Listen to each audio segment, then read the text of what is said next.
Hello everybody and welcome to the stream. I am Razim and this is Demonslaying Duo Pathfinder. Thank you all so much for coming on by. Let's go ahead and get this going, shall we? Hello, everyone.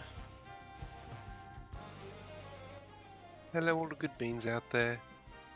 Egg. Egg is good.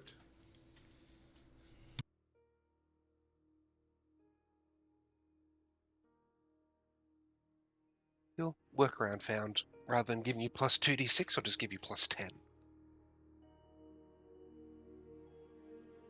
Better than average. And you guys have the map shared? Yes. Not much left on this map anyway, but...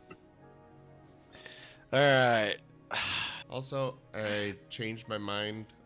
I think I'm gonna have him do both fire and lightning Nice. for sparks. Demons are completely immune to lightning.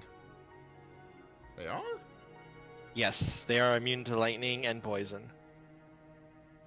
And half of them are immune to fire. Eventually, once you get into the higher levels. you have ways of bypassing that. What? You have ways of bypassing that in the end, so... Yeah, I do? but there will Isn't be that why ways you that you have can get it. The bypass... damage reduction? Didn't you pick that up? Razor has that, Sparks doesn't. Razor doesn't actually get that until level 10, where you can avoid immunity. Yeah, Is we that won't a face... feat you had, or...? It's a feat. Okay, you can pick the same feat up on Sparks. Technically, it only applies to my maneuvers. Ah. Yeah. I mean, you did want to play a fire doggo in a game set around demons. Yeah, I just wasn't really anticipating this. I warned you! What did you expect on this one? I warned you before we even made our characters that almost everything is going to be either resistant or immune to fire.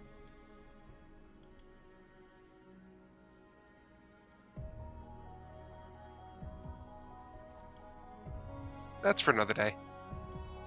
Yes, don't worry. We won't hit that for a little bit yet. We're still good. Besides, you can still lower resistances at least, so you're fine.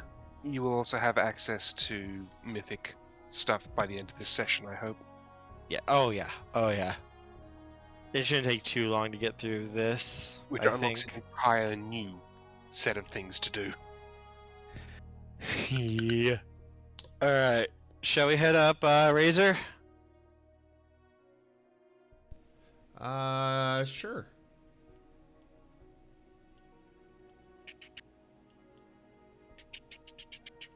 Then we'll head on up the stairs.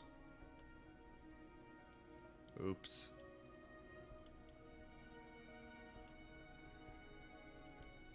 Damn your faster internet. You should. I keep trying to hit the button to accept, and by the time I click, you've already moved on to the next one. So it's a perfect little game trying to whack-a-mole the plus button.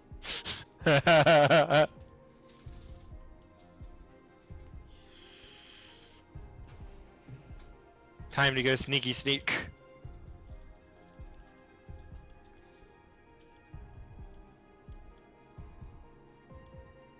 Alright, so if you guys are going up, I'm going to close that map and move you guys over to the next map.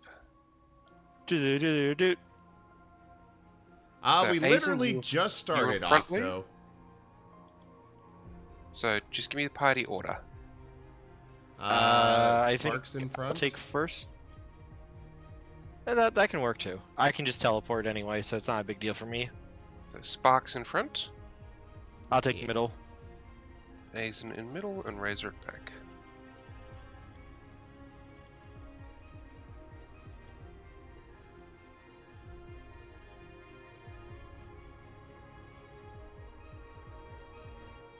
share this map with you. We're on the upper floors. Should we make stealth rolls? Nope. Stealth rolls aren't going to help here because everyone has already been alerted. They know we're coming.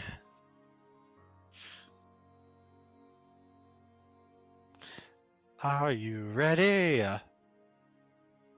They aren't.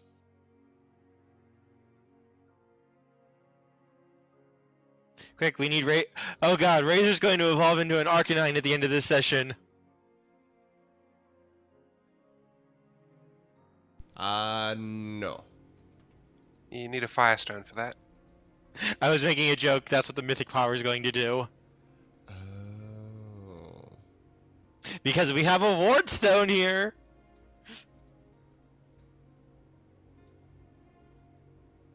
So, speaking of stones, to evolve Eevee into a water type, you hit it with a water stone. Hit it to a fire type, you hit it with a thunderstone. A fire type, you hit it with a firestone. Change to a ghost type, you use I know any where old. this is going. No, Jaffer. It requires a very specific stone. We call it a brick. No, it's a gravestone. That works too. That works too. You gotta keep with the theme, you know? Yeah. Here lies Eevee. He evolved.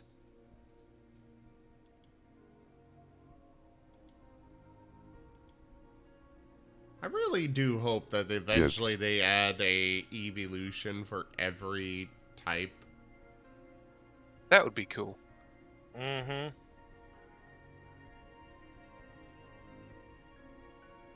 I mean, there's enough fan art out there of all the different evolutions. Everyone, call an ambulance. But not for us.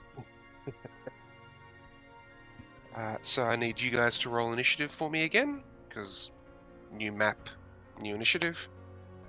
Do do do do do do do do do do do do do do do.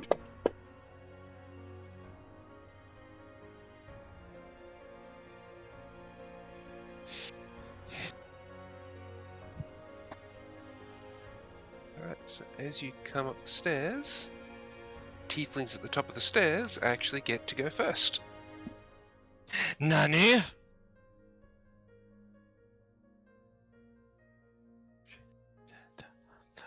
They beat us by 1. It's going to come around and try and stab its short sword into Razor. Oh, sorry, not Razor, Sparks. Sparks is at the front. And miss. Our tanky boy.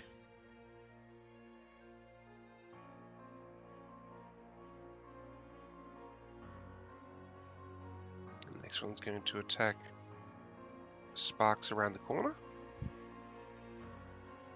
And misses even with Sparks getting... You hear a lot of yelling up top for make room, I can't see. Okay, Brookings roll a 19 or 20. Nope.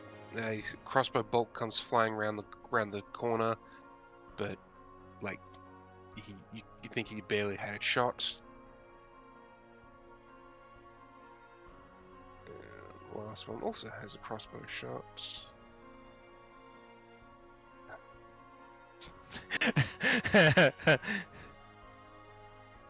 I needed a natural critical hit, not the other way around. Thanks, game.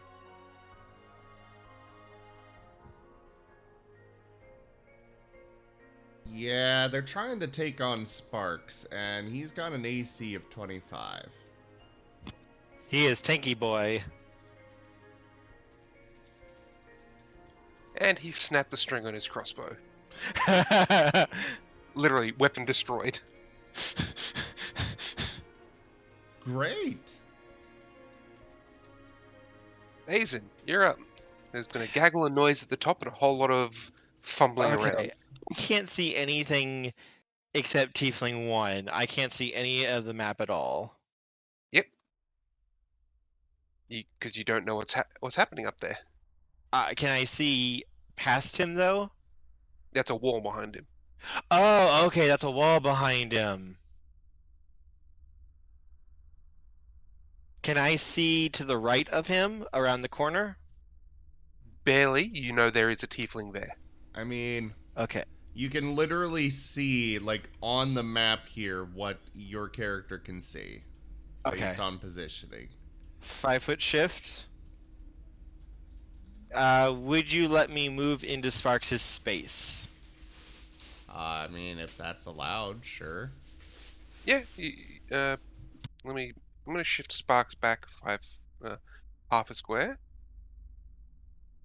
That way 5-foot Aiden can shift move there. forward. Sparks is still in that front square. This is just so we can grab tokens. Okay. Can is so I can see now, which means I'm going to curse Tiefling 1 and Tiefling 4 because I can see them. And I am going to use Fletching Strike, which allows me to teleport here for free, and then I can make an attack. So I would move there. Let me finish. Sorry. You go. Alright, so Tiefling 4 and Tiefling 1 are cursed. And as part of the teleport action, I get to attack Tiefling 4. All right. I'll move Sparks back up to his old square. So we're going to use... That's Fletch's Strike here. I love that feature of the map, though. It's amazing. That is a crit! Flashing, Yes. disembowel, normal damage. Sorry, double damage, and 1d6 con bleed.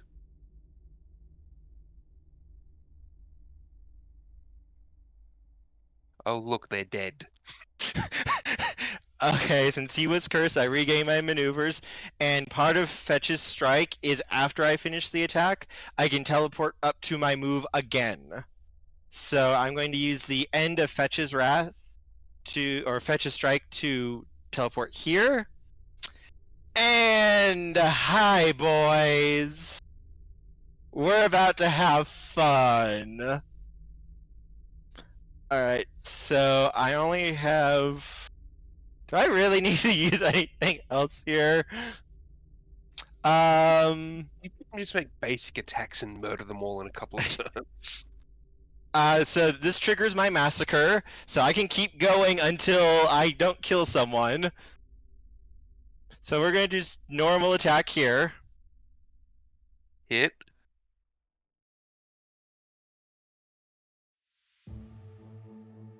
Dead. We're gonna hit Tiefling 2 with a normal attack. They have 10 hit points each. I do minimum damage is 19 for me. Yeah. So just roll your damage on them. At this point, as long as you don't roll a 1, you're hitting them basically. At plus 12. And their armor class is only 16, so... Do you want me to roll another crit? I'm just rolling real quick for these guys. Oh, that critical, plain and simple, triple damage. I didn't even bother rolling damage. I just rolled to hit all 3 of them. Yeah, but that's what your that's what the critical effect from that crit was. Plain and simple, triple damage. Okay. And then I'm going to then use my Fetch's Wrath, since I regained it. I already attacked 5 and them. So I'm going to use Fetch's Wrath to teleport here.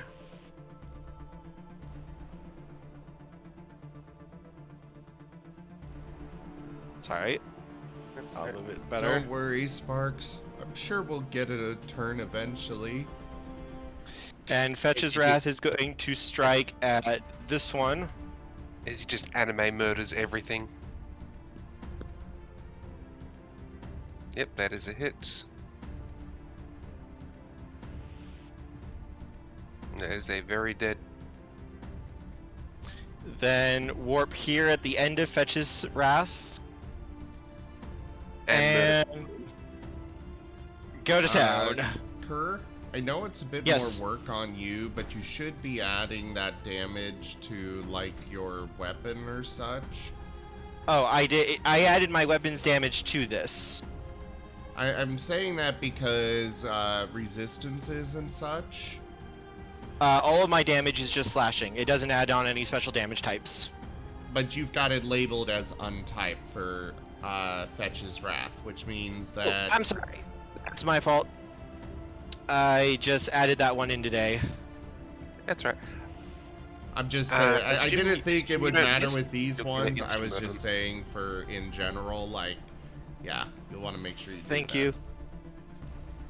So just roll to hit them, because assuming you hit, you do have enough to insta-kill these guys just.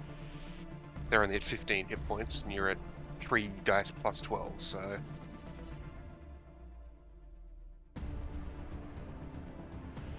And I know the location of one more, so I can use my Flicker Strike to teleport here. Alright.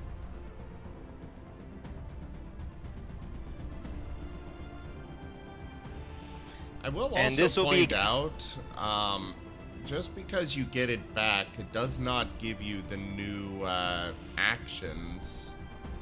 No, this is part of my Massacre. His massacre is every time he kills someone, he gets another action. I get to cleave with my strikes. Ah. So basically, as long as I can keep killing them, I can keep attacking. Okay. But I can only use it once per encounter. So this is against flat-footed. That is a hit, and it's enough to pretty much instant murder. Where are we? So I'm just instant murder that tiefling. Those were literally the guys at the top of the stairs waiting for you, and you've gone, pardon? I'm sorry, Sim. I'm sorry. I'm sorry. I'm sorry. I'm sorry.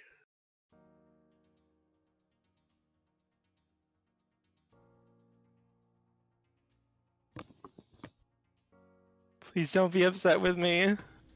Well, I guess Sparks and Razor will just go into the room now.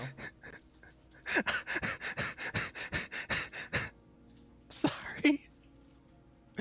I will say, in my head, that was really, really cool. I mean, it It was. was that's- cool. And that's exactly what I wanted to do when I got these abilities. It's like, okay, I'm just imagining him just literally... It's literally like any anime where the character just literally flash steps across the battlefield, and by the time they sheath their sword, everyone just falls dead.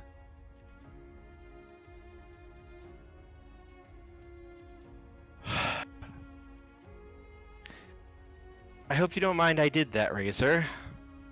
I thought a little bit safer than sorry here.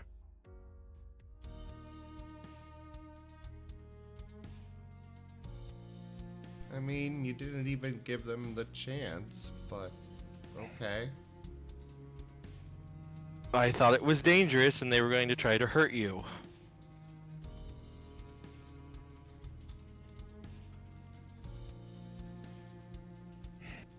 As he's going to pause before putting one arm around Razor and giving him a little bit of a hug.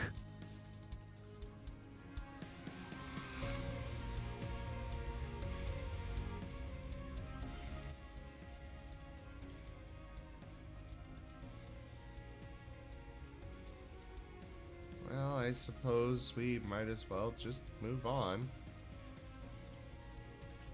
Okay. Which way do you want to go?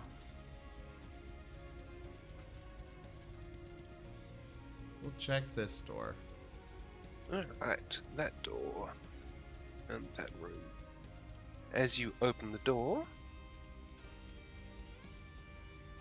Not the arrangement I wanted for them, but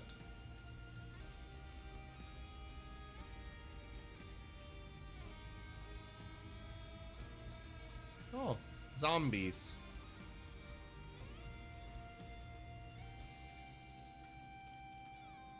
Now, the southern portion of this room holds a wide alabaster basin filled with bloody entrails. Outside of the basin is covered with images of warriors around a raised sun holding long swords aloft.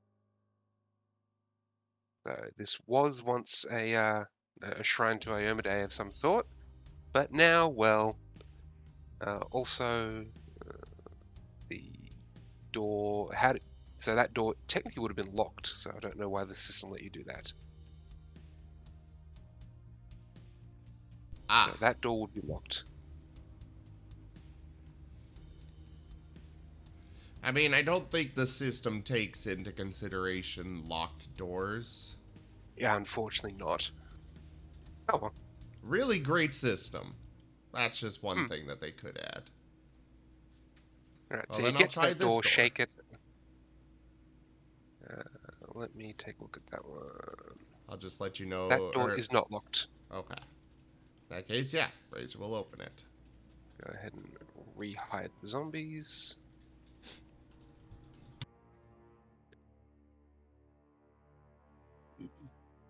It looks like I can see the room to the north, but I assume that's one where, There is no door on that north room. and I assume that north room is what Azen has already destroyed everything in. He has murdered everyone inside that room. Yeah.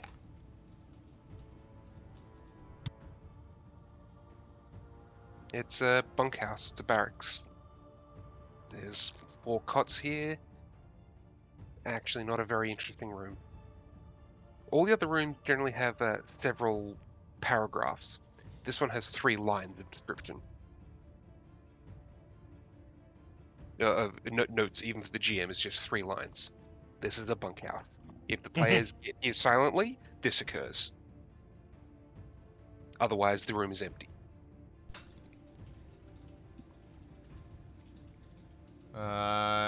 Anything to loot? Nope. Okay. It's literally an empty room. This If is you one of come the in- few rooms. If you come in silently, it has sleeping people in it. But they were already alerted and woken up. Yeah, that's where they came out here.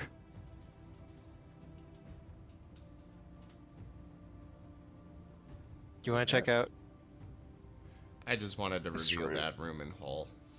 So, stacks of scrolls, books, maps, and more sit across a large hexagonal table in this room. Walls are painted with detailed maps, over which features of the world wound has been painted. So the table here, there are 4 bloody or dismembered cultists in the room.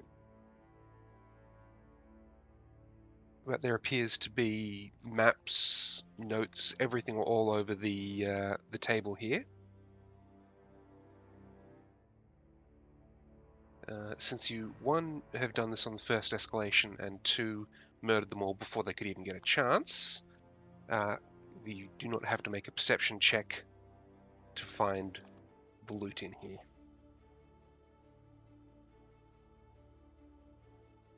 You specifically find a magical scroll and a list of all the troop movements.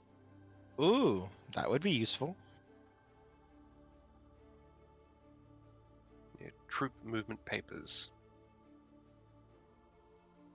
I assume you take it? Yeah? Yes. Is it for the Crusades or the Demons? This is the demons' movements. Okay, yeah, definitely taking that. Alright, that gives I mean, you I one more take it devotion. either way, but, you know. That gives you 1 more devotion point collecting that. Yay. Devotion What point? was the scroll? We should identify that. Scroll of Restoration. That is a good scroll. Oh, we've got a lot of stuff here on the party sheet. Mm-hmm. Keep adding stuff to it as you guys go.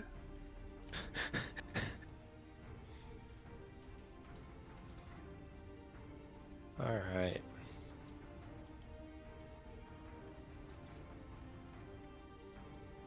Shall we keep moving forward? Well, like, yeah, Zim, taking a look at this, you do have a ring of protection +1 that you guys haven't handed out yet. Would you like that? I was looking at that as well as the leather armor. Go ahead. Right now I'm using studded leather. Studded leather and +1 leather give the exact same bonus. The only difference is max dex. And I have a dex of only 5 anyway, so... Yeah. Well, I mean, Not I to make a wouldn't have a difference either way. check penalty anymore, so...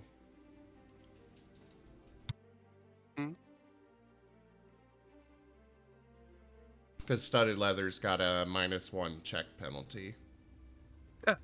Alright. So... might as well upgrade.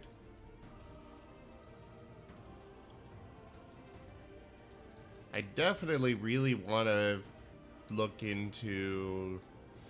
Like, I just love the idea of Razor, like, taking these magic items, breaking them, and putting...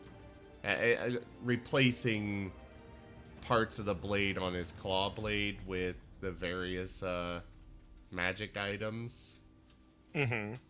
I know it's not really possible by the rules, but that's just what I like. I like the idea of that. Mm-hmm.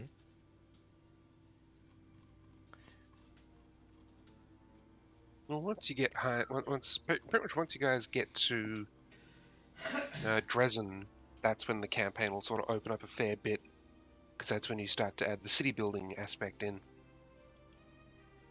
Yes, I'm excited for that. Right, looks like there's 2 doors over here that we can try, Razor. That evil outsider Bane longsword would be really nice. That's one you don't want to break down, though.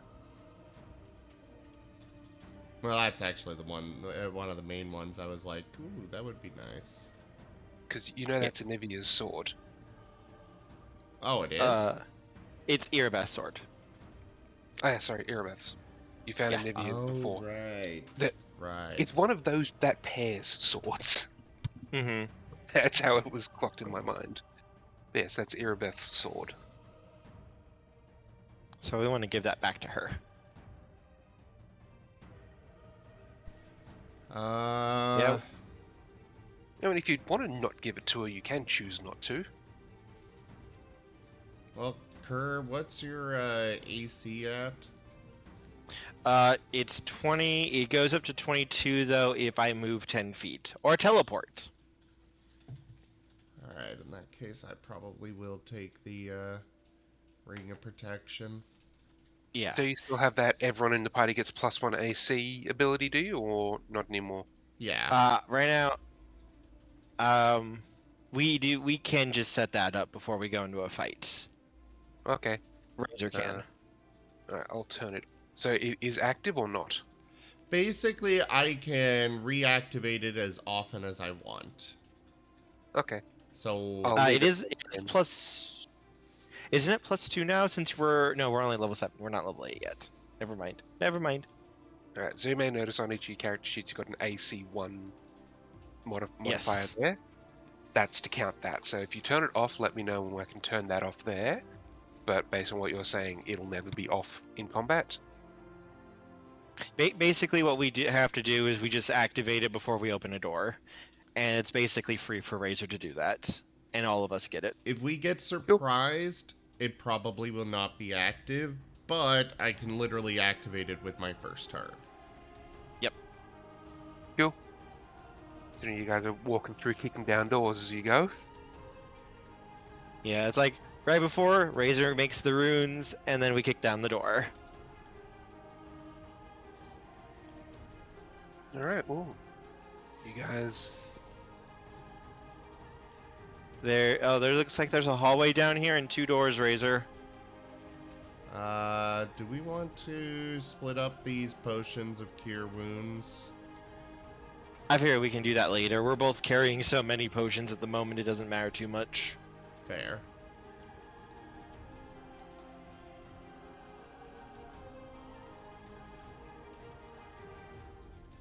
Still need to get into this other room here. Yep. I figure we can probably find the key, though, in one of these two rooms. Might be even more. Looks like this is a hallway. Yep. So I figure we can check these two, and if we don't have those, I can pick the lock on this door here. Well, Razor's gonna open this door he's right in front of. Let me move No down lock. real quick so I can be behind you. Is that one locked? No lock on this door. Okay. It's not locked. Inside this one is... this boy. It is a Martin. Joke.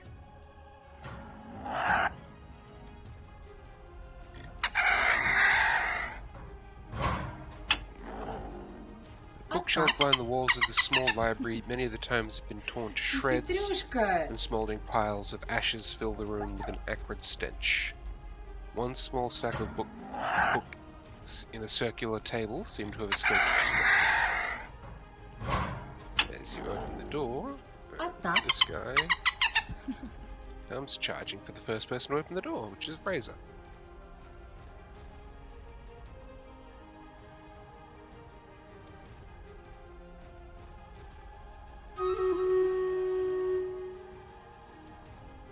And he misses. Makes it Razor's turn.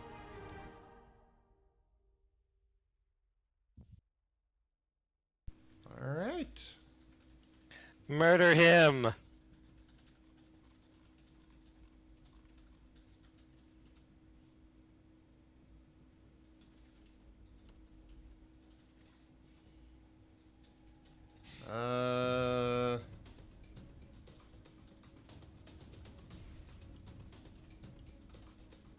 Yeah, I'll do Raging Flux.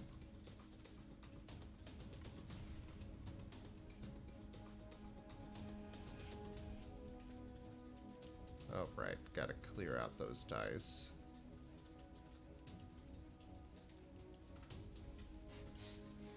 And is this one of the ones that's resistant to fire? Yes. Okay, then I'll also use Degrade Resistance. Is it 10 or less resistance Yeah, to fire? it's 10, so you'll bypass its fire resistance, so you can set it to flame damage. Yeah, just wanted to make sure.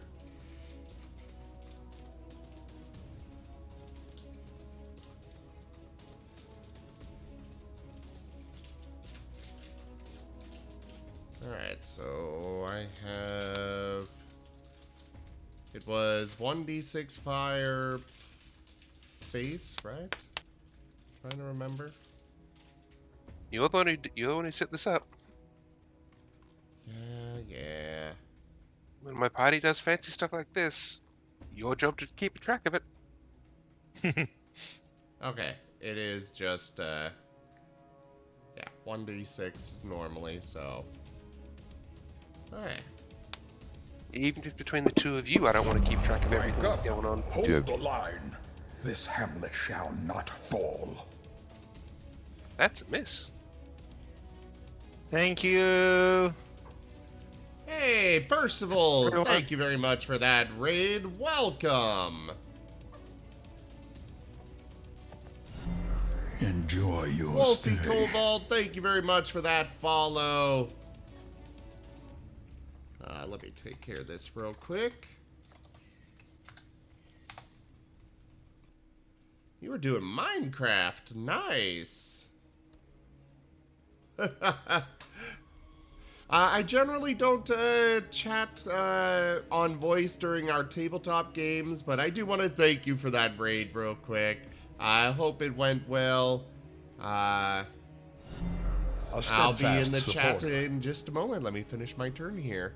I am going to use my Animus to increase it by +4. +4 will get you to a hit. So yep, go ahead and roll damage. Yay! A steadfast support. Does it resist slashing as well? It has a What? damage reduction on top.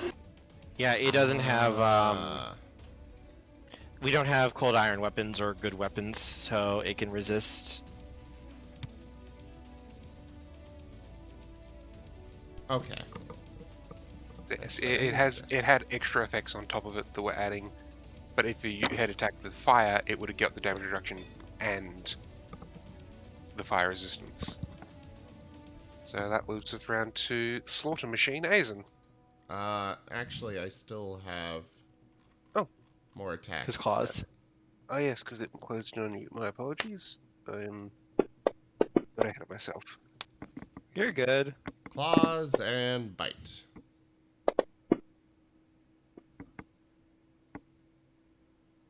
Alright. No crit. It's a hit, but oh yeah, no crit, unfortunately.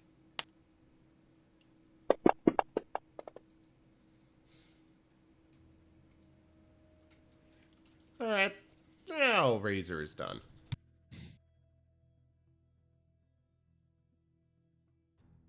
We're up to Aizen. Alright. I am going to attempt an acrobatics roll to parkour to get behind it. Alright, roll me acrobatics. That hits what you need. And now I want to test out my Oh, new okay, one. there it is.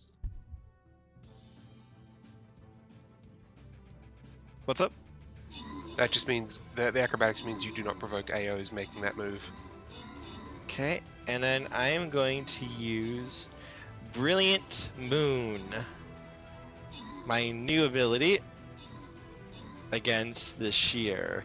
This attack ignores all armor, shields, and natural armor it has unless they are created by a force effect like mage armor or shield. Alright. That's a hit anyway.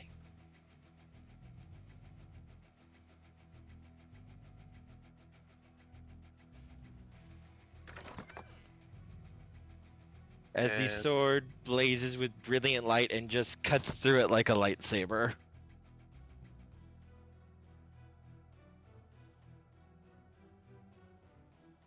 And it's dead.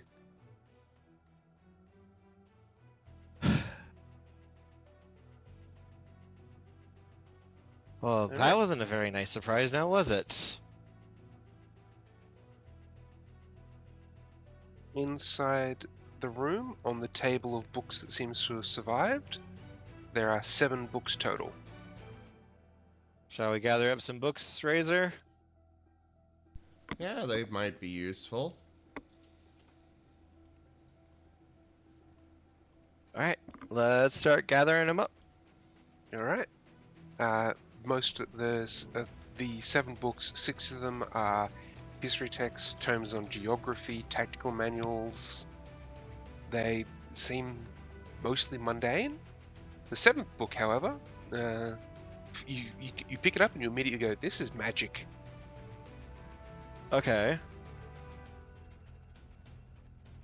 What is this book? Razor, do you want to identify? I mean, I Maybe think an your ability to do that is better than mine. What's it based on? Arcana. We can both try, but I just figured you might want to try. Yep, I've got no idea.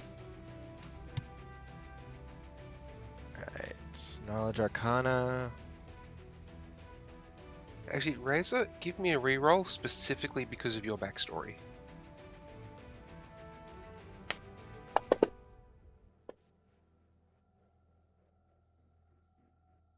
Alright, so you do both identify it. It's a manual of war. What You does specific- that do? You specifically got the bonus because of your Tale of Epics. I've linked Manual of War. If you're not a fighter, it doesn't do much. Oh. It lets a fighter swap out their swap out feats. That's kind of cool. It's worth a lot of money though, so I ain't complaining. Yeah, It's that because is of definitely your, a useful thing. Because of your Mhm. Tome of Epics obsession on Razor. That's why you got to reroll. Well, I appreciate that.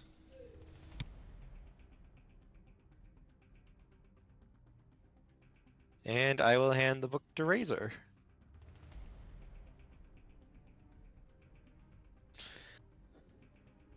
Shall we check out the top door?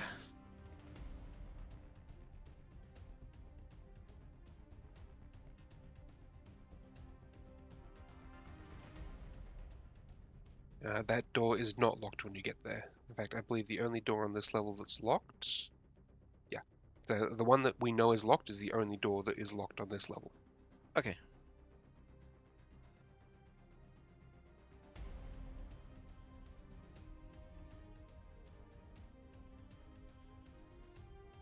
You want to do the honors, Razor?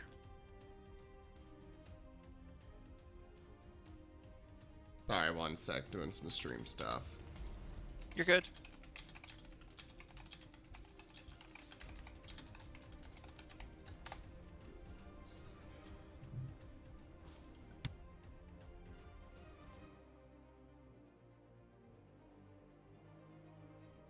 I just felt like sharing. We got a raid, so I'm going to share a little preview of Razor's model that's coming.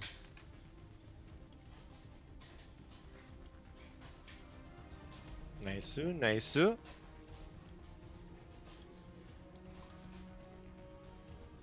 I want to allow that, so I just like to reveal the whole room, and I didn't go in, so.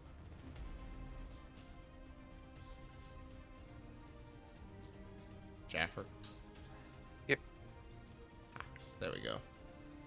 And yeah, Razor will open that door. That's really cool looking. Didn't I share that with you? I thought I did. Not this one. No, this is a new. I haven't seen this one Oh. myself.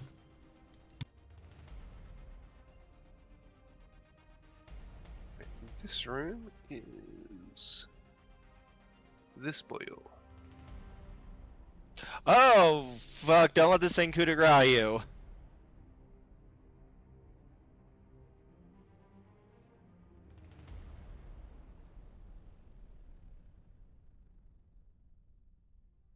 So a creature has a stag's body, a hawk's wings and talons, and the head of a slavering wolf, with a rack of sharp antlers on its brow. There is actually usually a full view that you could share with us, by the way. I know with the D&D side of things. Ah, there you go. Hmm. For the viewers, mostly. Okay. So there's one of those in the room. Crap. Don't let it coup de grace you. These things will rip your heart out. Literally.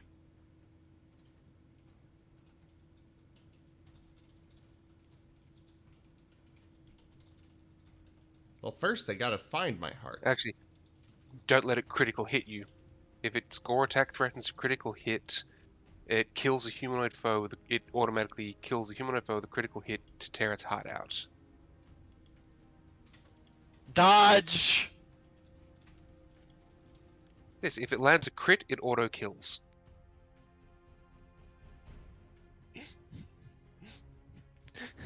This is why we both have defensive abilities that let us dodge attacks.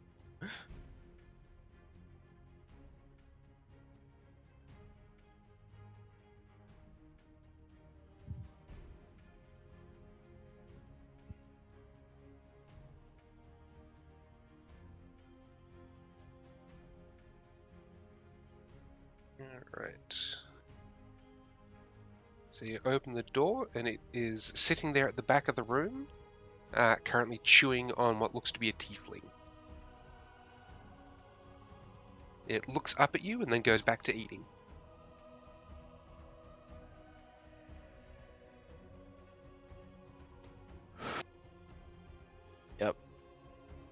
Yep.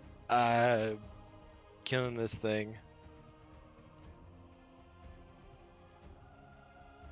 We're gonna use fuck. Flicker Strike doesn't give me that.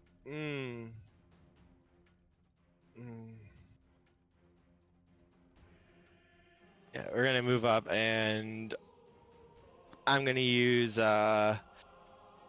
Brilliant Moon.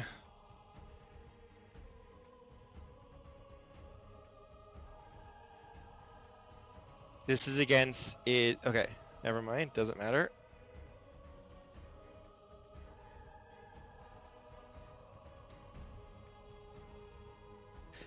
Jesus, how much HP does this thing have? I did curse it, of course. And that's all for me. Razor. I just swing my blade as it glows white, like the light of the moon, and just cut into it.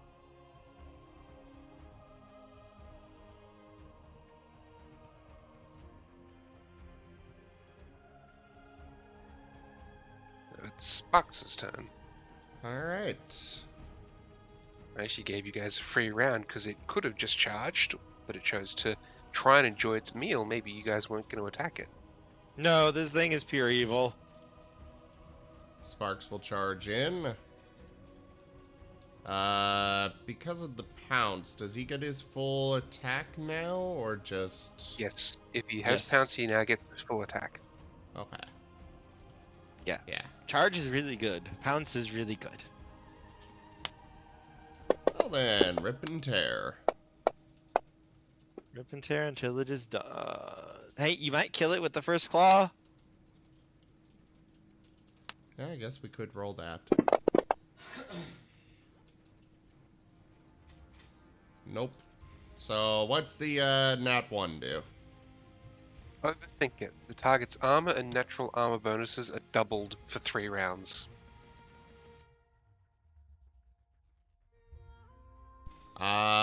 Just for Sparks or everybody? Yeah, just against Sparks. Alright. Well, I'll need you to tell me Against what Sparks, he it said. has the 27 will still hit. 15 won't. Its new armor class is effectively 21 against you, so... Okay. Oh, Lars gave me a reroll for the nat 1. Well, that gore would have missed even with the normal AC, but... But Yay. that one might still do something. Yeah. Reroll that. See if you get a 17 will hit, because especially because it now doesn't have the critical. It negated effect. the crit. Thank you.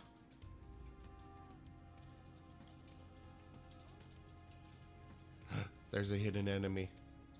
There's lots of hidden enemies. Hidden enemies don't mean the scary things they used to in my other games. The ones that are slowly sneaking up on us. Hidden enemies in this one means I've loaded a room that you haven't entered yet.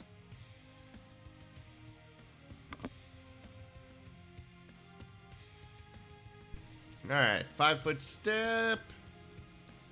And since it's a new one, Raging Flux, degrade. Well, actually, I guess I don't need degrade resistance. I don't think it has resistances. So yeah, just It Raging does, but Flux. nothing that's taking effect here.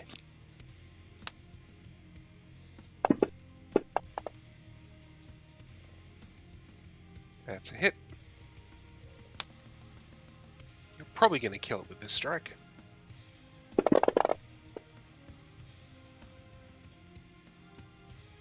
And just for good measure, it gets pushed back into the wall again, some more, and takes another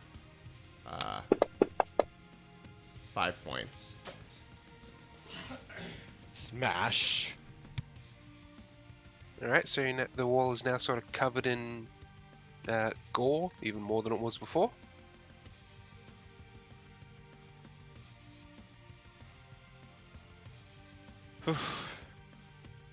You doing okay, Razor? I mean, nothing's really been able to withstand us so far here. They haven't even been able to hurt us in a bit. Let's not jinx it. Is there anything in this room? From what you can see, no. This room has large table engraved with a map of Mendez. Number of bodies lie scattered in the room. Each of them have had their heart torn out. Yep.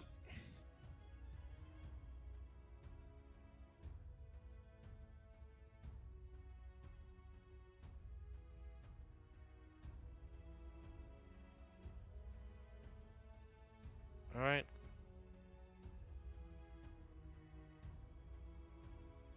Do you want me to try picking the lock to the other room, or do we want to head down this hallway and see if there's anything here? I'd say check the Hallway? rooms that are already unlocked first. Okay. Sounds good to me.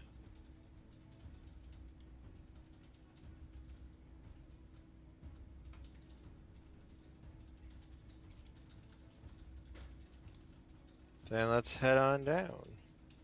And this door is not locked? No, none of the doors in that room are locked. Okay. Just wanted to make sure. Alright.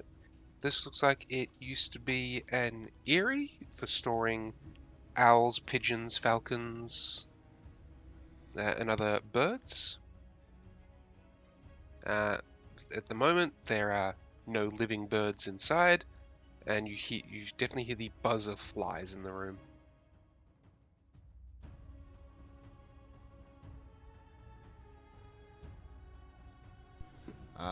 Well, Razor's gonna go ahead and go in and investigate a bit more.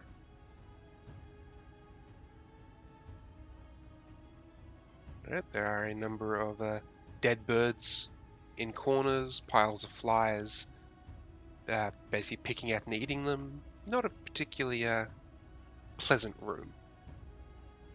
Ugh. Is this door locked? Nope.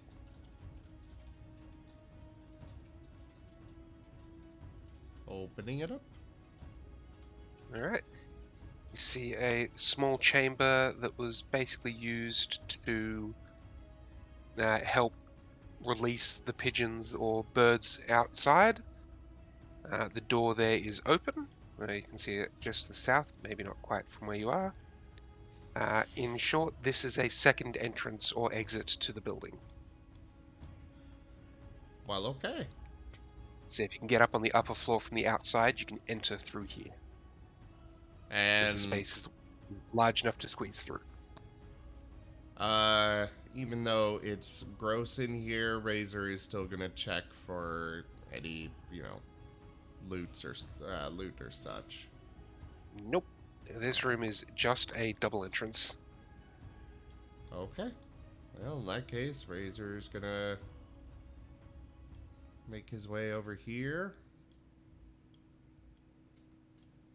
Time for me to work my magic.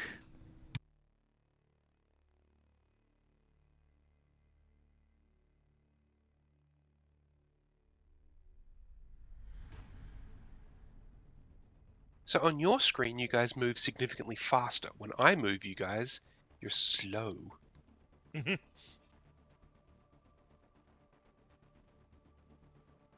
Alright, I'm gonna try to pick this lock. Alright. I look like it landed on a 20. That will not open it. Let's try This again. is a high quality key. That one will also not open it. That one will though. Third time's a Come on. charm as the door goes Come. click. Click on 1, click on 2, click on 3, click on 4. Let's re-reveal the zombies in the room. Are you gonna, fill your wife's beaver with your whole bag of banana-shaped treats. What? Oh, it sounded like you were making a lock-picking lawyer reference. Oh, yes, I was. So I was referring to his April Fool's Day one. Oh. You know, where he was filling up the candy thing. He is way too good at those innuendos. Way too freaking good.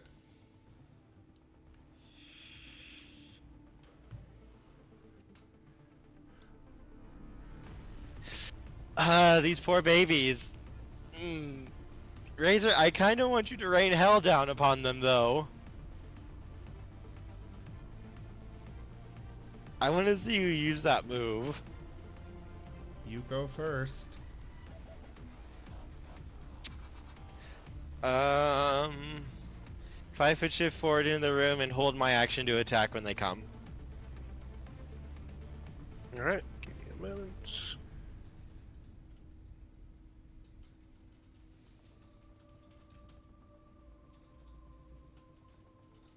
Holding action would then make it Sparks' turn.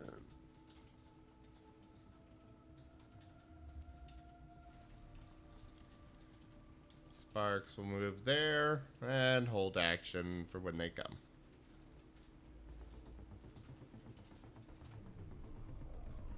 Also, I found something perfect for,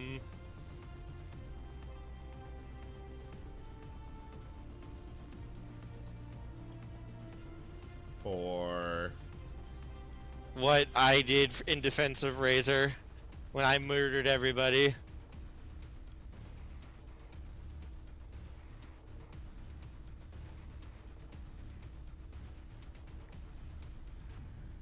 if it's a video, I cannot watch it during I know. I know. I will share it with you when the stream is over. You could also just watch it on your phone and mute yourself.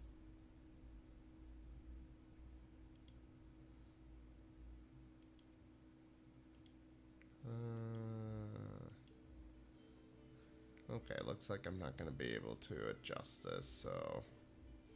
Make it Razor's turn, since it was a held action. Would be... It's 14 plus...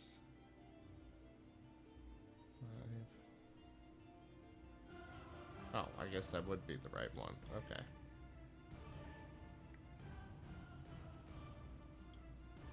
And then it does...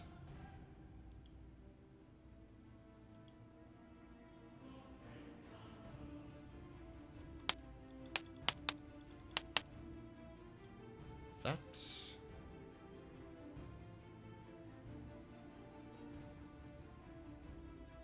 Type is false. Newcome, newcome, newcome. Oh god, zombies are gonna have a really bad reflex save.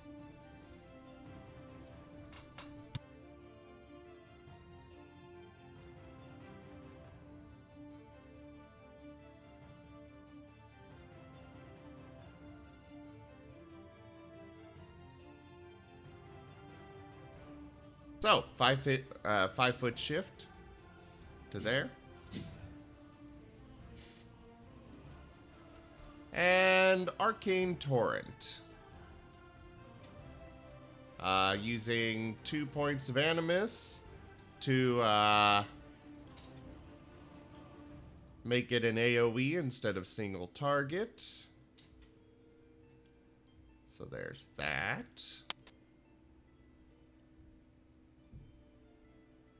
Oh, that Oh, it one actually succeeded. made it save. It did roll a 19 though, so. Okay, at least I get to hit that one. Joke. You get to hit all of them, basically.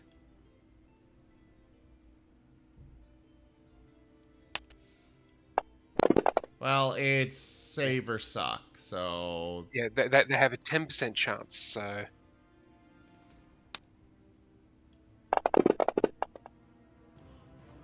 So yeah, Razor's they just have no unleashing missiles of fiery force energy all across that area. And that other one rolled a natural 20. One of them rolled a natural 19, one of them rolled a natural 20.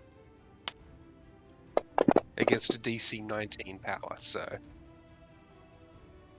Surprised these things are tanky enough to take the damage. Well, that's it for Razor.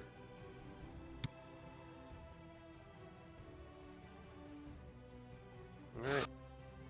Zombie 1 is going to 5-foot shuffle. That will do Sparks and Azen's readied attacks. I'll let Sparks take it first. And Sparks only gets one attack, right? Yep. Alright. It's a hit.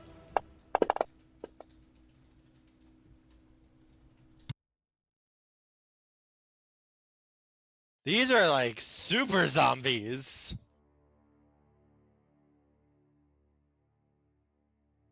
I don't think it's really acknowledging my magic.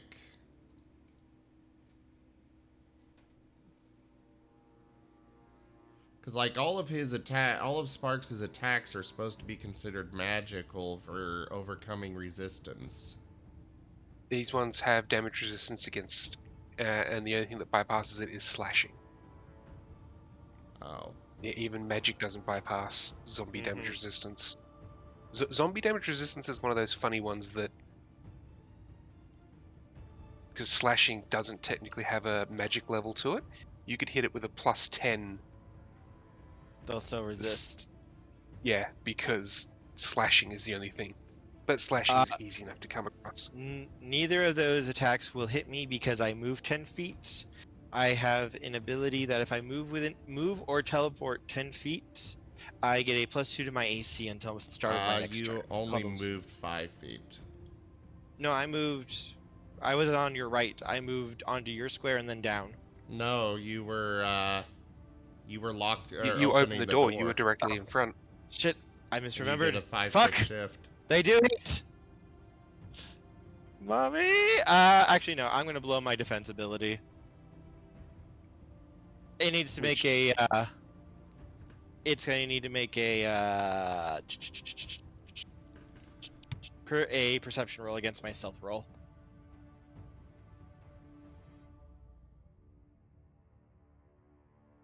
I'll blow it here. It can't match that. Alright, It depending on how the ability works, it either auto passes or auto fails. Okay. I have to roll a stealth roll, and then it has to beat my stealth roll. If it doesn't beat it, I teleport within my movement range, and I leave behind a minor image to be hit in my place.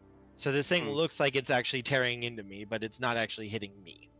Yeah, so if it's a perception roll, then the zombie automatically fails. If it's knowing which one of you is the true image, it automatically succeeds because it detects the blood. It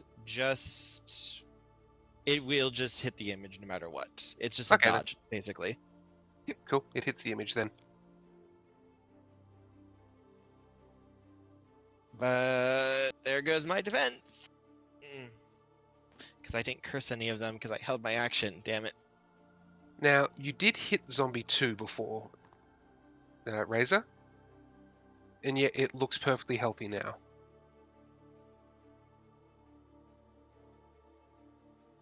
Fuck! Oh, yay. The one time I get a chance to be epic and cool, and it... How strong are these zombies? Well, you would have one-shot them all if I had not buffed them a little bit, so... Okay. Okay. That's You're at a fair.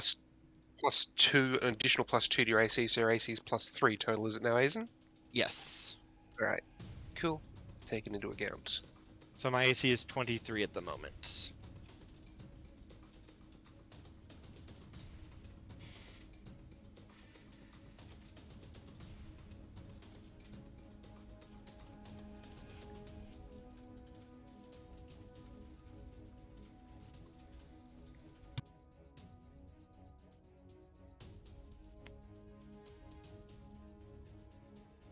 Alright. Miss. Zombie horde go.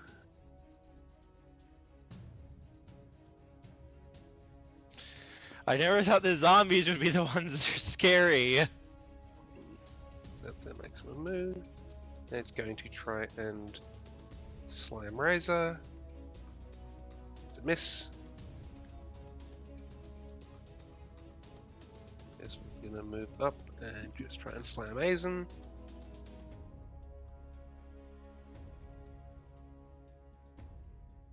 Which is a miss. God, I'm really glad to have that +2 now. Thank you, Razor, for that +1 you gave me. That one's gonna move to there. It's a zombie horde. They're supposed to be scary, aren't they? That's a hit. I don't have any defense abilities here.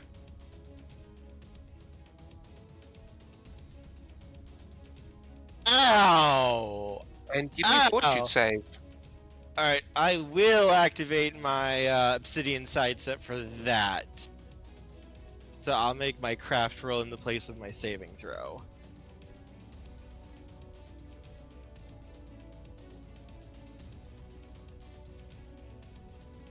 All right. So your glasswork doppelganger seems to corrupt and basically turn into a zombie just as the glass shatters. Son of a bitch! This zombie will move to there because that's all it can really do because its fellows have just piled in. And Aizen, your turn again. Alright, we're not holding back anymore. I thought that would be really easy to take care of them. I am cursing zombie 5, 2, and 4. These zombies have been upgraded to be more demonic. Like Okay. they have the glowing red eyes and everything. Alright. Time to unleash hell. Alright, we're gonna use Brilliant Moon on 5.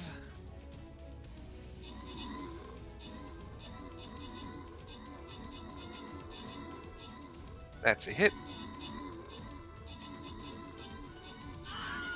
This is slashing. God damn it! I did regain both of my defensive abilities though, so that's good. Yep. Oh fuck. That's all for me though.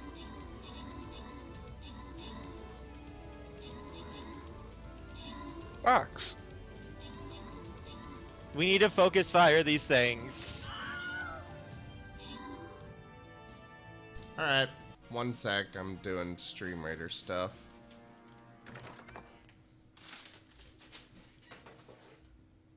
Normally I got plenty of time between turns in most of the games, but this one, you know, not so much time. Which I'm okay with. I'm enjoying the faster paced game here. Just at the same time, it does mean a little bit of waiting here and there. Sorry. You're good. I'm currently trying to...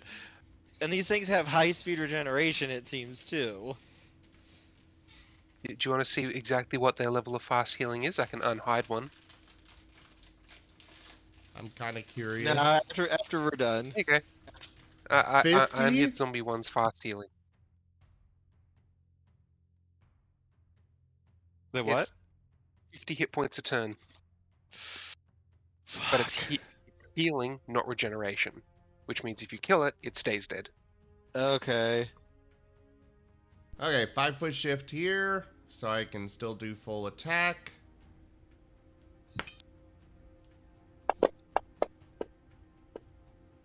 with a bite. That's a hit. This is the part where I wish we could channel positive energy. Yeah, Paladin would be easily able to bypass a lot of this. And that's a hit. Claw. And that's a dead zombie. Yay! Then zombie 1. Hopefully we can take it down. That's a hit.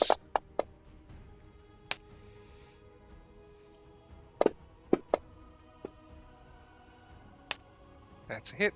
Their AC is 11. Oh, I can see the hits. It just takes me a moment to switch. You know, go grab the next die and stuff. Alright? Just letting you know so you can take a look there. Okay. We basically Razor. can't miss them. Unless we roll a nat 1. Yeah. Can I 5-foot shift to a spot next to Sparks? Yes, you can 5-foot shift diagonally through the door. Okay.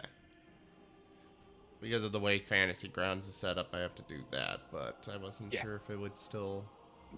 No, I'd rule that that's a 5-foot shift through the door diagonally. Alright, If it was I'm an gonna enemy do... there, I wouldn't allow it because you'd have to squeeze past, but allies let you move past without any flaws, so... Cool. Alright. First off, Life Burst Imbuement. On Razor. I don't know if I'll actually ever use that on Azen, to be honest. What's that one do? That's the one where your next attack deals extra damage and lets me heal people. Yep. Mostly because you have... I mean, normally you only have one attack, whereas I've got a bunch. Yeah, I am built around one ginormous strike to kill something. Yeah. And then try and chaining it to hit others. Mm-hmm. And... Raging Flux. That's a strike, right? Should be, yeah. Yes. Okay. I would like the healing right now, because I kind of need it.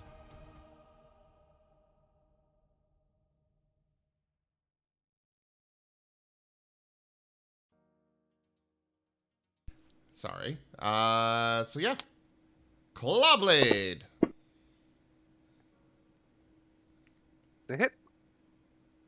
Woo, and this is also going to do slashing.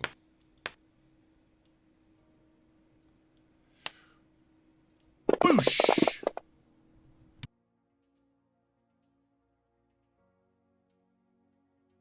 And That's can't a you dead heal me zombie. with that now?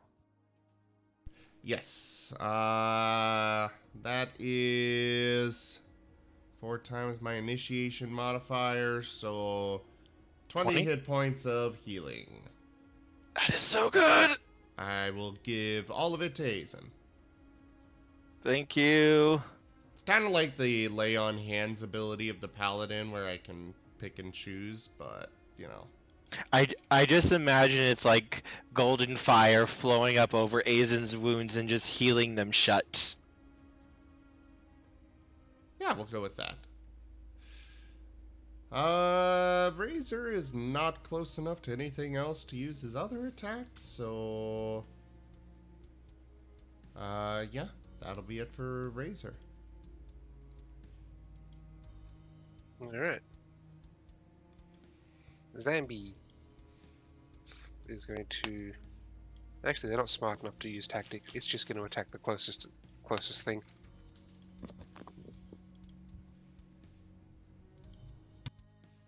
Miss. Miss.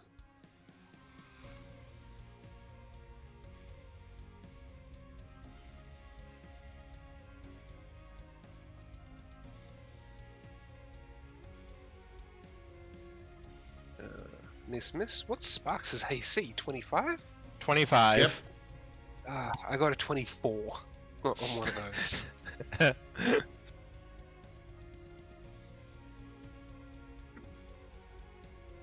Sparks is our tanky boy. And also just checking, Aizen, you're back. You've lost the Back to 21 AC, digital yes. block. Yep. I only have +2 right, or +1 right now. Alright, let's do that one is off. There we go. That way I can, and you can see that as well. Yep. Can you turn them off and on, or can you? Is that something only I can do? I don't see anywhere where I can do it, but Okay. I'm looking to see if I can or not. That's no. If I suspect it's something only the DM can do. Mm-hmm.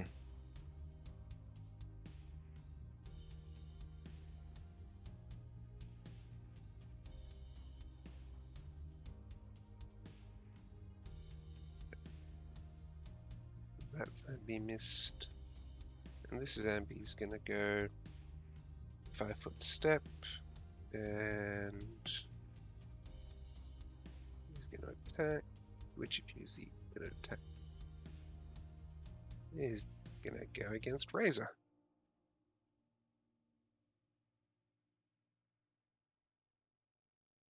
That's a hit and a miss.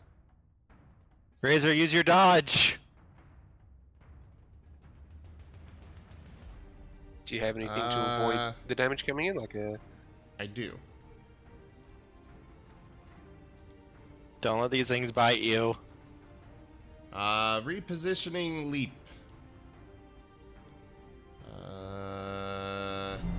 Unwavering purpose. Warrior guy, thank you very much for that follow. Welcome. Let's see. Alright, so I need to make an acrobatics check using their attack roll as the DC. Alright. Make an acrobatics check.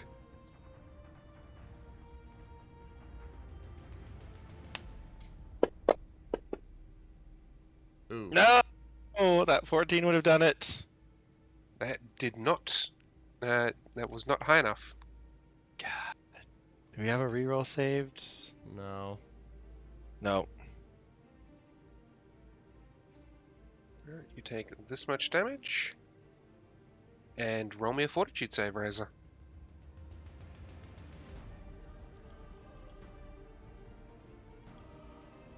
Is this a thing that I can use my will instead for? It's disease. Yeah, but I mean, like, so it doesn't Is it- count as a spell or anything? No, this doesn't count as a spell. We do have a scroll of remove disease, though.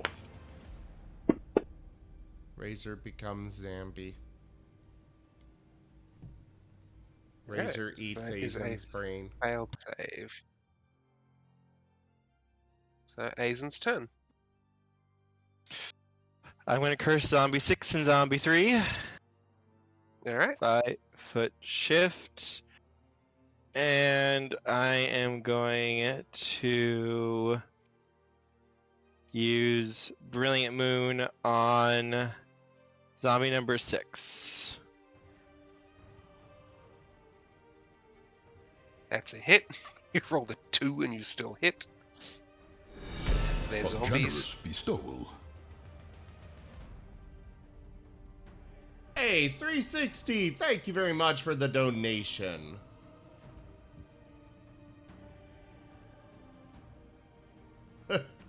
I don't have enough damage to kill them, though, is the problem. They can stand up to my damage.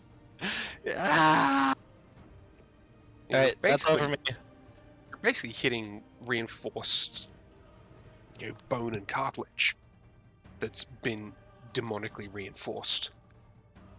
I made a mistake. I probably should have used the scroll of Cure Disease on Razor. Alright. I just assumed the disease wouldn't progress.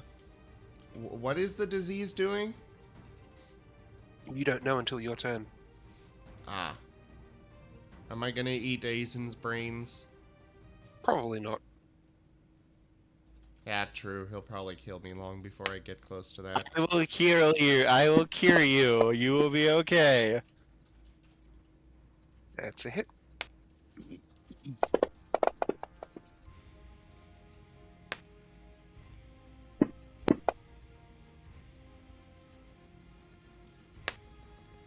Whoosh. And a dead zombie. Yay! The claw attack. And then the gore attack. Ah. It's a shame it's an automatic baskets. miss because it actually would have hit. Roll again just to see if it's a critical fumble.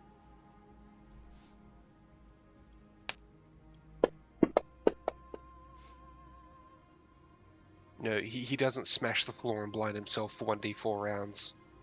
Oh, lovely.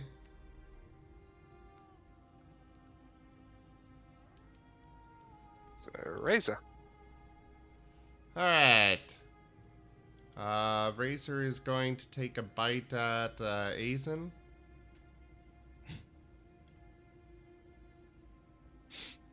Or a 5-foot step over to here. Oh, God! What?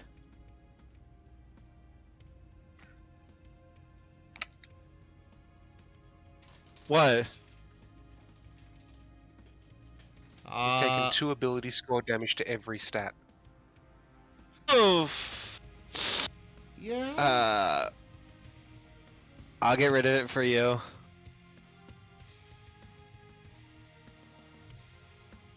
As you feel something wrong pulsing through your veins.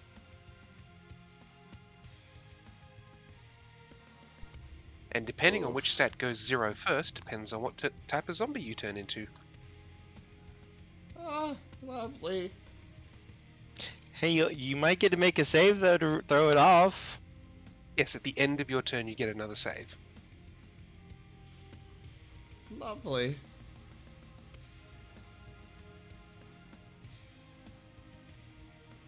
Also, I need to readjust this stuff. I mean, you guys wanted a challenge, so I just threw demonically I just took the zombies in the room and demonically enchanted them. Hey, they're worth more experience, right? So I guess we'll take that. They are actually worth more experience. I'll take it.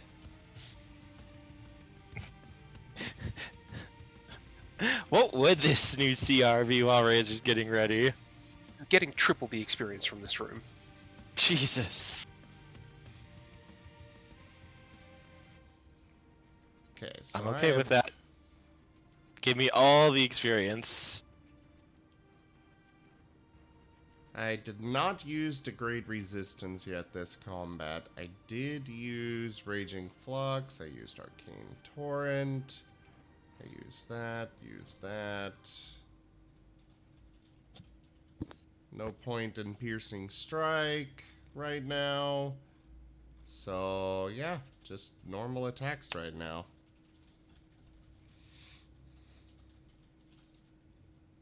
Well, actually... Couldn't you use your one thing, your one ability to get rid of all of them and reset? Yeah, might as well. The Blade Meditation. Spend 1 point of Animus. I've only spent 2 points so far. Yep.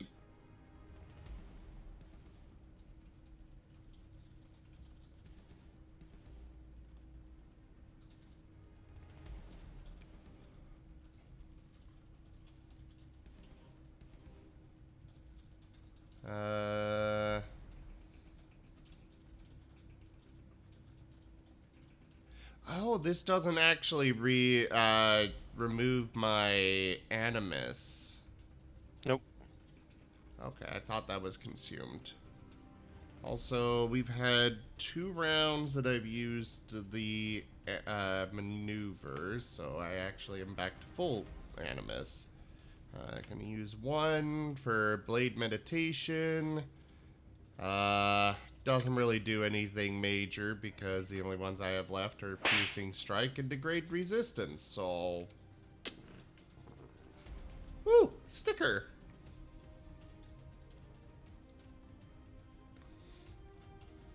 Piercing Strike, yeah, that won't do any... There's no point in that one. Not when they fast heal that much. So I'm just gonna try and take out. That's a hit. Okay. I saw the 3 and I'm like, well, fuck. That's also a hit. That's also a hit. Even though it it's a says miss, it should actually be hit. Their AC should be 11, not 12. I must have forgotten to upgrade to change one. Our modest fellowship expands. Praise the sub. Praise the sun. Thank you very much for that subscription, Percival. Yay! Razor was not polymorphed. He got bit by a zombie. If you don't make the save, I'll get rid of it for you on my turn. I'm just trying to At the end think of your of... turn, give me a fort. I just know it's gonna heal up everything I did, and I don't have anything else to fix it with. But hey, at the least, they will be taking... Oh, just 2d6 damage, fire damage if they attack him. As he just basically explodes. Alright, fort save. Which is even harder now. Oh, but I rolled. You made it! That passed. You are no longer infected.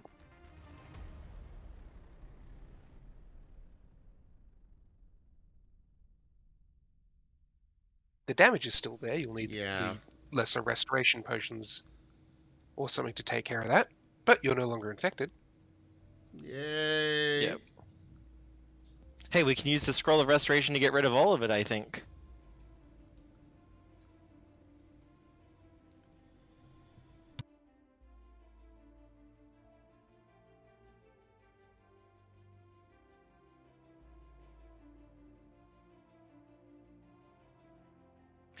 Okay. It rolled 2 natural nope. 20s in a row. Nope, I am activating my dodge. I am activating my dodge so fast. I don't think it can beat my my stealth roll. It's if you're using that one, it will automatically miss. Yeah, Due to we're the fact that we're teleporting. Oh, actually, we're gonna teleport over here because fuck that. As Razor and Sparks just see what looks like Aizen for a second, just get basically pounced on and his head ripped off by this thing. Before he just comes out of the zombie shadow.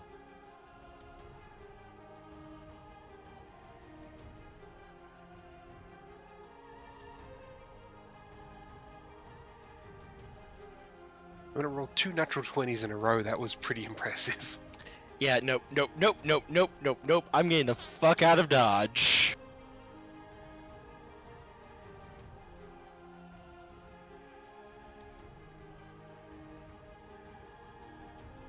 Hello, Commander.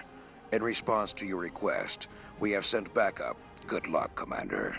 We are forever in your debt. Gift subs! Thank you, you. Percival.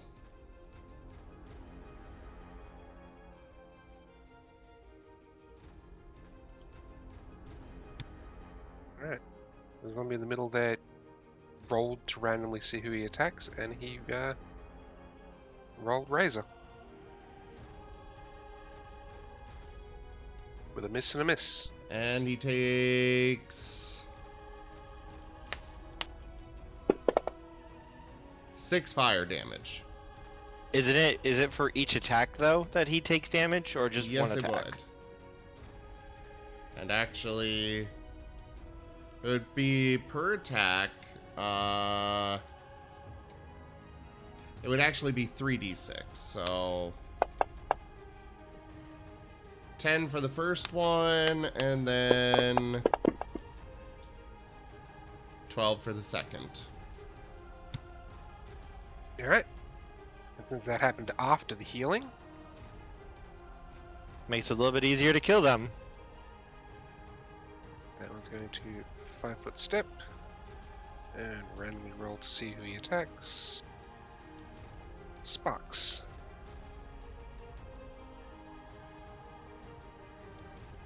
Yeah, these guys aren't smart enough to pick and choose targets. I rolled a natural 20 and then I got 24 on the attack to confirm. I just confirm.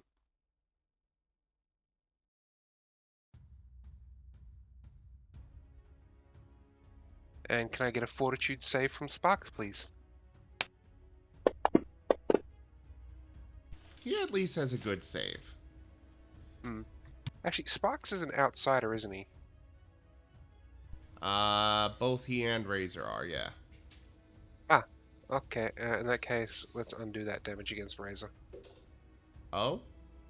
You're immune. Because you're immune to this poison, or this disease. This disease only affects humans or humanoids. Oh. Because you're an outsider, you have a different set of keywords that things affect. Oh. It does mean you're more vulnerable to some things, but things like a disease that turns humanoids into zombies. I'm not humanoid. Bitch, I'm from the plane of fire. But I you could be burn trapped your in disease. a magic circle. Huh? You could be trapped in a magic circle. Oh, yeah. I just imagine that the zombie bites Razor and tries to... The disease tries to flow in, and it just... The blood is too scorching hot that it just melts the disease away. Basically.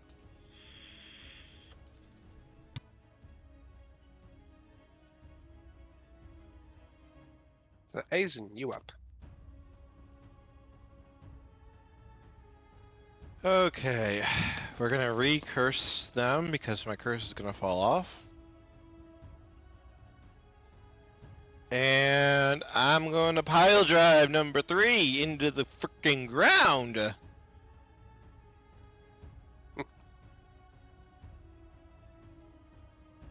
We're gonna use Brilliant Moon. Oh, I just assumed I was going to hit, sorry. Okay. As long as that's not a 1... And I'm going to trigger Massacre, and I am going to use Fetch's Wrath to teleport behind Zombie 4. Alright. Oh look, you get a +2 to your attack. It's not as if you were already guaranteed to hit. That is a crit threat. I don't think I changed it on this one. Yeah, I did not change it on this one. That's my fault. Go ahead and...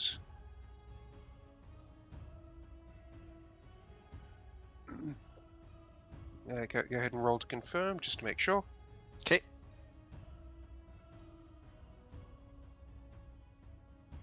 Cool.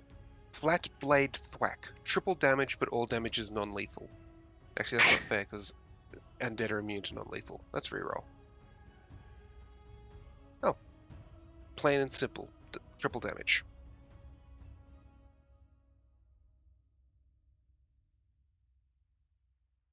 123 damage.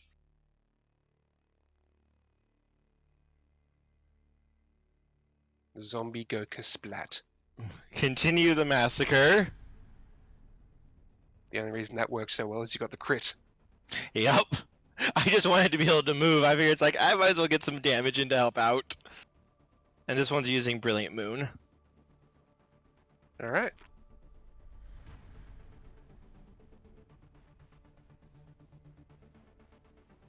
I meant to do Brilliant Moon instead. Alright. It's the same one. Well, Finish when it, it comes Sparks. to the attacks against these guys, assuming you don't roll a 1, I'm assuming you're hitting. They're zombies. They just keep They're- regenerating. Go for the head!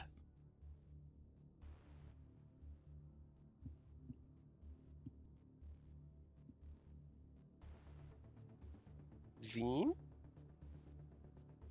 Right. Sorry. It's alright.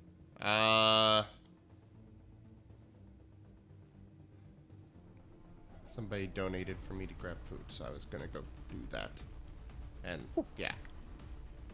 Because apparently the treat thing is down. Oh. Alright, 5-foot shift. Ah, yes. Treat stream is currently undergoing maintenance.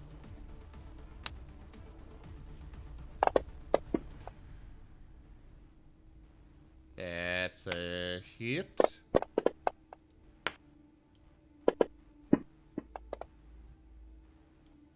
Just roll all my attacks. And then worry about damage. Because there's only one left now. Yep, hit.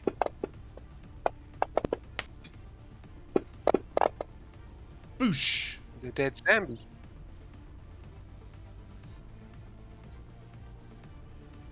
Huh. Well, that was unpleasant.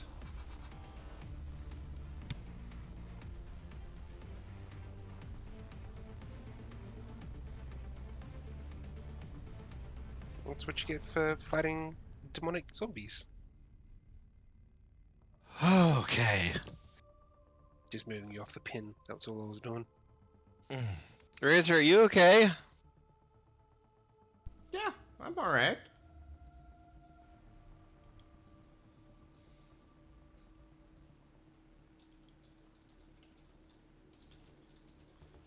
Are What you okay? is this place? Yeah, no, they didn't bite me. This was once a scrying chamber. Ooh, maybe we might be able to get some use, maybe? If there's magic still.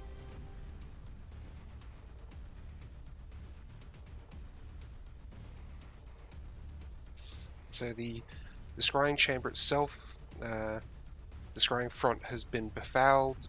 The entrails, guts, and internal organs of 6 crusaders, the 6 zombies you just slayed, were emptied in and smeared around the scrying font.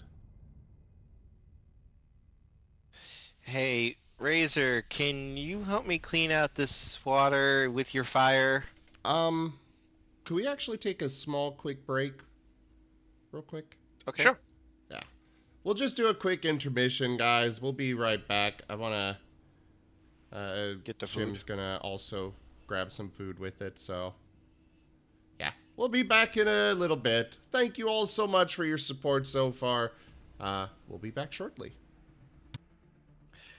Hey, Jaffer. Yep. I'm sharing something with you on Discord. This is how I imagine it going in that little scene that happened before. Alrighty. With just me and Razor.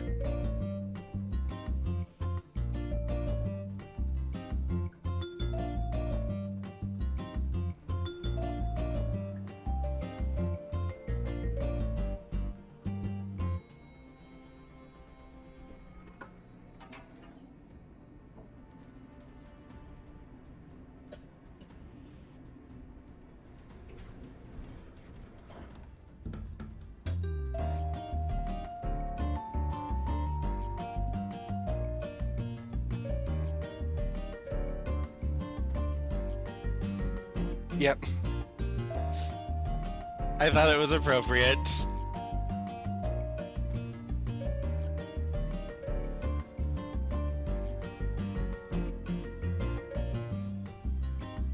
And that's pretty much how he feels towards Razor.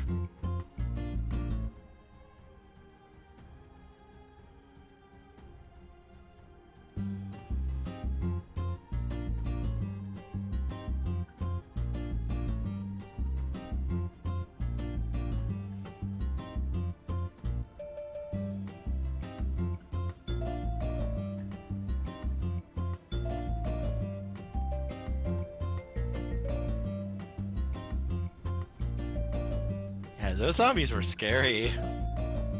Yeah, I figured trying to out AC you isn't really going to do much, so we'll just give them just enough hit points that It's hard to one-shot them. Let me one shot.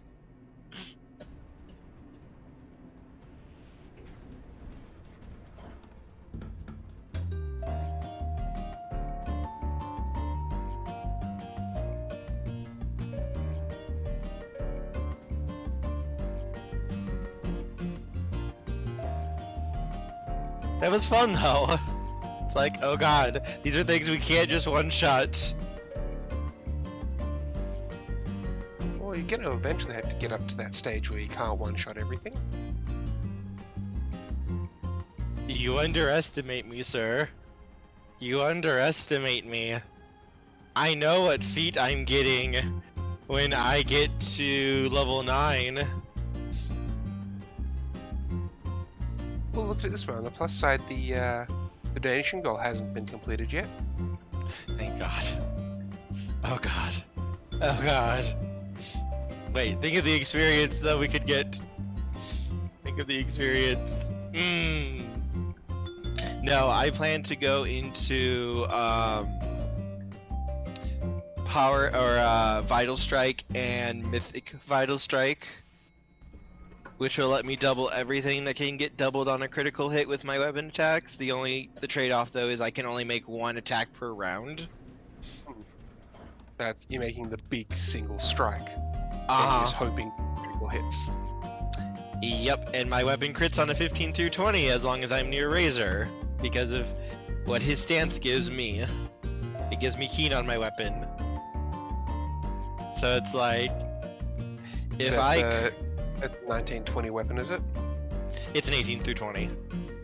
Okay, so an 18 through 20 Is 15 through 20.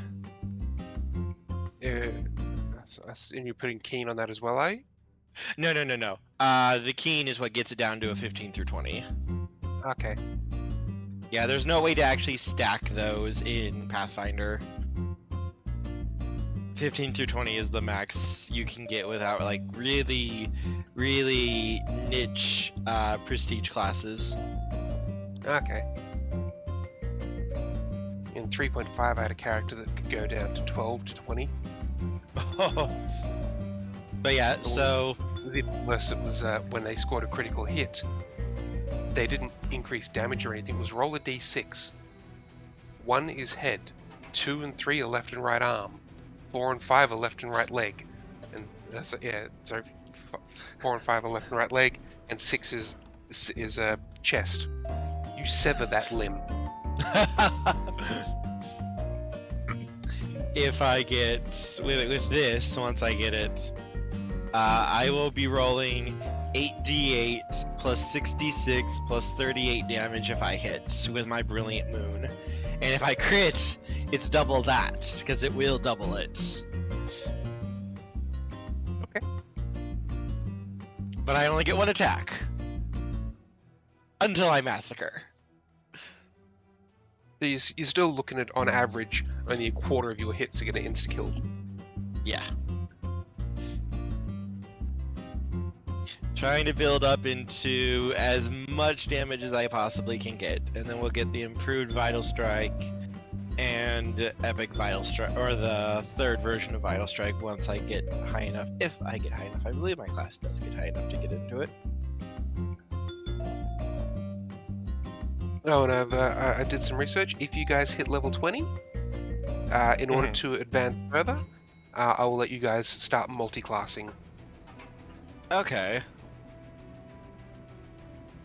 Probably go into Fighter for more feats, I think. Well, whatever you choose to multi-class into is your call, but that's how we're gonna handle if you guys get above 20. Mm-hmm. It's just gonna take so long to level, so... Oh yeah. It's probably just like, yeah, Fighter will give me a couple of bonuses and more feats, which is probably what I would want to go for then. Well, at the moment you guys have 40,000 experience. Jesus. Moving from level 19 to level 20 requires 1.05 million experience.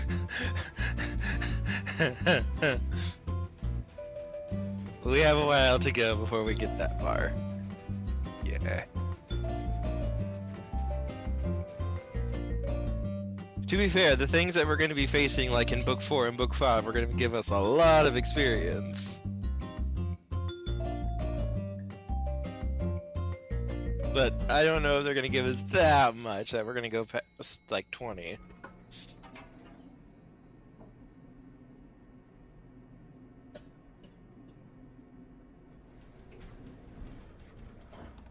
Yeah, so in order to get from level 20 to 21, you'd need an additional 2.1 million. 21 to 22 then needs 4.2 million, then 8.4 million.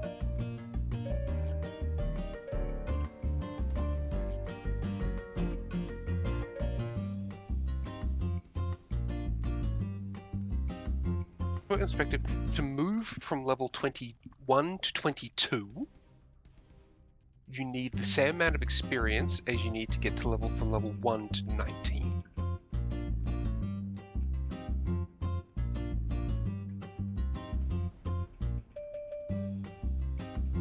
To go from 22 to 23, you need the same. You need more experience than level 1 to 20.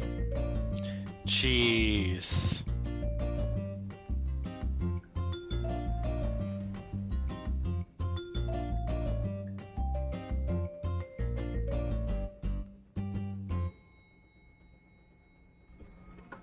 So whatever additional class you take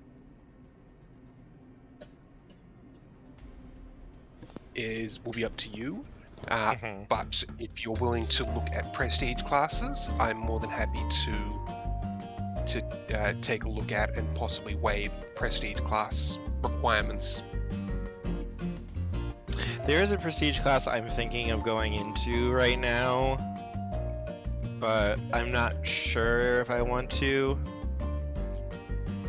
Well, the thing is, if you go level 20 and then take 10 levels in a prestige class, at level 30, I don't think there's enough experience in the book to get you to level 30. And that's assuming you do everything and get all the side encounters and do all the random encounters. I still don't think there's enough XP to get you to level 30. That's why I'm more than happy to take a look and go, well, let's, yeah.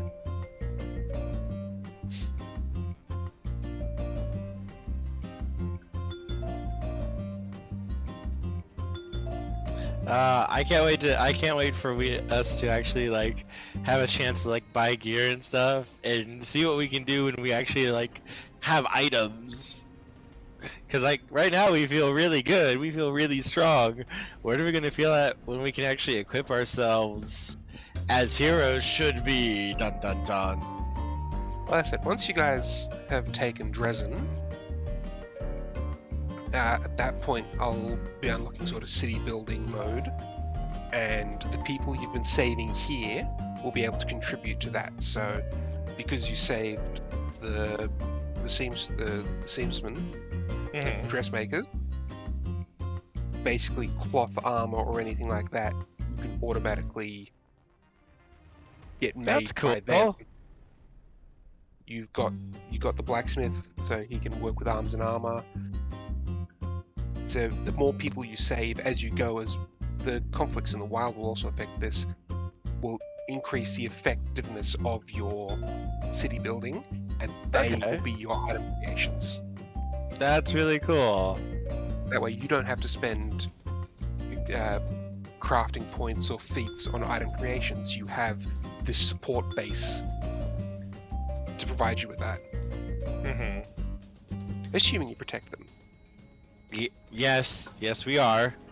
They are our babies. If you just use them as item creation and never actually support the city and help support them, then they might end up just going, why are we doing this? No, we are going to build Dresden into like the perfect fortress, and it is going to be impregnable and glorious. It'll become the new Neurosin, is it? Yup. I am very much going to be investing a lot of work into our city. So when I looked into the rules and potential story ramifications of if you guys took over and basically became the new kingdom, and even maybe usurped Queen Gallifrey. Oh god, I don't think she'd like that. She would not. But depending, like, if you build your city up enough, she may want to go, I like your city, I want that city now. That's our city, though. Yeah, that's the thing, like, she may dislike your city enough that she wants to move to Dresden and make that her new capital. I feel honored that she wants to do that. But at the same time, it's our city. We built it. On rock and roll.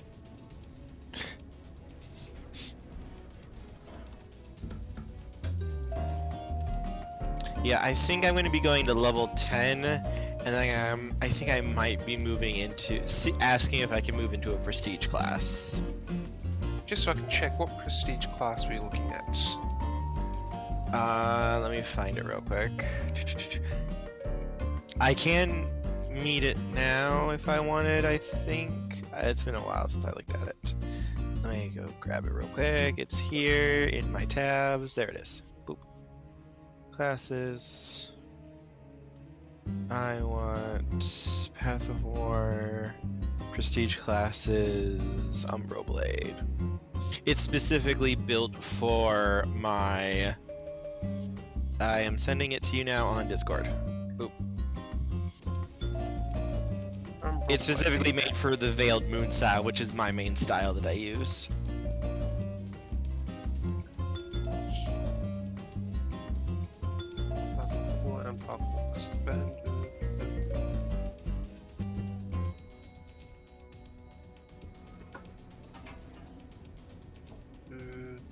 Minimum level 6 in order to get it, because the knowledge, discipline mind, third level maneuvers. I assume you have access to third level maneuvers. We're at 4th level now. Okay, cool.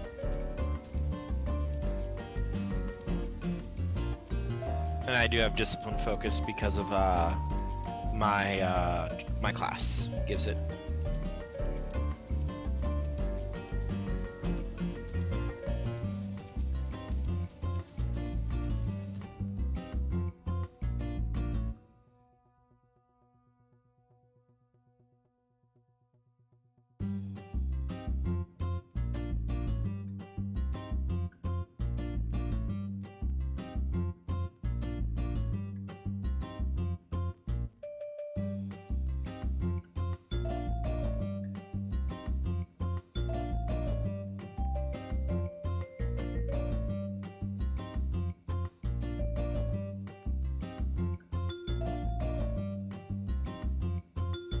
Yeah, I'd have nothing against you going into that one. It's from Path of War, so... I also feels like it is very fitting for the character, for what he is. Mm-hmm. And this very much kind of goes into that.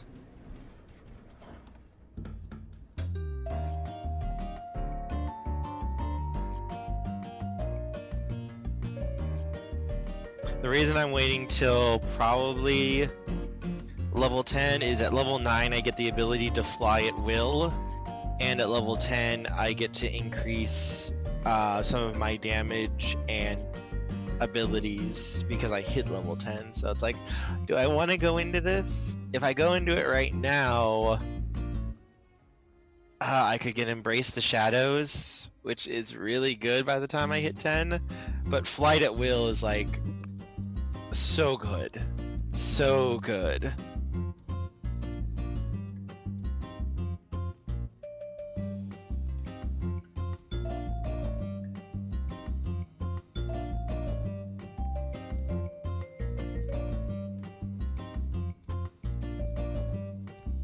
I'm sorry for this delay, everybody. Grubhub is being absolutely frustrating. Alright, we're just discussing tactics. Yeah, I've been listening to that. Yeah, because when I hit level 3 Okay, in this prestige finally. class... Oh, sorry. When I hit level 3 in this prestige class, I can go into a stance that basically causes my whole body to turn dark. Like I was covered in shadows. It increases the save DCs of my Veiled Moon disciplines by 2. I get +2 per level I have in the prestige to intimidate. And I get +2 to my natural armor and +2 saving throws as my form becomes resilient, and I get +2 per level on stealth rolls. And it's like, that's really good. And at level 4, I can use my int in place of my con for hit points and fortitude save. Okay, I'm ready to go again. What was happening? I was going to ask you if you would use your fire to help clear out the basin of all the body parts and such. And blood. Absolutely. Go whoosh, and we can get new clean water put into it and see if we can get any magic left in it. Razor will turn it all to ash.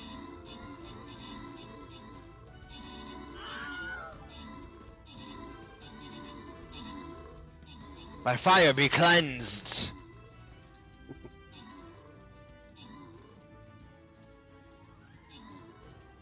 And Spirit has given us all a reroll. Well, you guys a reroll. Yay, thank you. Ah, thank you. Alright, so after you have cleaned the basin, you said you also put new water in it, did you say? Yes. Alright. As the water finally covers the basin, it glows and shimmers. When looking in, you see a chamber. Appears to be... Is Fantasy Grounds frozen on me?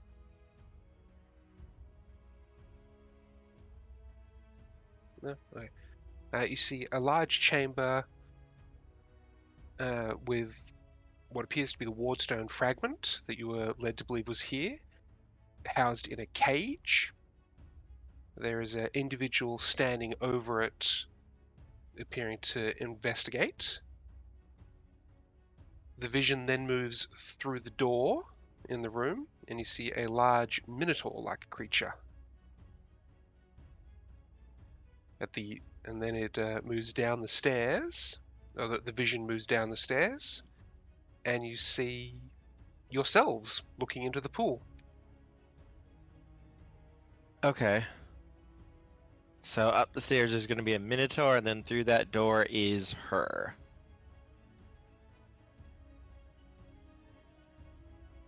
So ready to go minotaur hunting, Razor? Did the minotaur look like it knew we were coming? Oh, its axe is ready.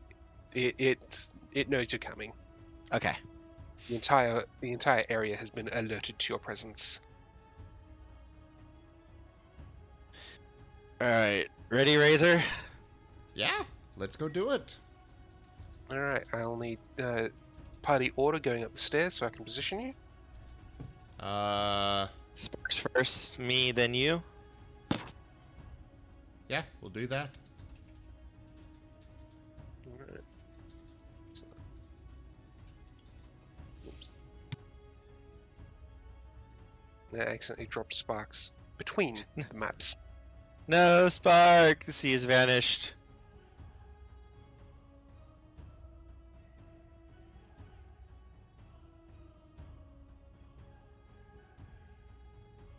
There we go. Sparks. Azen. Razor.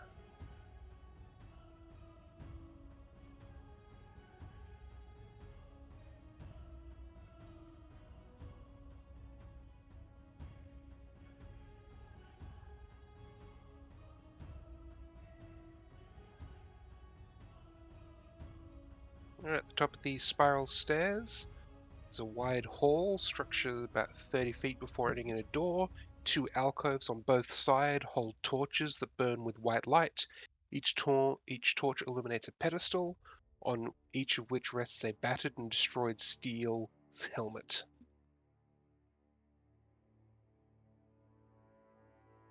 Hey, Kelly.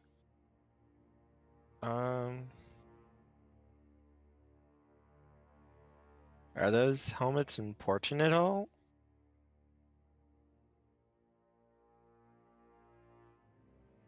You can't tell right now because there's a large minotaur. Fair point. We need to kill the Minotaur. Yeah. New initiatives, I assume? No, we can keep the same initiative. Everything has had initiatives rolled in Okay. comparison to you at the very beginning, so it All right. would be Azen. We'll step on out. Let me get you.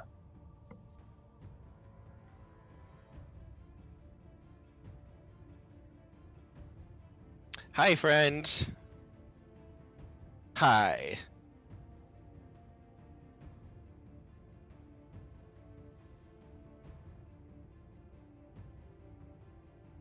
You actually gonna try and talk with it, or No. I was just saying that, would moving closer to it provoke an attack of opportunity? yes, because it has reach. That's what I thought. So we're going to use... We're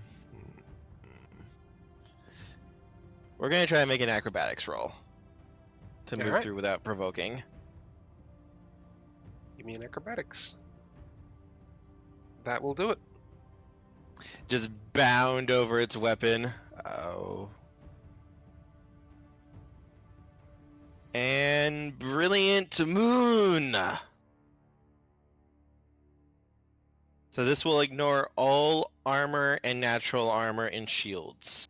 Only force effects ignore this. So if it has mage armor or the spell shield, So it effectively, does it's a get touch this. AC. Basically. Alright. That will hit. Probably not enough to kill it, but I can do some serious damage.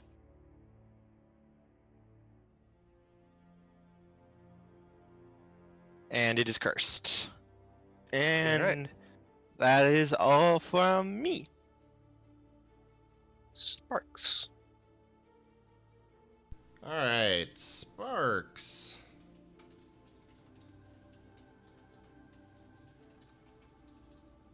Sparks can tank a hit, probably. Yeah, Spark shouldn't be able to be taken down in one hit. Charge Not from in! AoE.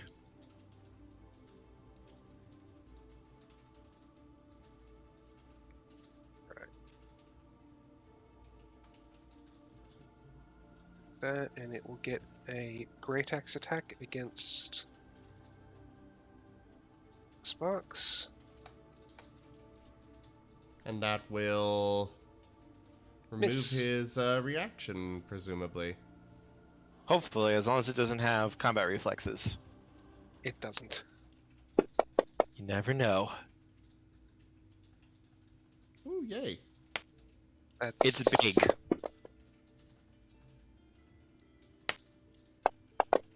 It is a big. It is a very But big. it is tanky.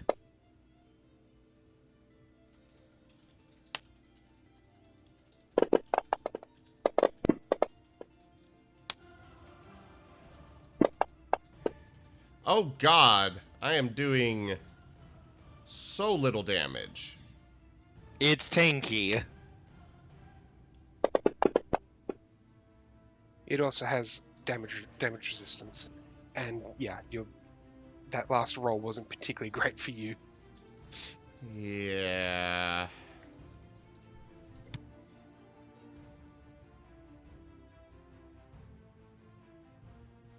All right. It is smart enough to identify which of you two is the greater threat. He's going to both attempt to swing and a gore at Azen. I will trigger my Penumbra defense. It will need to make a perception roll versus my stealth. All right.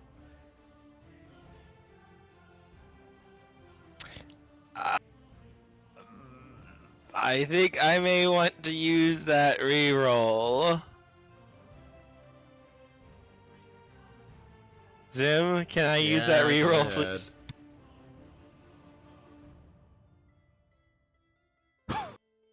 Yep, that's enough to get you out of the way as the horns embed themselves in your doppelganger. You'd want to move further than that because that's still within range. The second attack would miss me though, Okay. and there's not a good place for me to teleport back. Yeah, it's intentionally designed that this room is hard to deal with because how do you deal with something that has reach that covers the whole room? Yep. Razor, you're up. Alright. Razor's gonna... Oh, he got his attack of opportunity back now. Mm-hmm. You can use your defense though if it tries to hit you. You also, on your claw blade, you have reach just like him, so... Yeah, You can don't actually get just my move full- in. Well, I wouldn't get my full attack anyways, so yeah, we'll go there. Yeah, just use your strike. Oh yeah, I do have my, well, Raging Flux. And burn through its resistance. And I will also use... Actually, I'm gonna use Life Burst Imbuement on Sparks. Well, actually, he's pretty easy to hit. Hopefully I'll hit. I'll use it on myself. Yeah, you should be able to hit it. I gotta call 1 sec.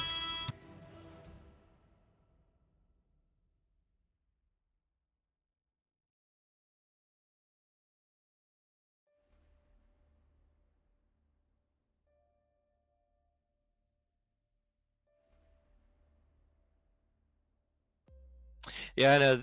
I can see where this thing can be really difficult to deal with, just trying to get close enough to hit it if you aren't careful.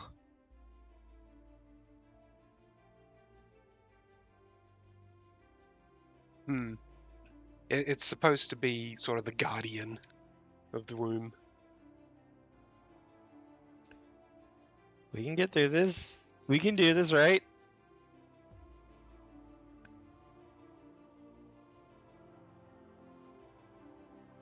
Okay, sorry about that. Apparently the lemonade I wanted isn't available. But that's okay. Alright, so yeah, Life Burst Imbuement and Raging Flux. And then... Slice. Ooh! Oh yeah, baby. Yeah. Reticle confirm. Yay! And what's the effect? Give me one moment.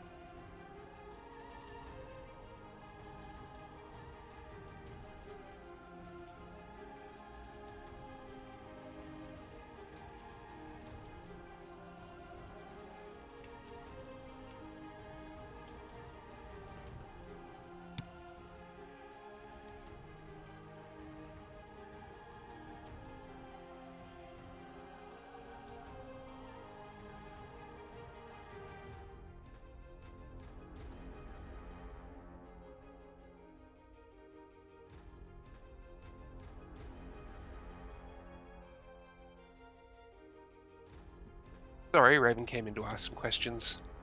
Oh, no worries. You're good. I have a kitty. Raven's making me tacos. Tacos. Tacos rule. Kurt won't make Breakfast me the tacos. breakfast tacos. Well, you heard her response yesterday. Do you want me to repeat it now?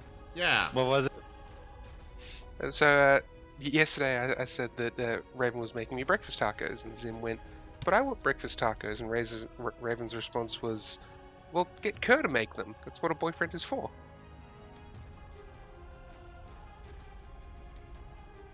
So yeah, you heard it from the DM's wife. She says you have to make me made me breakfast chuckle. tacos.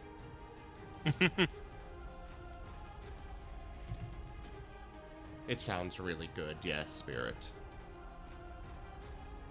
So anyways, what's the All crit? right. The crit effect is gory, so normal damage. Oh, so I'll need to clear the crit? Yes.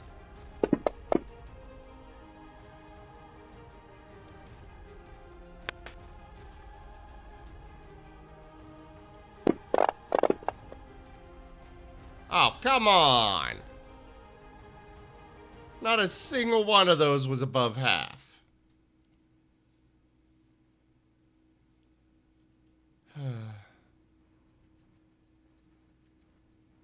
Well, at the least, I get the healing effect, which was one of my priorities here. I'm gonna split it 10 to Sparks and 10 to Razor. Alright. And you've caused bleed. He now has bleed 26. Oh, ow. Well, probably technically 21 because he resisted the rest. But, cool! Nice. Or he resisted 5 of that. Yeah. Yeah, the damage reduction there. So, bleed 21. That's really nasty.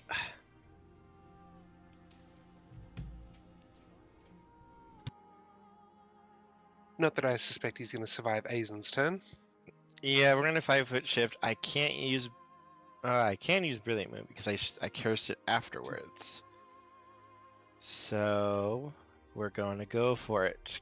Brilliant Moon. That's a hit. Under a crit. And that's a dead. Just cleave its head off.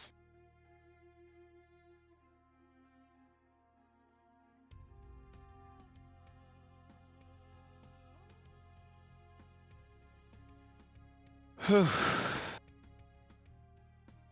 You okay?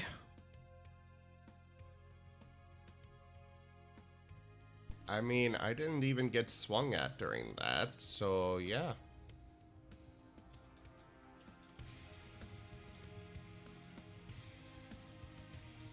Well, Razor's when gonna you go look on- over.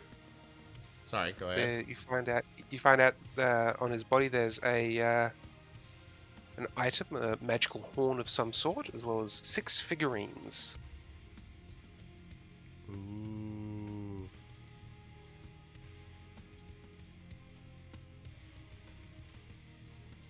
Want to try to identify the horn? It's a horn of battle clarity. When you sound it, anyone who hears it, who is an ally, is no longer considered flat-footed. So if you sound it at the beginning of battle, they're no longer considered to have not acted. Okay. I'm not sure how great that's going to be for us since it's just the 3 of us. But it's probably going to be worth a decent amount of gold. So he has it for several reasons. One, if other people do retreat up here to him, he sounds it quite early, so everyone gets bonuses.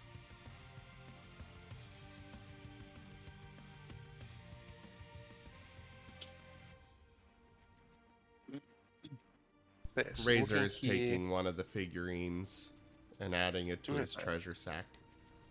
Razor, aren't you too young for this? What do you mean? It's a treasure. Have you actually seen what the figurines are? Yes, I did see the name.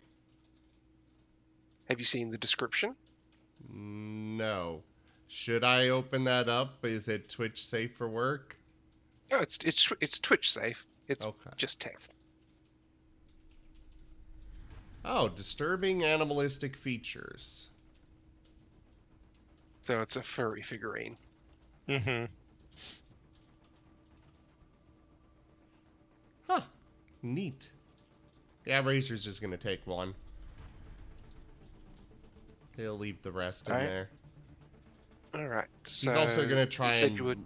pick up the Minotaur's great axe It's sized for a large creature, so you won't be able to use it. I mean, he's still trying to pick it up. Okay. It's big and heavy.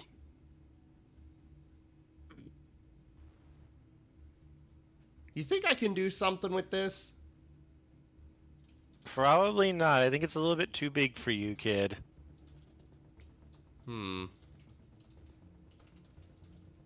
Well, okay. And he'll just drop it and go to the door. Is there anything else in this room, though? Alright, so that you still have the 2 torches in the alcoves with the helmets. Mhm. Make me a knowledge history or knowledge local.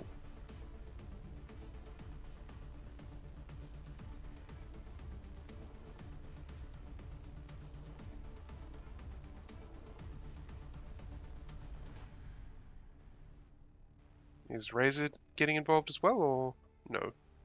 Ah, right. Sorry. Knowledge local.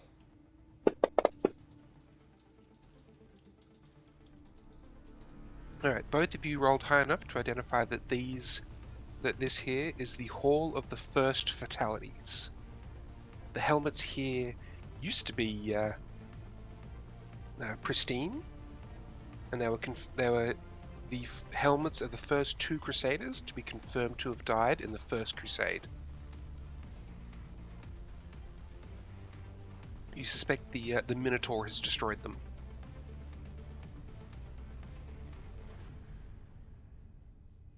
Well, that's Would they just be rude of it. important? You know that they have historical value and importance. They're not magical in any way. It's the helmets of the first 2 Crusaders to have ever confirmed to have been lost. Actually, that would be kind of important to Aizen because of his backstory. We know blacksmiths, don't we? Because we helped them. Yes, What you have can you we? have a blacksmith that defend his heart. Let's grab the pieces. We can take them back and get them fixed.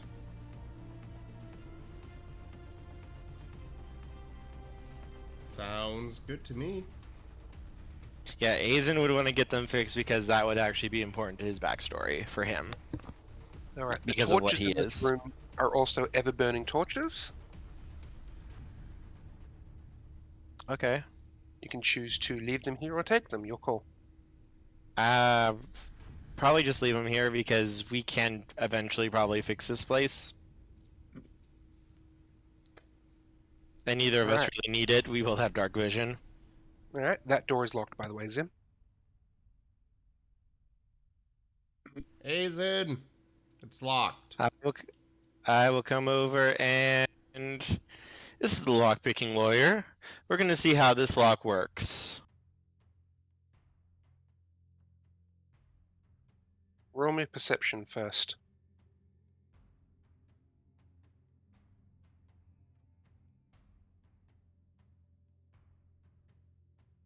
All right. You do see that not only is it locked, it also has a small trap. Alright, let's just take care of that trap first then. So disable device on the trap first. So this is a very interesting lock, you see. It was actually made by Yep. ancients that also placed a trap on it. We're going to figure out what kind of trap this is, and then we're going to go ahead and get in here. Probably going to use our raking tools to start off with, because it is a rather ancient lock, so it'll probably be able to be easily jiggled open with that. Just look at that. It only took 10 seconds. This is what you get with shoddy workmanship. The trap was a needle prick trap with a poison.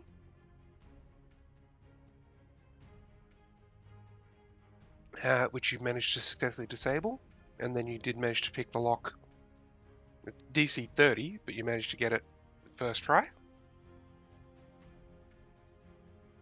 Go ahead and open the door. Dramatic kick in the door. I think Razor's rubbing off on me.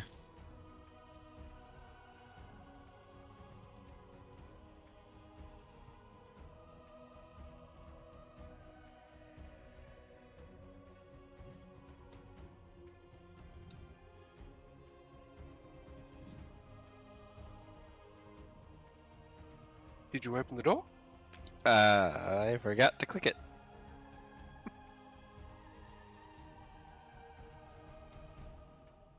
This semicircular room's original purpose is unclear.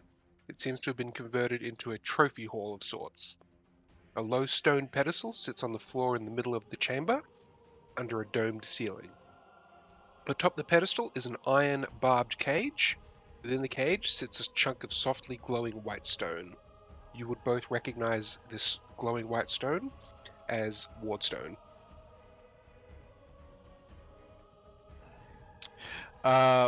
Quick question. Which of us have the wand? Would you carry it with you, Razor? I think Razor has it, yeah. Okay, then you go for the Wardstone, I'll deal with Jesselyn. Okay. Touch wand to stone, watch stone, go poof.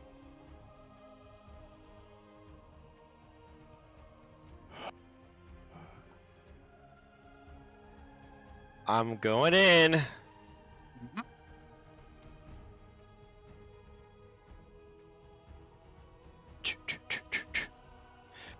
I think I have an image of her because she's named. Here we go.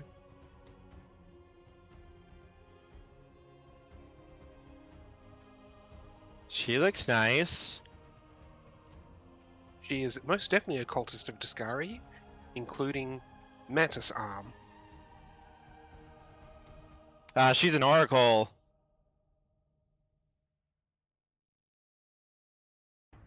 Alright. Let's... What do I want to use against her? I have another one. I haven't used it yet at all, but maybe I should? Yeah, I want to go for it. I want to try. I'm going to use Breath of the Moon on her. Alright. That's against her flat-footed.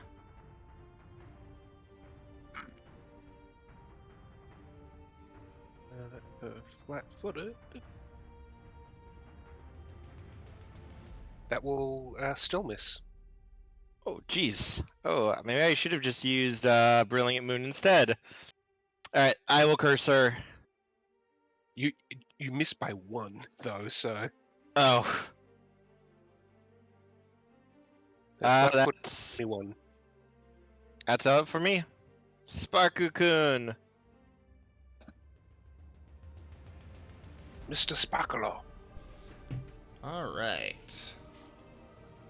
Come in from the right side so she can't flee that way. Well, I can't see the room yet, so... Okay. We'll block her in so you can get to the Wardstone. Won't be able to get the pounce bonus on this. Unfortunately not, you won't be able to get the pounce bonus. But I can still do a chomp. That's a hit. Oomph.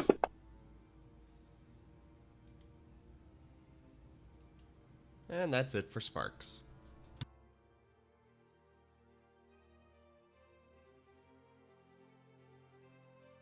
Right, she's going to take a 5-foot step this way.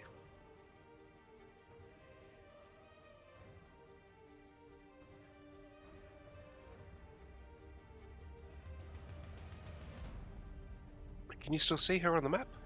Yes. Okay, cool. Now she's moving that way, and she will provoke an AO from Razor. Or Sparks, Razor? I mean. Sparks. I keep getting you two mixed up. How is she provoking it from Sparks? She's casting a spell. Oh.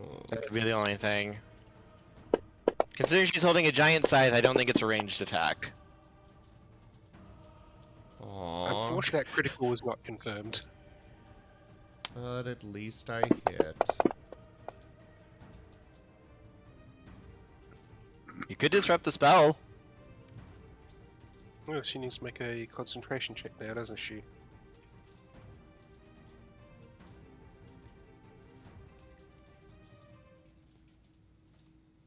I think the DC is 10 plus the amount of damage you take.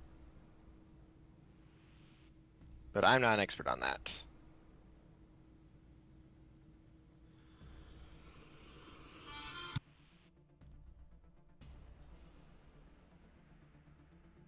Isn't that Sim's food arriving?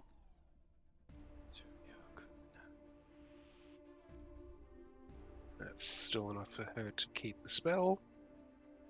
Alright, Aizen, can I please have a will save? I will activate my my obsidian sidestep. So I will Yep. make a craft check.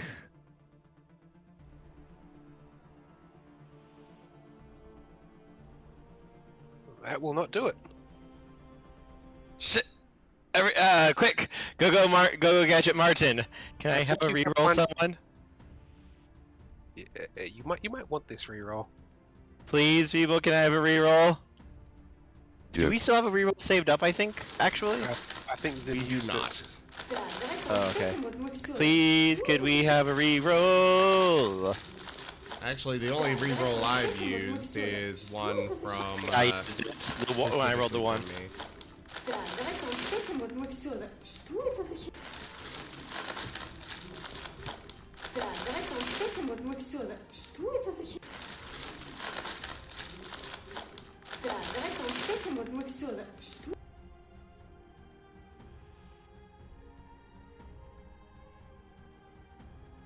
Please, someone?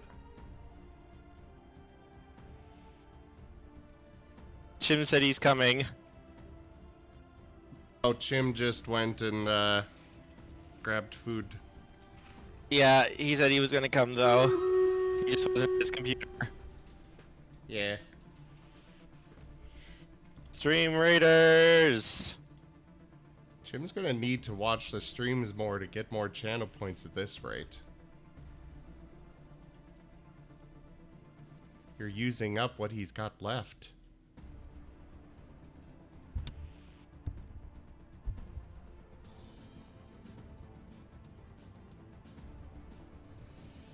It's okay.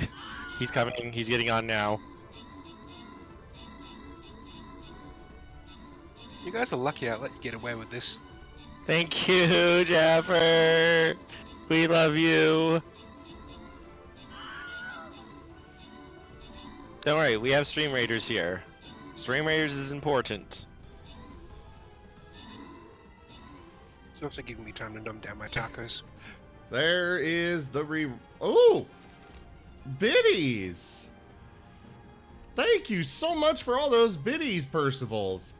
I will absolutely count those as a reroll, community reroll thing. Thank So you, we'll son. use that first, and then have Chim's in reserve. Thank you. Thank Chim's you. is only for Kerr. That's still a fail. Joke. Oh, come on! Well, if you need another reroll, Chim does have that one there for you.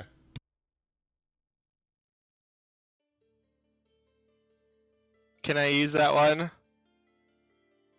That one is only for you. Chim specified only for you.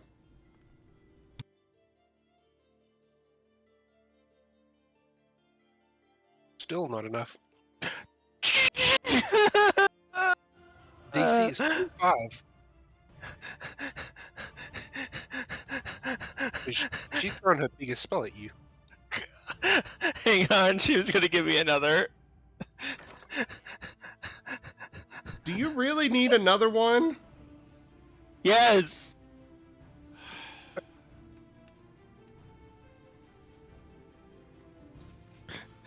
Well, he needs another reroll.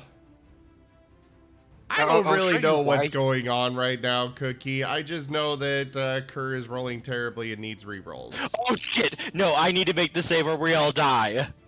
Ah, it's too I need to recent. make. Oh, there's the notification for the bits. Holy crap, that took forever. Thank you. Okay, Jim is giving you a reroll. Yeah, no, if I fail this roll, we all die. Come on, 10, 10, 10, 10.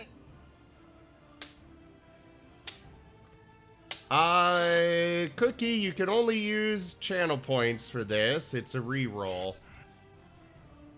Well, I mean, technically you could possibly influence for, like, the spell being disrupted or something.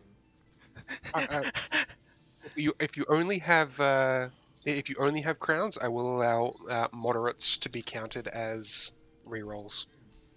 Yeah, that's I fair. need You can use a moderate. I need it because I kid you not, every single time in every game I have ever played, every time I have gotten mind controlled by something, someone in the party dies horribly. Chim can back me up on this because it's happened like half the time to him. By the way, the dominate mind command would be protect the Wardstone fragment.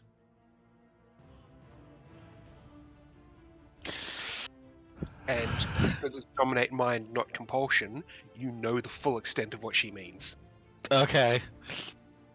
So, But you know that if you can, as a yourself, you could convince like, hey, stay out of the room, and I'm not going to hurt you. Don't come near the Wardstone fragment. Will fulfill the task. But you're also smart enough to know that anyone trying to affect the Wardstone is now a valid target. I just sent Jim another message for one more.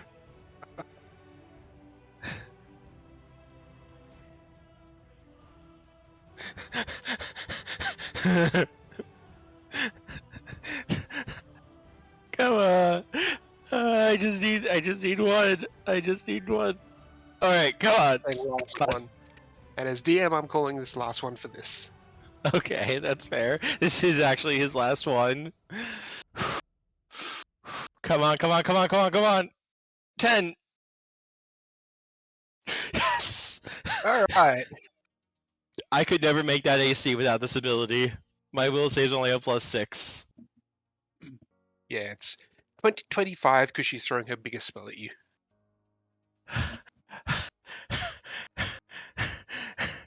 So you feel the tendrils of that spell like start to weave into your mind, and eventually, after lots of internal struggles, you manage to realize that no, I don't want to be slaughtering my friends to protect the Wardstone.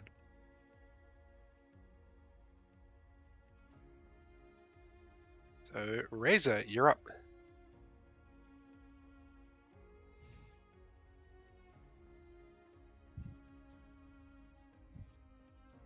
And you wonder why I let you guys have such powerful characters. Okay. I just throw my defensive spells at you. Yeah. So Razor is gonna move in. I think that's far enough. Yes.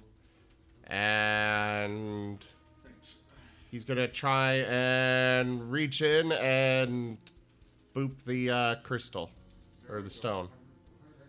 All right.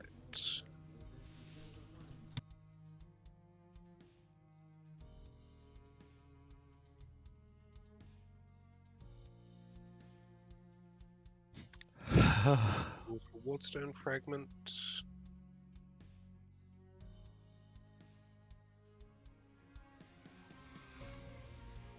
Good job, everyone. Thank you for all your help.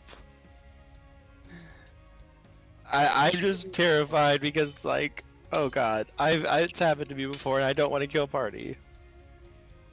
All right. So as you touch the rod to the Wardstone fragment, roll me a will save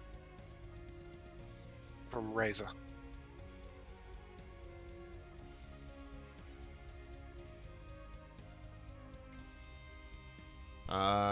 Yes.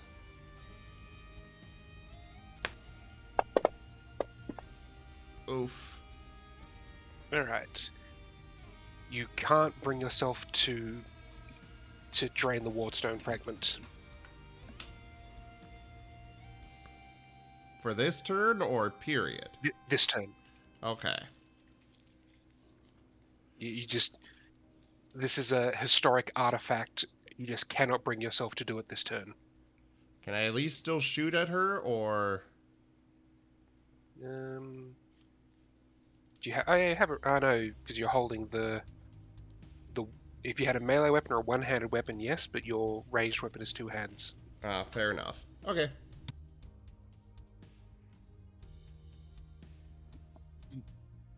So, Aizen. Alright, 5-foot shift.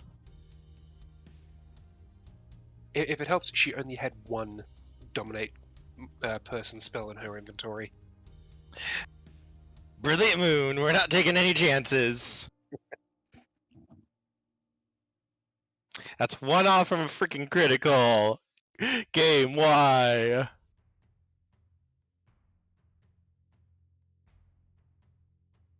Just sweep my sword through her.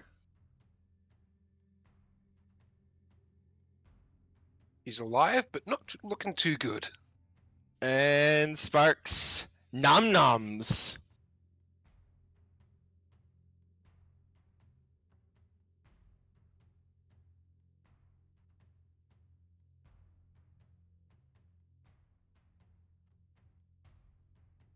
I think Zim is nom-nomming.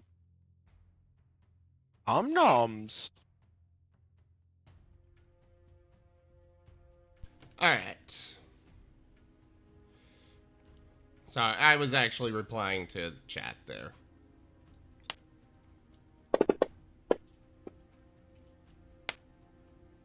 That's a miss. Oof. Another That's a miss. miss.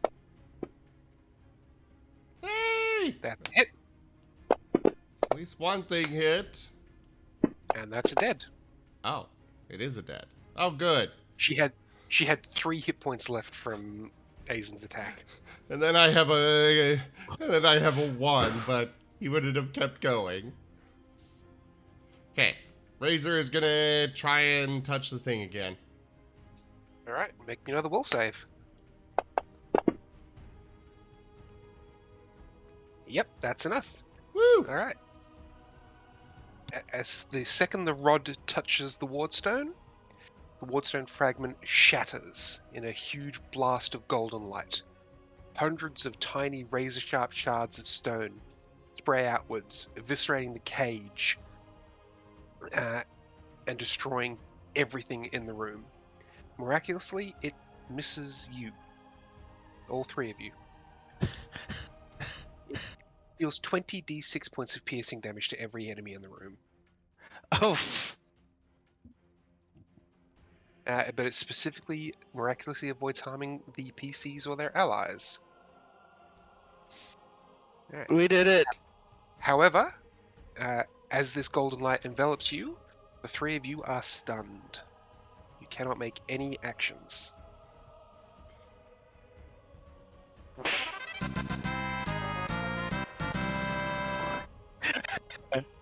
And you receive a vision.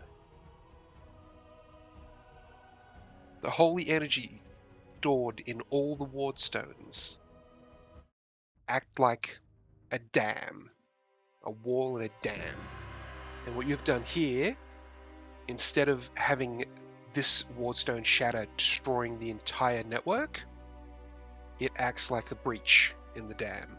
And all the holy energy from the entire Wardstone network comes rushing through this stone fragment.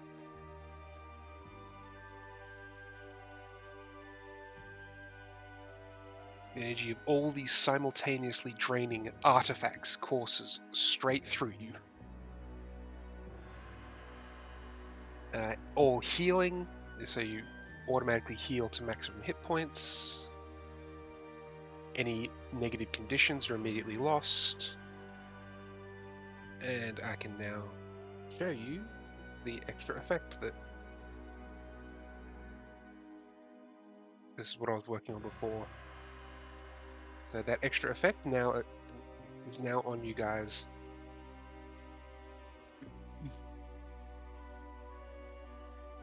This event does not go unnoticed. You can see all along the border the other wardstones flash with golden light as well, momentarily supercharging their effects. Thousands of demons and devils are destroyed outright by the flash of light, and many more of the more powerful ones are wounded. The attacks along all the borders suddenly cease, with the surviving demons fleeing back into the depths of the world wound. Thus, the demons themselves do not witness the next part, in which the remaining wardstones go dark and fall into inertness. You see the defenders rejoice at the unexpected pulse of energy in the light. The fact that the greatest defense has apparently burned itself out is cause for concern among the higher ranks, though.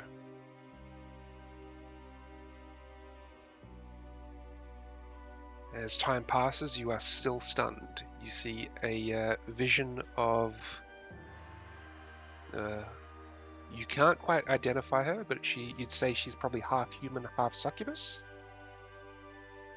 She's holding a purple crystal in her hands, and she sort of looks, almost looking at you, even though you are somewhat scrying and viewing through a remote presence. She seems to stare directly at you before you are pulled away from that vision. You look back, you see in the past the Wardstone being built here in Canabras. You see it being erected in the Kite, which is the castle. A ritual involving the hand of the Inheritor, the Herald of Iomade herself, a golden-winged angel with a halo of swords around his head. You then jump further ahead. You see a vision of Hulran, the old man who died at the beginning of the assault, leading the burning of dozens of supposed witches in the courtyard of the Kite in front of the Wardstone, the event launching the Second Crusade. You then jump further in time. You see a vision of the Storm King himself leading a brazen attack on Canabras. It manages to hit the Wardstone with a single strike, and the Wardstone suffers only the tiniest of cracks as the Baelor's sword shattered, sending him back to flee. You then jump forward ahead further. You see a vision of Irabeth chasing a burly dwarf down a street. They turn the corner into the courtyard of the Wardstone.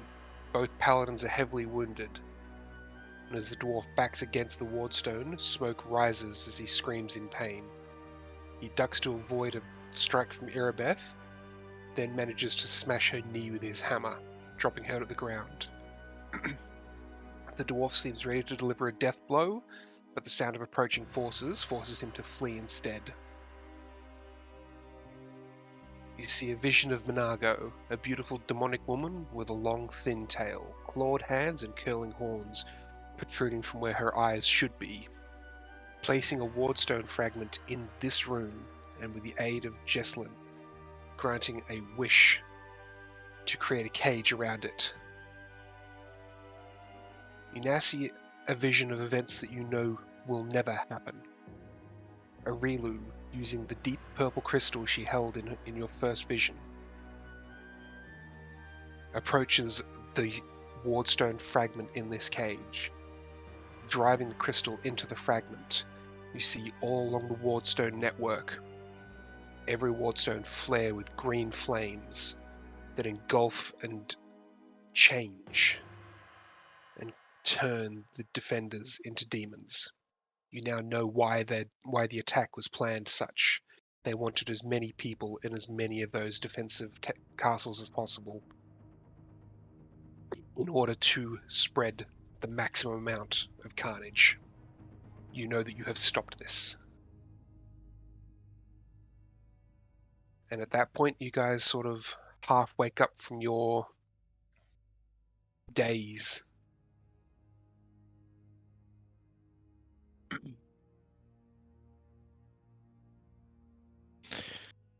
My head.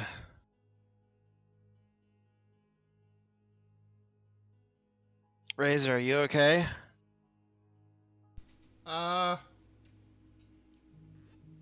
When are we? Now? I want to say?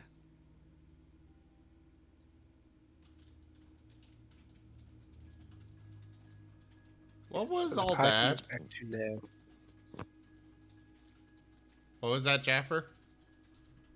You know you're back in now, and also you know, like your character, you were divinely given all the context clues to understand what you saw. Mm.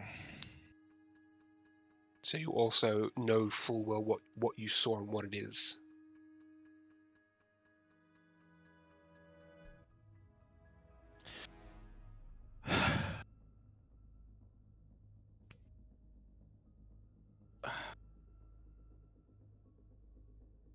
I think we just saved the day. Only the day? We still have to destroy the world wound, don't we? True. Yeah, that is fair. Yeah. But we stopped him from destroying all those cities, the capital, everything. We could have lost the queen. Oh yeah, I guess we did do a lot of good then. We should probably go check in with the others, though. Zim, just checking at this stage. Has the donation goal been completed? No. Okay. We have $10 towards it. Okay. Just making sure. Alright, so in a corner of the room, you see what is clearly an image of Arilu, the architect of the world wound. Sword up?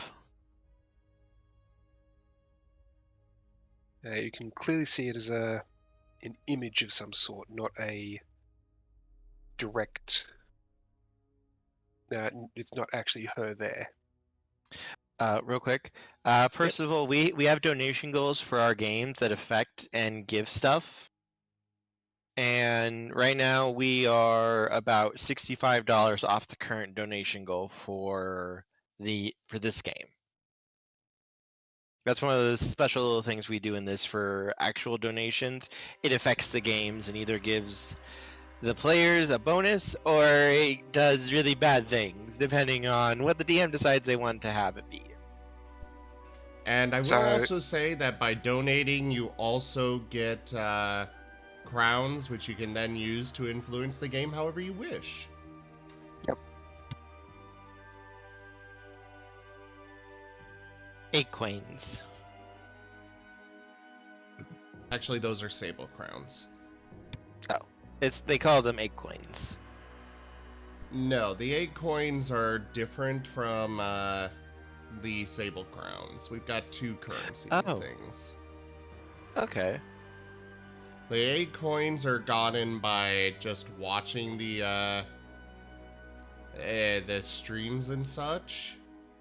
The sable crowns are gotten primarily from donating, subscribing, etc.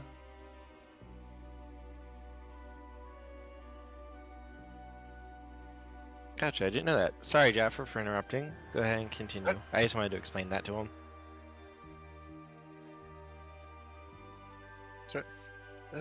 Alright. Where are we?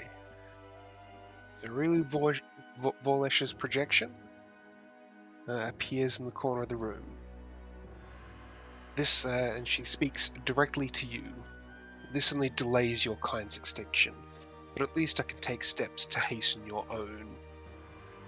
She waves her hand, smirking as if, she's about to kill you, and nothing happens.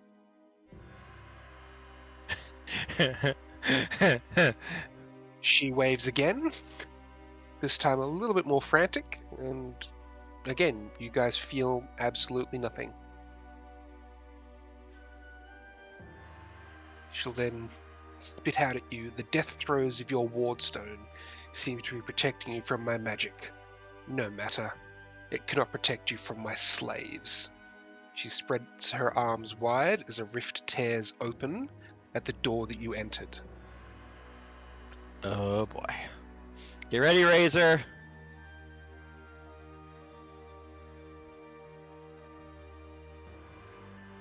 As a half dozen babaus tumble through into the room. And beyond the portal, you catch glimpses of even greater demons preparing to attack. However, as We're fucked. the first rock starts to crawl through the opening, it suddenly pulses and closes, severing its arm. Oh. Arilu looks even more shocked, as even though she's only here as an image, the magical feedback from the last pulse sends pain through her even to the abyssal realm. She screams in pain as the projection just immediately cuts off.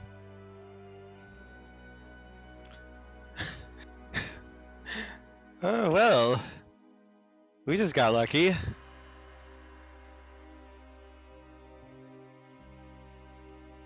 Ready, Razor?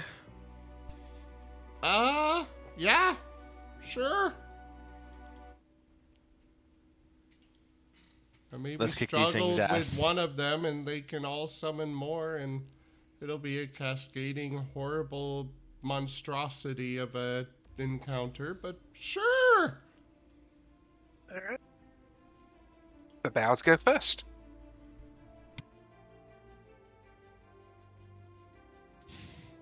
They cannot summon anymore because, well, Wardstone just shut down all summoning to the infernal plane.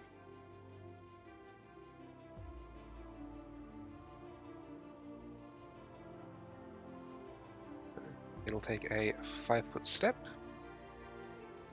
Attempt to claw and bite. Oh, that's damage straight away. My apologies. Let's cancel that. Grabbed the wrong dice by accident.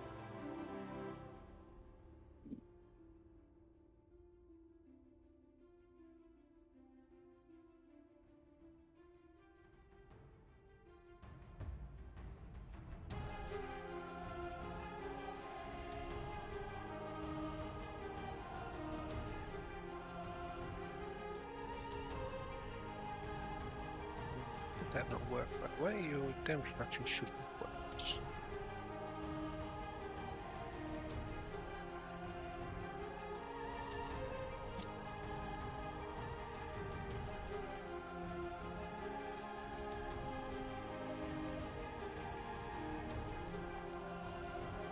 I see what I did.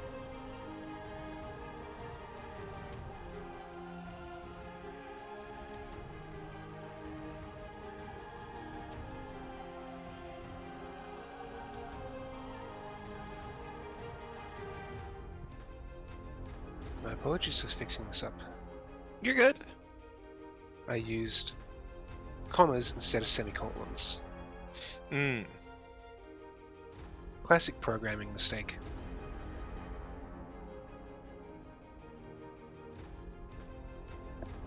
Alright. Now let's have the Babao actually attack rather than just roll damage. It's going to attack Razor.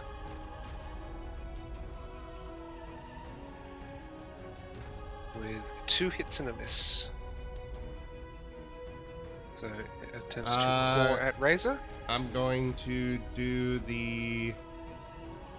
Before you do that, it claws at you and does nothing. We have damage resistance. We're infused with the energy of the Wardstone. And it also attempts to bite you. And again, does nothing. Woohoo! Can I keep this forever? Unfortunately. Eventually. Eventually you get to this level of power. This Babao is going to charge in an attempt to claw at Hold Azen. on. Attack of Hold up. opportunity. Oh yeah, you got reach. I forgot you had reach. Oh well. Go for it. Actually, Babao 1 I would have had an attack of opportunity against as well. Then. It only 5-foot stepped. Oh, Yep, right. 5'7" won't trigger it.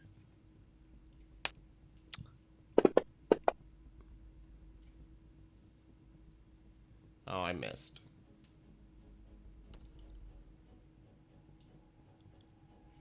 That other one does actually hit Azen as well. Because Yep. you didn't have your bonus for that one. This is correct.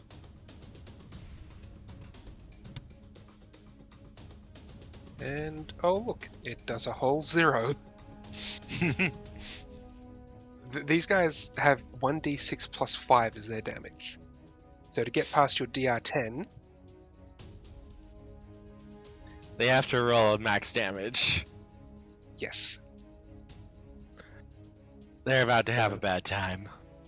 So the rest of them are going to 5-foot step, 5-foot step.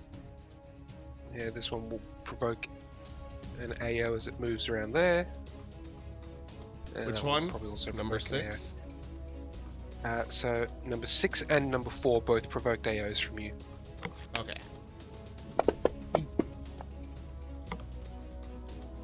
Yay! That's a hit. Have you ever heard? Oh, sorry. Alright, so You may that notice you're hit. also doing increased damage. I did see that. Also, you may notice you're completely bypassing their damage reduction. Oh, they're about to have a bad time. Yay! Do do do do do Okay. do do do do do do. Alright. Reza, your actual turn now. Hey, nuke 'em! They all swung at you, they all tried to hurt you, and no matter what they tried, it just did not work. Alright. Cool! I like this. Use your nuke. They're all right around you. Well, I mean, it does force damage. But it also gains the bonus Yes, because so it's a strike. the damage you do is also applied to you. It doesn't matter what you're attacking with, everything you do is infused with extra damage, and it makes it good. The Wardstone is affecting you right now. Well, Doesn't no. matter what casting has come from. I'm meaning that the Arcane Torrent would hit Razor as well. Because it's not fire damage, you'll take the hits. Yeah, it's force. You do have That's- damage reduction yourself. And are you willing to put yourself at the center of an explosion? Oh, Razor's absolutely willing to. Alright, he's just gonna explode. I mean, we've entered crowning moment of badass here. Yeah, Razor's exploding. Boosh!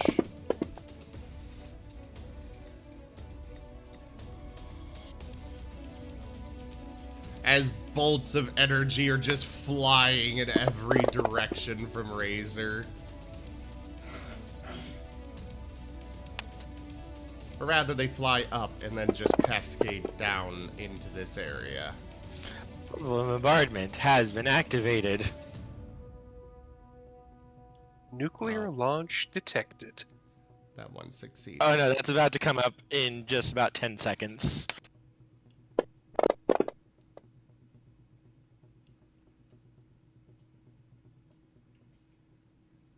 Okay, only one succeeded. And then you can make a save to try to dodge your own attack too. I failed.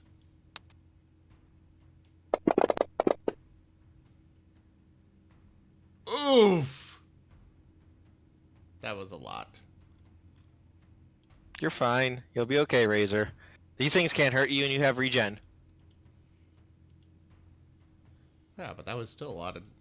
Okay, what enemy did we miss? That's a Relu on the map. Oh, okay. I haven't removed her in case the donation goal does get completed. She then shows up in person. Don't. Oh god. Oh god. Alright, we're gonna curse about 4, 6. Nuclear launch detected. And 3. And Did that actually go through the Discord? yes, Yes. I Okay. heard it. I'm going to use Fetch's Wrath, teleport here, and we're gonna go to town. I get flanking thanks to Razor. Every time I roll a 14, why do you taunt me?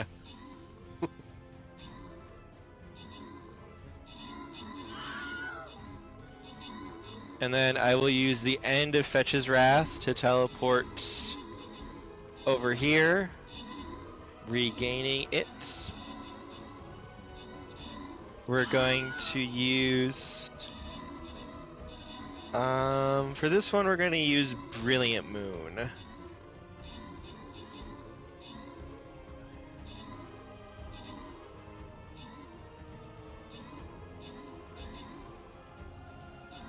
Regain. Just before you roll the next one, I want to Yes. quickly test something. 2d6, because that may have been the way I did it before. That's why the extra 2d6 damage wasn't going through. It was supposed to be an extra 2d6, but I set it to 10 because I thought I may have broken it. But I realized I may have broken it another way, so it now may work. So Oh. next attack, we'll see if you roll an additional 2d6 in there. Okay. I'm going to teleport over there.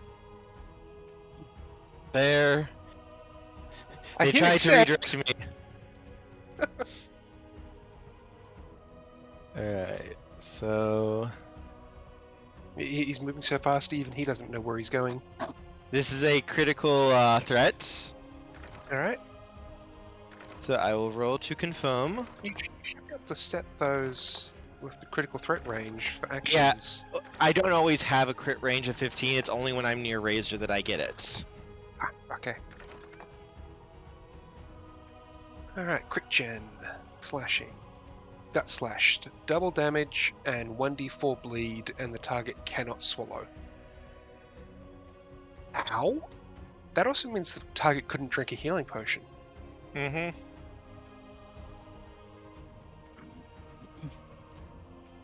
Yes, it did do the Well, extra 2d6 there. Unless it was like one from, you know, Resident Evil where you just splash it onto your severed hand after you hold it back up there, and then poof, it's all reconnected. So that would be 96 damage altogether. Number 3. Alright. Confirm delete.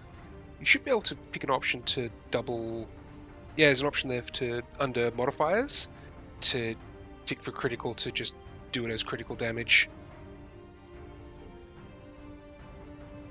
Okay, I am looking to see how to do that. Let me So see. in the top corner, under tools, you see a little +/- icon.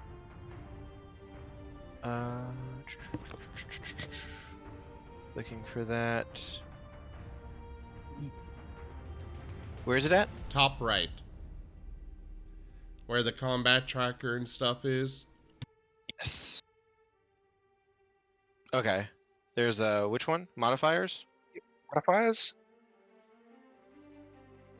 And Oh. from there, you have the option to just tick that to apply critical. Okay.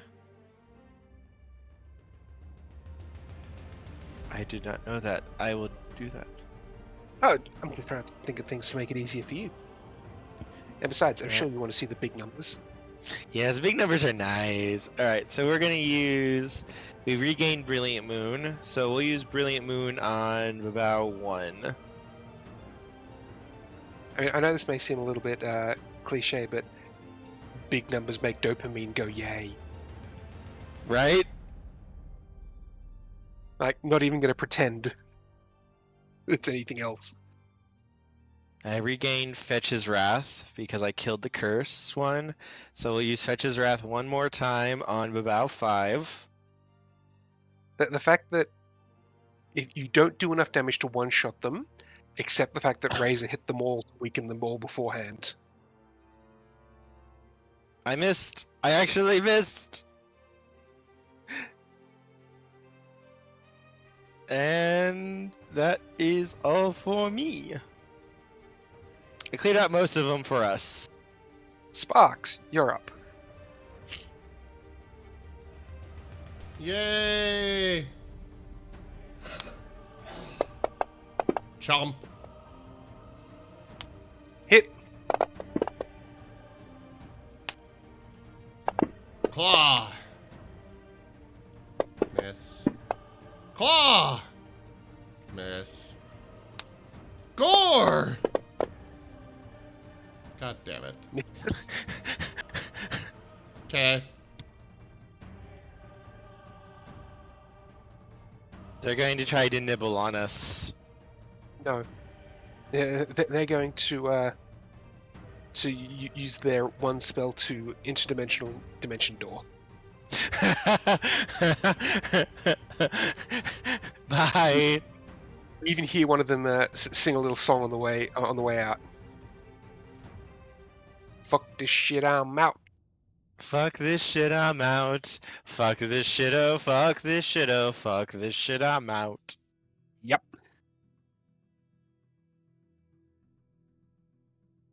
That's very much the nope.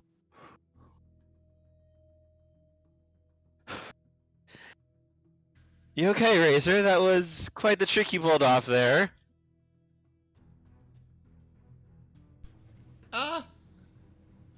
That hurt a little bit. Oof. But yeah, I'm okay. So, Alright. now should we Let's get also- out of here? Let's not forget the gear that she had. The equipment she had. Ah, right. One sec. Also, Razor's gonna pull off, or try and get one of the shards of the Wardstone. Oh, there are actually 6 shards that you automatically get, so give me a moment. Let me drop them in.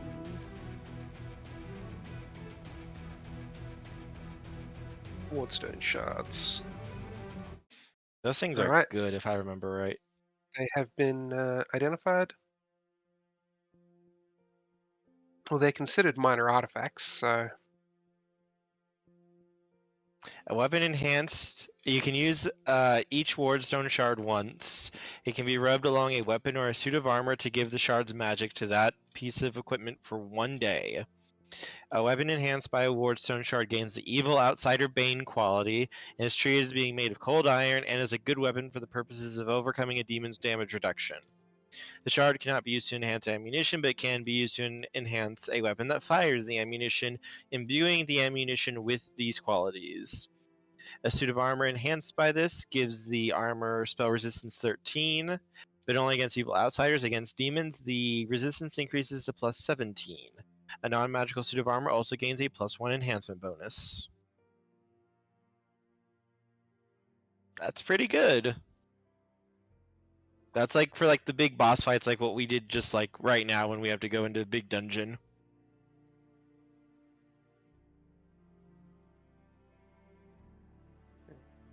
excellent gear. Yeah, but Razor wants it for... He wants one as a souvenir, so that'll never be used. As you finally use it in the final boss fight, as we face like Discari himself in a glorious battle to save the world. Nope, not even then. If it makes a But- difference, my party split them all evenly because we had 6 of us, and you're supposed to get one per party member. I just gave you guys 6. My character never touched it. I went through the entire campaign without touching mine, to the point that even at one fight, someone was saying, "Why don't you use it now?" No, I got to save it for when I need it.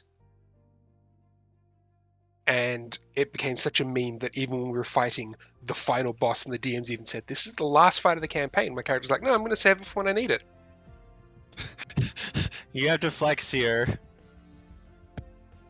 That is kind of my problem with a lot of these kinds of one-time use things. It's like, okay, saving it for when I need it. Last boss of the campaign. I never used that. Well, to be fair, my character in that game was a dwarven gun tank musketman.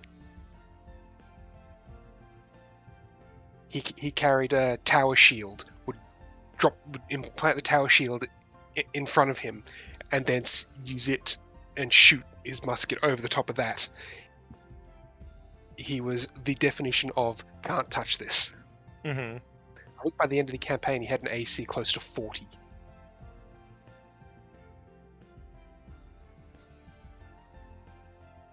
So when it came to, why do I want to enhance my armor when it's already pretty much untouchable?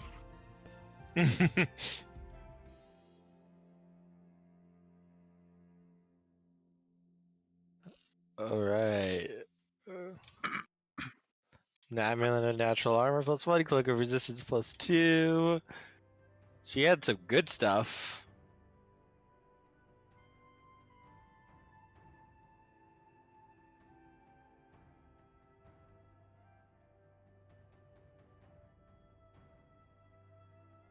As you defeat the Babars, the power infusing your bodies fade, yet not completely. Exposure to a combined might within the Wardstone has awakened legendary potential within each of you. From now on, nothing will be the same. So, you now earn full XP for this fight, even though it was insanely upscaled for you. So you gain that for destroying the Wardstone fragment, you gain that for all the fights in here. That puts you at 58, which I think... 58 puts you at level 8. Yay! 51 is the point to get over to level 8, so you're now level 8. Nice, nice. Okay, now things start to slow down. So in order to get... So to get from level 1 to level 8 is 51,000 experience. To get from level 8 to level 10 is another 54,000. So everything we made here, we now have to do again. Yeah, so if you were to replay this entire thing again and get the same XP, you'd only gain 2 more levels. And this is everything you've done from the first session to now would gain you 2 more levels. Okay, fair. The low levels you increase quite quickly, but slows down significantly after that. I like leveling up. It's just also like... I struggle with the level ups. It's okay. So at this point, the game slows down. Okay. Yes. It's end of book 1. You've reached level 8, which is actually where it was suggested you guys would be at. Yeah, so you're at 58,000. You need to get to 75,000 for the next level. Probably won't reach there for a while. Yeah, so you need basically everything you did today to level up one more time. And this includes the fact that you fought a final boss.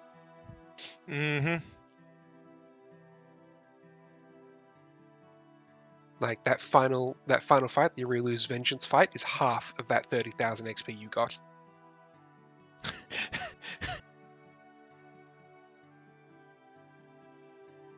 Jeez. So yes, you've leveled up again, but this is set to sort of, that's it. All right, and we also need to, as we head out, we need to also collect all the bodies of the paladins and such, like we talked about before. So because I counted it towards the fact that you guys were collecting this to do this and collecting that to do that, I've given you devotion points for it, which means you did actually make the 10 devotion points needed. Yeah. What are devotion At this- points? At this point, the gods smile upon you for your work. So you each gain a permanent +2 bonus in a skill of your choice.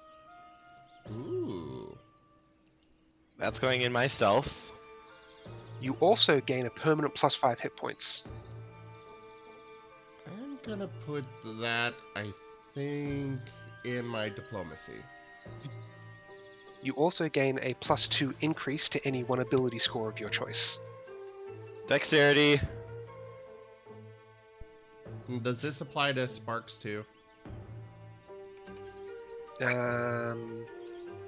Yes, Sparks will gain access to all of these as well, specifically because you're taking the Mythic class to buff Sparks to Mythic. Cool. And last but not least, you each gain a bonus feat of your choice. Oh! That's what the top tier of devotion points gives you, the extra feat. Kerr over quick here, question. like, yay!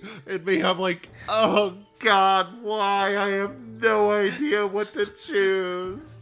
Quick question, Jaffer. Does this count for this bonus feat that we're getting? Does this count us as level 8 since we did get enough experience to level? Yes. Okay, I get my feat. It specifically says you level, then get the devotion point awards. Okay. It also says the party should be at level 6 at this time, so you're only just ahead of them. So it's a +2 bonus to a single ability score? Yep. A permanent bonus. So this isn't a temporary thing, this is you just add it to the score. I don't know which one to put it in. Dex. Are you sure? Yes.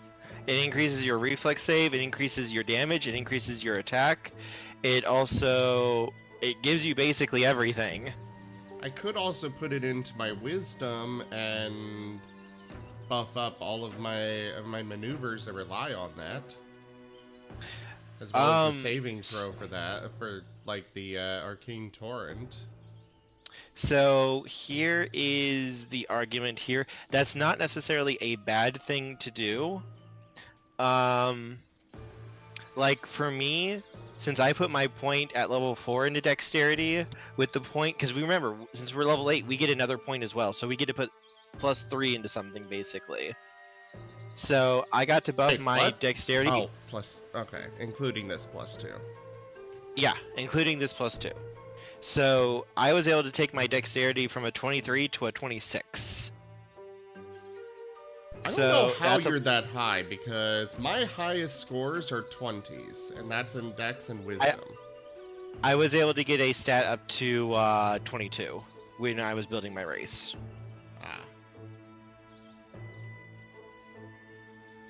I think I'm going to put it in Wisdom. That's a fine choice. It'll buff up my saving throw stuff, especially for like Arcane Torrent. I plan to get a magic item that will increase my intelligence. So I'm just going to be relying on that. But dexterity is like my main stat for me to get the most out of my damage and skills.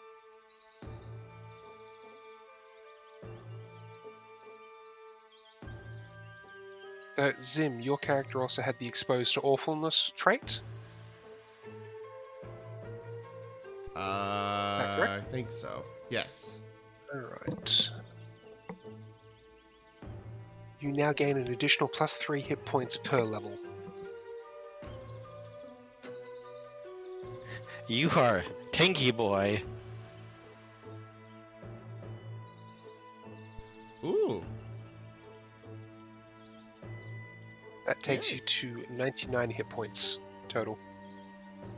Jeez.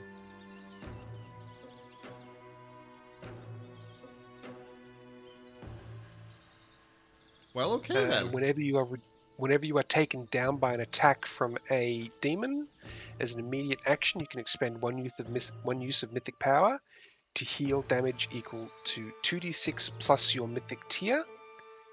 The healing occurs immediately. And yeah. And Kerr, you a chance encounter, were you? Yes. You get a +2 bonus on reflex saves. Okay. Adding that to your character now.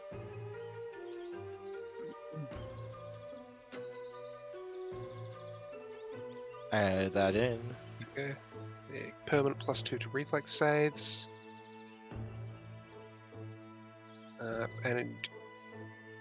You can expend one use of mythic power to take 20 on an acrobatics, bluff, disguise, sleight of hand, or stealth check, without needing to take any additional time to do so. Am I allowed to use that with my strike? Yes. So as long as it's one of those, skills, acrobatics, bluff, disguise, sleight of hand, or stealth, you can spend one use of mythic power to get a natural 20. Yay.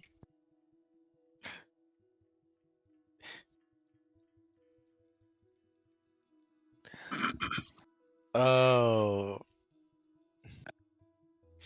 Hmm.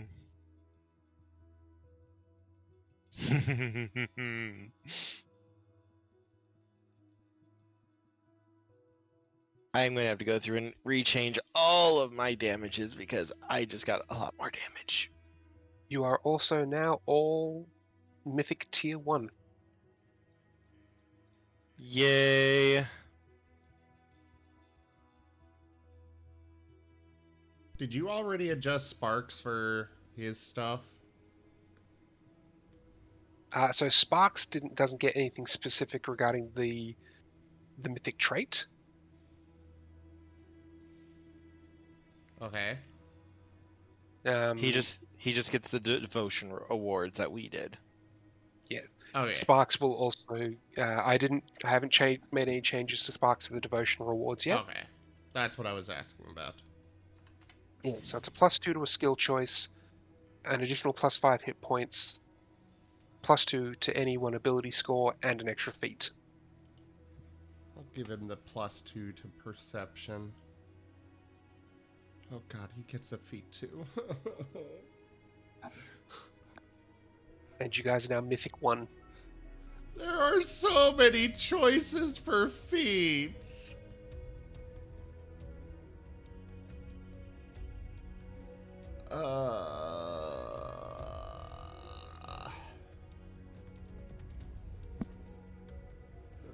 Literally, the rest of my level up is easy. But whenever I get a feat, it's like, okay, time to spend an hour trying to figure out which feat to go with. I can help you. It's not too bad. Okay, wait till he starts realizing that half of the mythic stuff gives mythic feats as well. I Yeah, don't you have even a mythic- understand the mythic basis. I'll help you with the mythic stuff. There's not really any combat. We can just roleplay for the rest of this too. So you don't have to worry about leveling up or anything yet. Yeah, there's no more combat in this book. I'm just going over. The entire book, there is no more combat. Can I split that +2 into 2 +1s? For Razor, for the ability For score, Sparks. for Sparks, for the ability scores, Yeah. yes, you can increase strength and dex to both to 20. Then again, maybe it would be better to put that into con. More health is That's it. good. For Sparks, I will allow you to do a split because he has 2 odds right there. Yeah. I'm just debating if I should do that or maybe increase his con because his strength and dexterity do go up on their own outside of ability score improvements.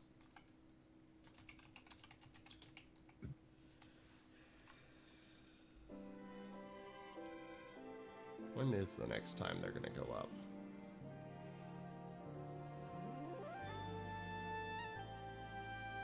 Oh, not till 10th level. And at 10th level, he'll get an ability score increase. Which, that ability score increase will only give him a +1.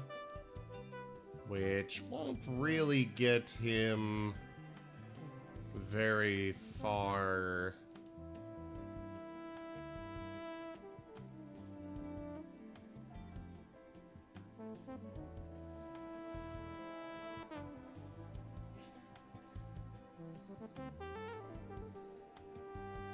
Alright, so I at think I'm gonna put tier it 1, all in. you get a mythic feat.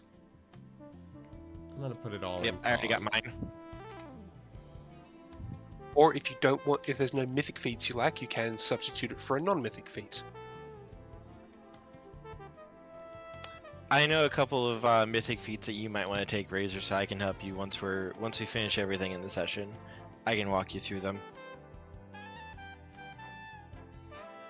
Great. Well, let's keep going then.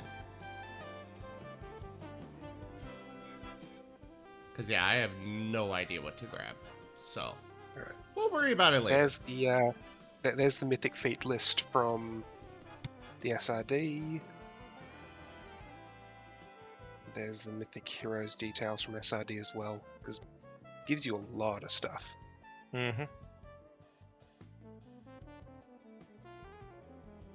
I'm just leveling up while this is going on, because I know exactly what I'm doing. So probably the biggest ones for other things is you have hard to kill. Whenever you're below 0 hit points, you automatically stabilize. Mythic power, you can draw upon a wellspring of power to accomplish amazing deeds. You start with 3 plus double your tier powers per day. So at the moment you have 5 mythic powers, 5 uses of mythic power per day. And the other one is Surge. So you can call upon mythic powers to overcome difficult challenges. You can expend 1 use of mythic power to increase any d20 roll by an additional d6. So any d20 Sweet. roll you make, you can say, I want to add an additional d6 to this. And yes, Kerr, you can stack that with your ability to take 20 on something. Excellent. Still, I get Excellent. I get a natural 20 and an additional d6.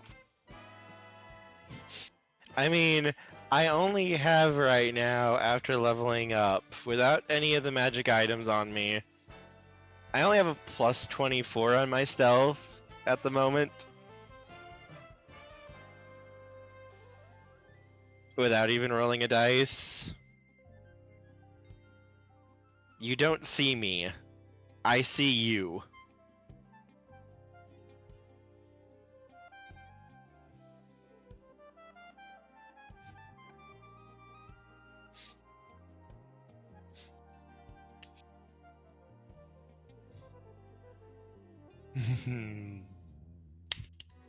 Yay. Also, I can now massacre 2 times per encounter. Only a plus 20. Only. Zim, are you okay? Just fine. Hun, are you alright? Oh god, Corbin, no! No! You never had a chance.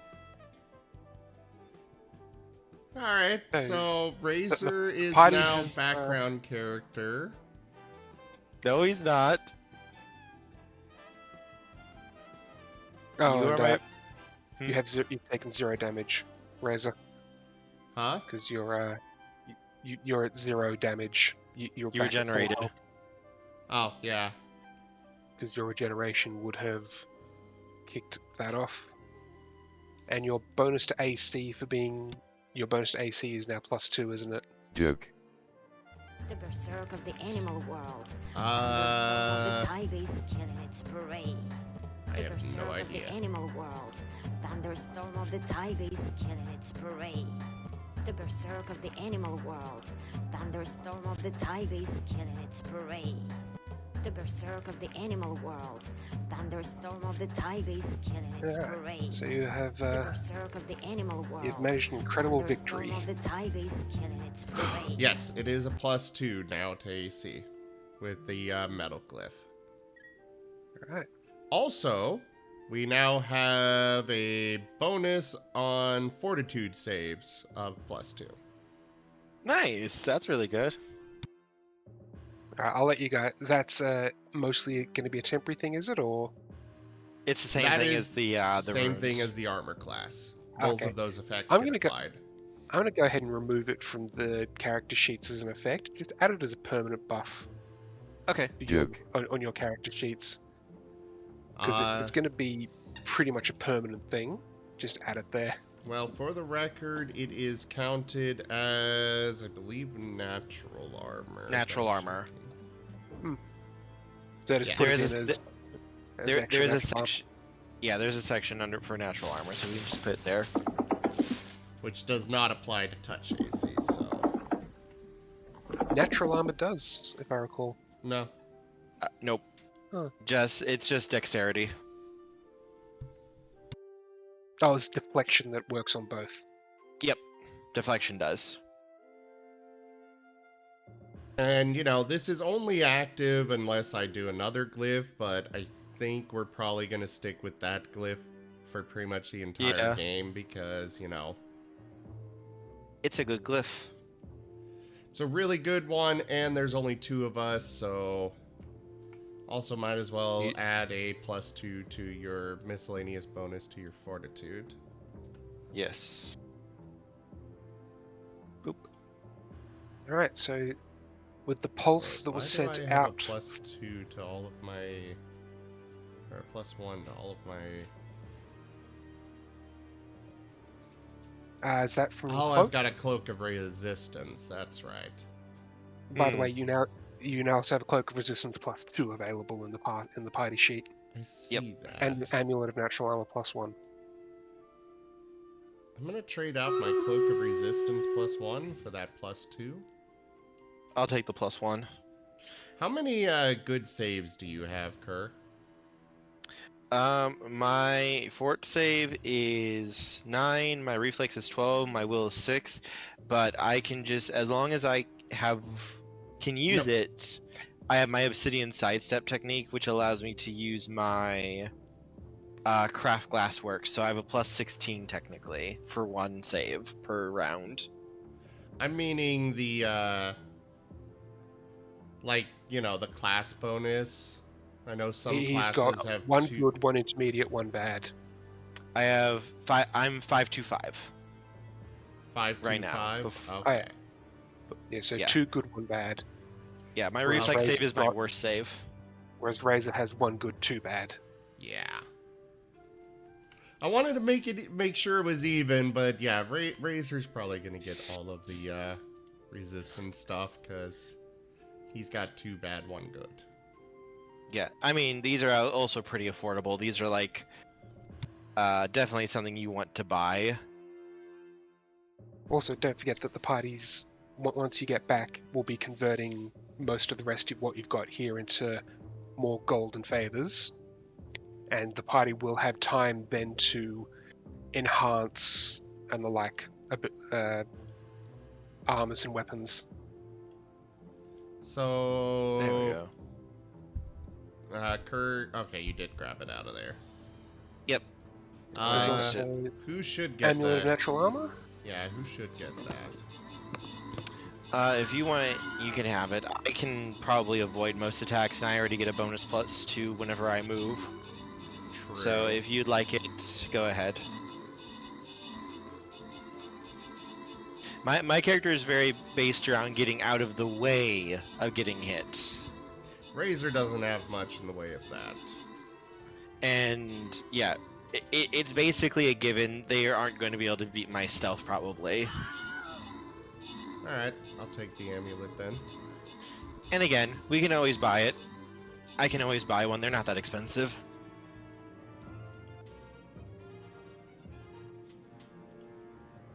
With the pulse of sacred energy along the border, all the remaining demons in Canabras have been destroyed or driven off. Yay.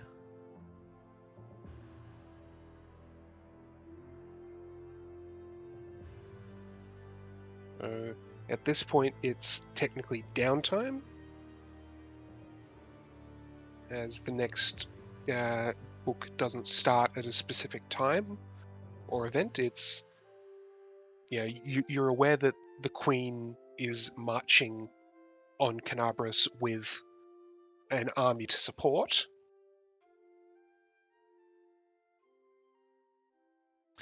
But when How she is arrives, you don't know. how is like Irabeth and all of them looking at things like when we just come back single-handedly less than like a couple hours later? There's a bit of a wait, what moment. What? I told you we could do it. What, it only took like an hour and a half for us to get through all that? It would have been closer to 2 hours because you did stop to cleanse a few things along the way, Fair. to clean and cleanse. But 2 hours wasn't a big deal. They thought it would take days or weeks. the campaign expects you to take several days. Us kick in front door. We don't need help from the Eagle Watch. You guys just hang out here, rest, relax. We'll take care of things for you. 2 hours later, giant beam of light comes up. Oh, we did it. How's everyone doing? Everyone doing okay?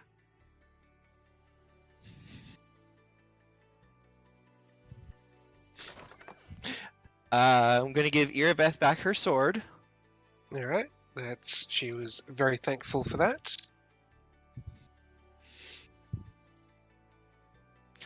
Get the helmets given out that were damaged. Get the bodies taken care of. And basically just kind of check in with everyone, make sure they're okay, they're doing okay, all right.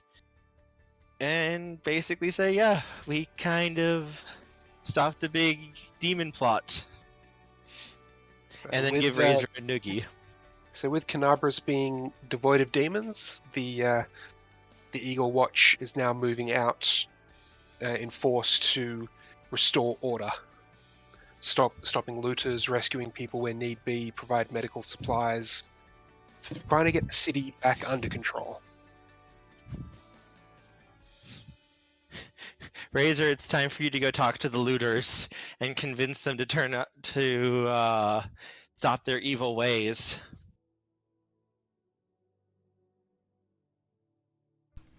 Yeah, he is going to make sure that everybody that goes out from the Eagle Watch is aware, hey, some people might just be desperate. Don't just kill on sight. None of them want to kill on sight. This is more about restoring order and not about going on a witch hunt. Okay. Razor's still probably giving, going out and saying that because, he has seen a lot of death from one person in particular, and he would rather not see much more.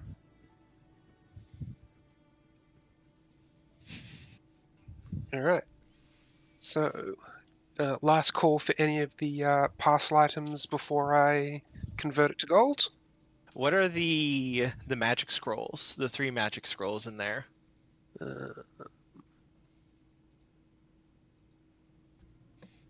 Sorry, I thought I had identified them. Scrolls of Dispel Magic.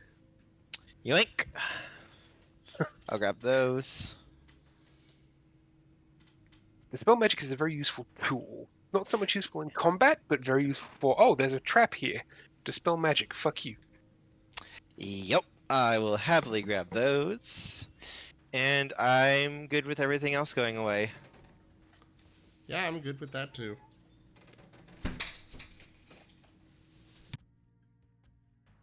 Alright, that's another 84,000 gold pieces.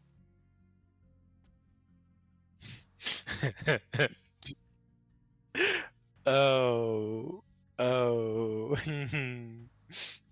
So, speaking of Dispel Magic, Zim, you never got to see Kravist go this far. Was it Crevice? It was Yep, Crevice. Yep. It was Crevice. Eventually he was going to get the ability to sunder magic. I dislike magic enough. I hit it so hard I dispel it. Oh, God. I'm going to break this door down. It's a magic door. So?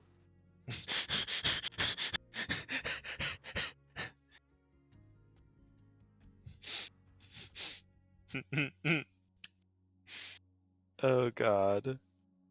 Or as one of my other DMs found out at one point, I had a similar design to Crevice. It was the big dumb barbarian that hits things, but it was a naval campaign, and I chose an alligator warrior that could swim. I'm going to hit the boat. Yes, I swim underneath the boat. I'm going to sunder the bottom of the boat. You can't get through its resistance. Watch me. What resistance? I had a power that let me bypass the hardness and resistance of any item I hit. Yes, you are a torpedo. He also did it with his fists. So literally, he would swim underneath the boat and just punch a hole straight through the bottom. I love it. I love it. How are the people doing right now?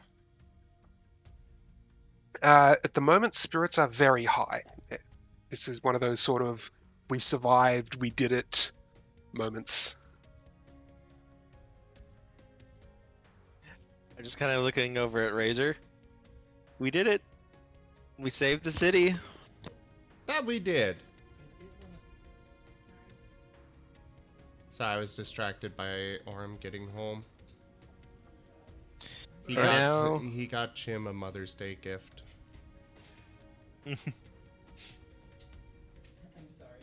And now it's time to take the fight to the demons.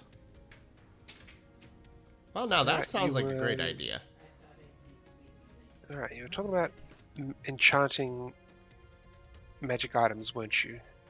Yes. Alright, so you have 38,000 gold, roughly. Yep. That would get you enough for both of you to get the equivalent of +3 weapons. That would cost 36,000.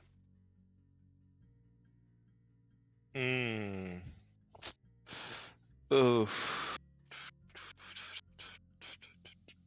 If you did that for +3, that would give you 36,000 each there. All right, so rather than taking the actual gold in that parcel coins, you can each get a +3. You can upgrade your weapon to +3 or equivalent, and you can upgrade your armor to +2 or equivalent each. Sorry, that'll what was equip. that? So you can either take the money basically as money, or because of all the work you've done with the people you've saved, you can upgrade your weapon to a +3 or equivalent weapon, and you can upgrade your armor to +2 or equivalent armor. Oh. We can Which upgrade means you can both?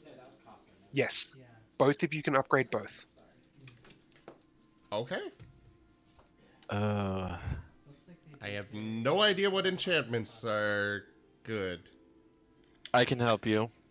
Good, because the DM won't. Yes, he will. Specifically for feats, I'm wanting to give you the most freedom. There's just so many options out there. It's like I come across one feat that seems really good, and then I find out later, oh, there was this one that's even better that I didn't even know about, because there are literally 10,000 freaking feats in this system. Yes. So that's why I ask for help on these things, because I have no idea what's out there. I can help. I'm just trying to think right now. It's like, do I want that? Because it's like, There's so many magic items we could get right now. But a +3 weapon would be really good. +3 weapon would be really good. Oh yeah, because I would add on to Vital Strike. Mwah, mwah. Okay. Okay.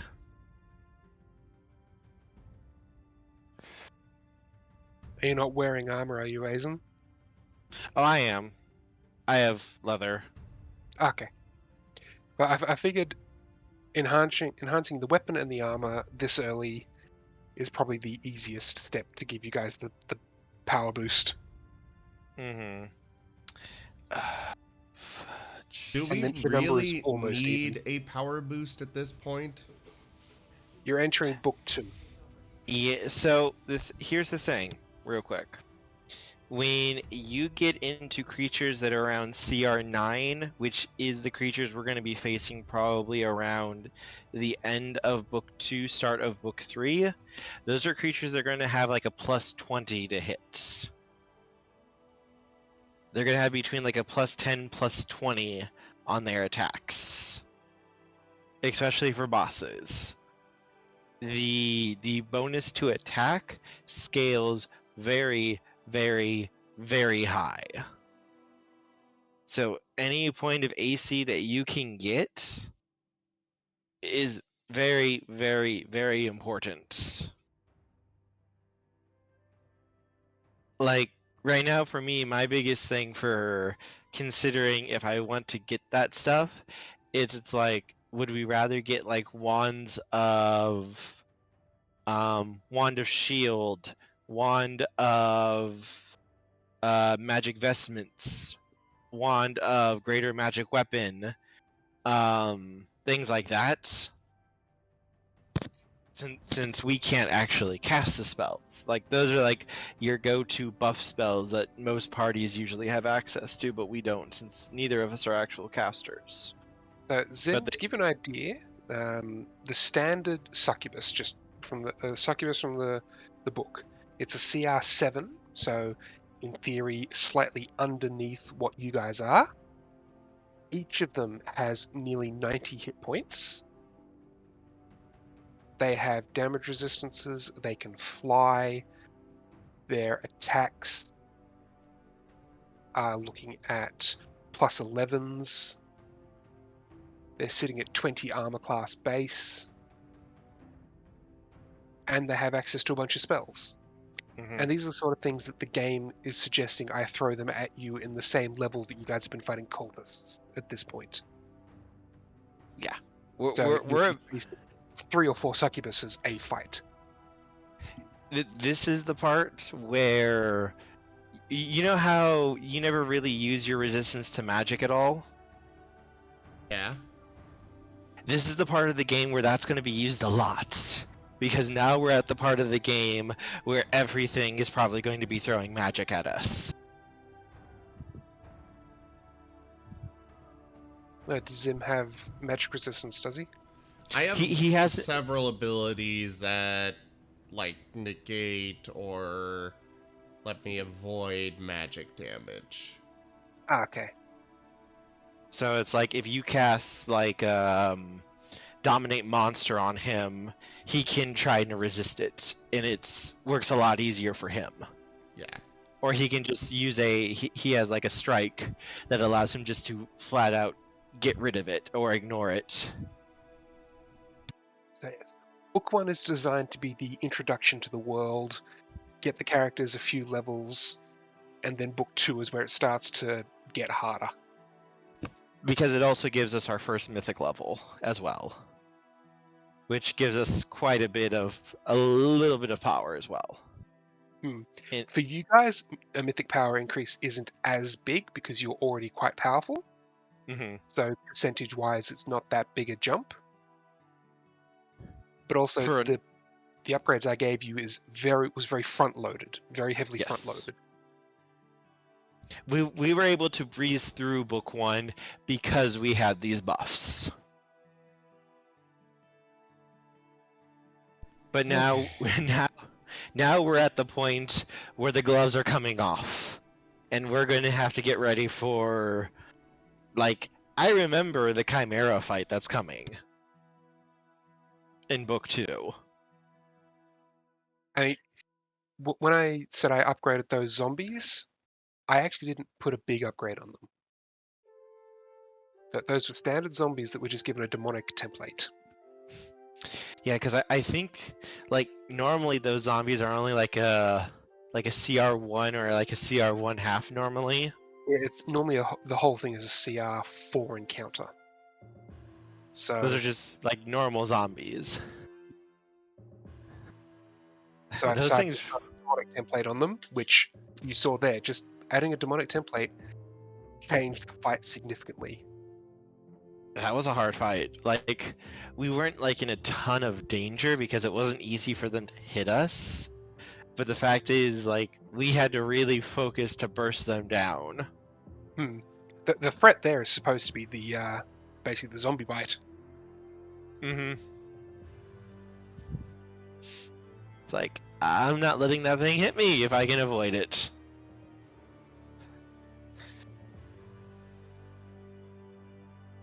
No, it's like, for us, getting like our magic weapons and such is good, but it's like I'm running through like all different magic items that we can pick up. Like, we could get belts of dexterity, circlets of wisdom and intelligence to buff our int and dex scores or wisdom scores, which would give a lot of boost to like a lot of different abilities instead of just our attacks.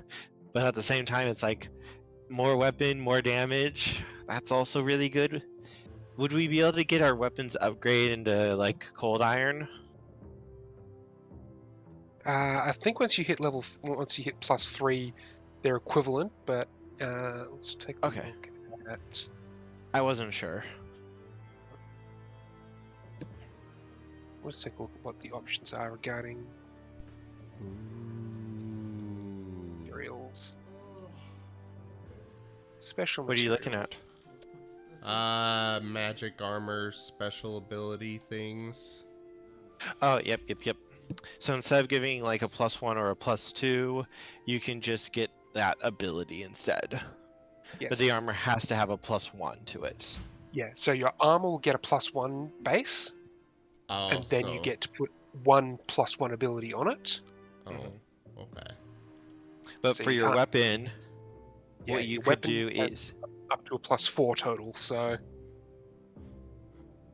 Armor of insults. Fraser, you're too nice to have that.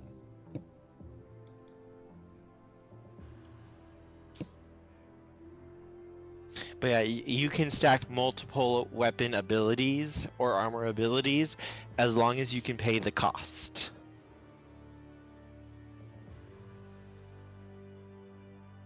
So, like, you could get a +1 keen flaming weapon, and that would be the equivalent of a +3.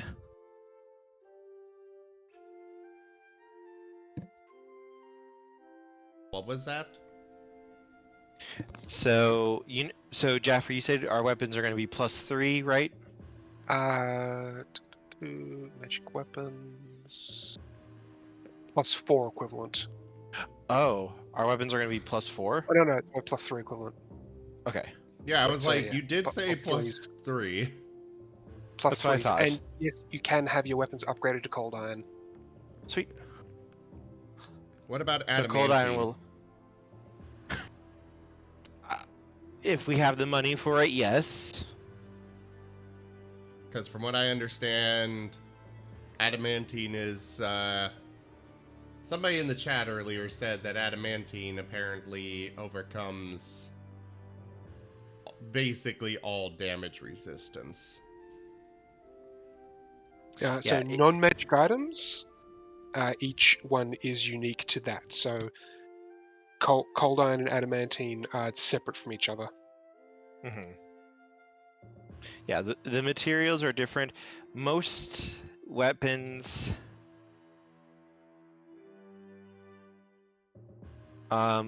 Adamantine is usually best used for armor rather than weapons. But where adamantine really shines for weapons is sundering, because they automatically ignore hardness that is 20 or less. So they're really good for breaking things, is where they really, really shine. Whereas Yeah, I adamantine think it armor would. gives you damage reduction. Yeah, Cookie it was that was saying it bypasses damage resistance. Doesn't bypass a creature's damage resistance. Because those work. So if something, unless it has damage reduction to adamantine, which several golems have. Mm-hmm. Whereas specifically in this campaign, cold iron is the go-to.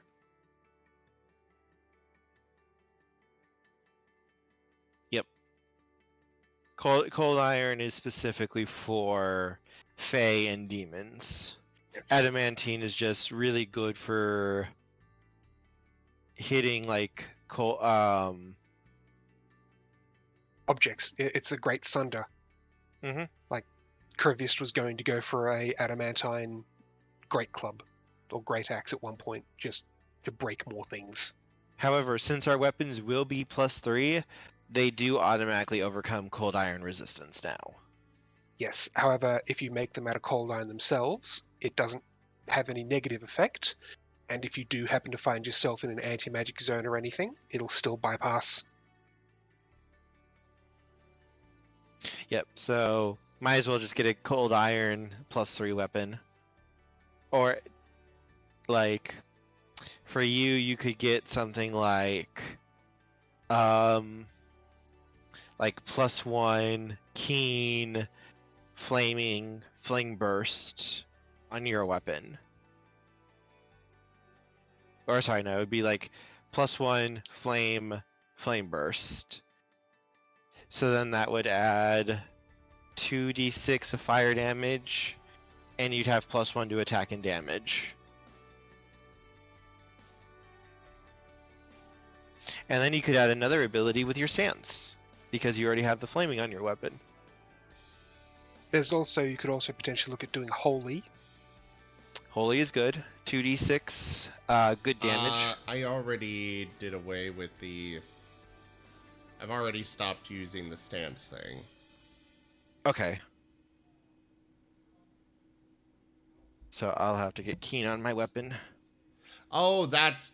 Okay. Yeah, that one I'm still using. Oh, yeah, no.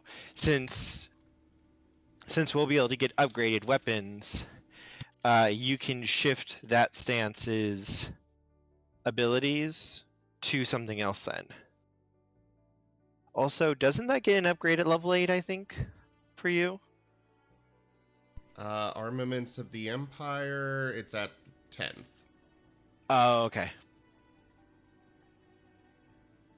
So yeah. Which increases it to a +2, and then a +3 at 15th level, and +4 at 20th.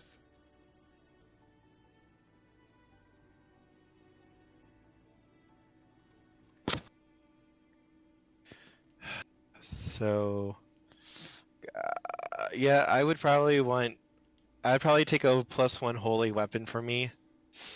God, I'm gonna have to rework all of my weapon damages. Oh, God. Yeah, I'll take the...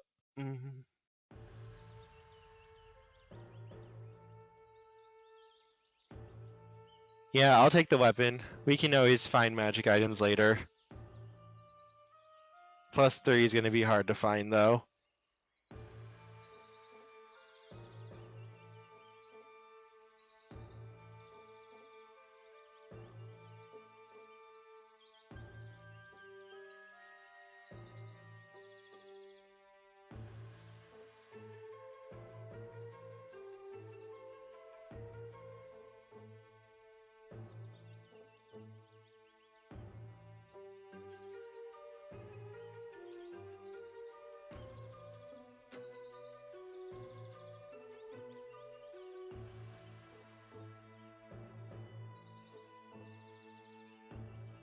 There's so much.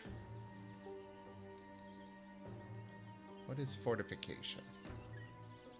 Well, outside of the leveling up things, this is when the party has a chance to rest and recuperate. Your weapons and gear are being upgraded by thankful merchants and blacksmiths and the like. You have several days. As it wears on, everyone does grow slightly nervous, anticipating the next demonic attack, as the Wardstones are no more. But everyone is still in high spirits, knowing that the heroes of Canabras are with them. I can... So I got a question. Can Razor get hot enough that he can at least partially melt stone?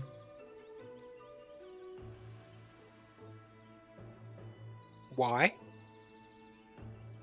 I'm just curious. No, you have something in mind, and you're going to try and break my game. So why?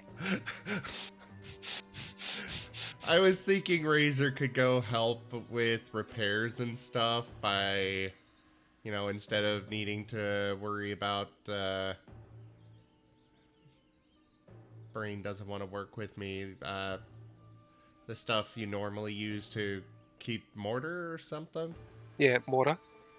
Instead of having to worry about that, he could just, you know, melt the stone together. No, you can't lava rocks together. Aww. Yeah, Corbin, that Y was very worried.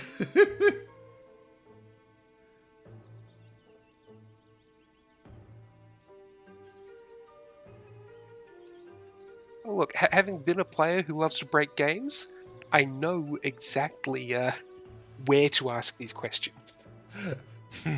So when a player asks me those same questions, I'm like, what are you thinking? What's up?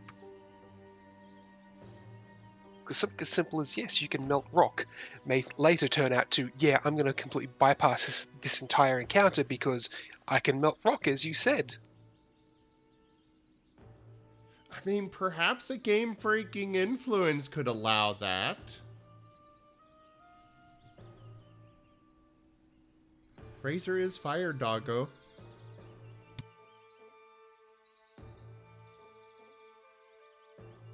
Razor is certainly going to be... people are going to be happy to have him help elsewhere. Like, the steelworks obviously needs heat there. Cooking, and if he wants to just be a heat source, there's plenty of places where he can be useful in his current state. He's a heater for the inn. I was more looking for ways to, like, help rebuild defenses and such. There's nothing you two, as individual characters, can do to help defend an entire city. No, but I'm sure some of the walls have collapsed and stuff, so... Oh, the city is pretty much lost. Like, let me close this map. I understand that as a player. Razor, as a character, doesn't really want to give this place up, because it is people's homes. And that's not what a hero would do.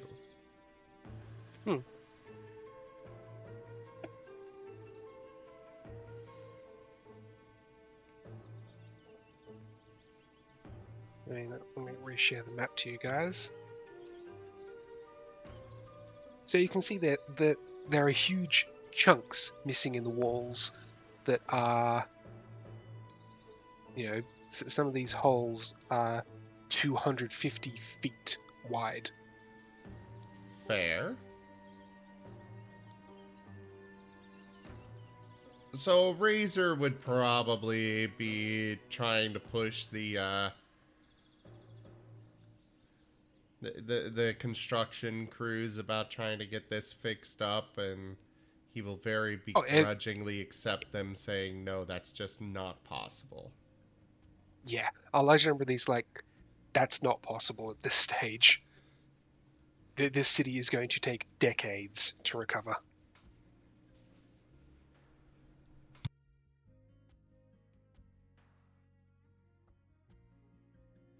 What if we just take the city and push And it somewhere move it else? somewhere.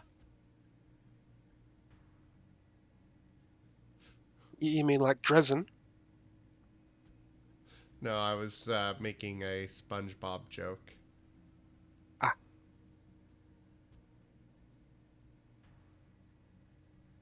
When they were dealing with the Alaskan bullworm.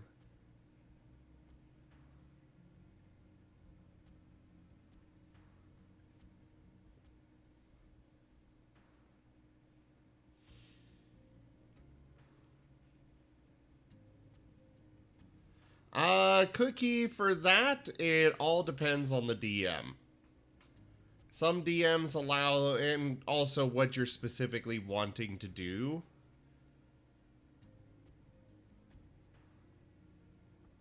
You know, Pelanova, you make a great point. A purple worm would fill those gaps very nicely. Hey, Razor. Yeah? This fills me with determination.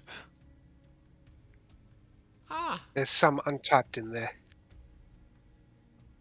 Oh, I did not write it in on this one yet. This would be good damage. Because it is holy. I took as my feats Vital Strike and Mythic Vital Strike, which allows me to apply Vital Strike to everything that would be doubled on a critical hit. That's what his critical rolls look like. This is my normal damage. Oh. With my Vital Strike. Ah. If I crit, it's double this. Okay, you are going to have to tell me how you're getting that many dice and everything. Okay, so the way it works is Brilliant Moon gives me plus 44 and plus my stance, which gives me another 2d4 added on, plus my base weapon damage, which is 2d4, which will be doubled. All those added together, and then the 46 comes from the holy doubled. So 44 doubles to 8d4, and then I just added the 46 because it's the same type to 8d6. And then 4d6 is the 2d6 doubled, and then the 48 comes from my base damage doubled. From my magic weapon, my dexterity, using 2 hands, and my Piranha Strike, which is power attack. That's the critical then. The 8d4. That includes the 8d4, that's the critical then.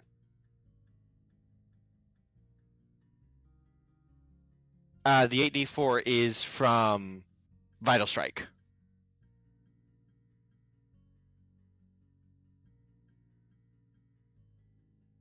The 44 comes from Brilliant Moon, which adds on 44 force damage to the attack.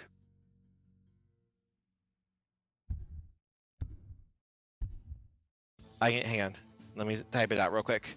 So without Vital Strike, it's 44 force damage. I'm just taking a look here. Give me a moment. Okay. So Vital Strike.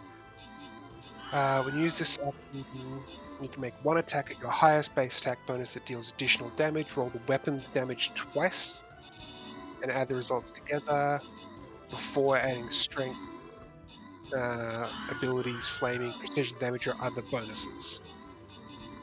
These extra damage dice are not multiplied by a critical hit, but are added to the total. Then you said you had greater Vital Strike? I had Mythic Vital Strike. Mythic Vital Strike. Mythic Vital Strike. That's where all this is coming from, is the Mythic Vital Strike. When you use a Vital Strike, improve Vital Strike, multiply the strength bonus, magic bonus, and other bonuses that would normally be multiplied on a critical hit. The number of weapons dice, by the number of weapon dice you roll for that feat. Alright.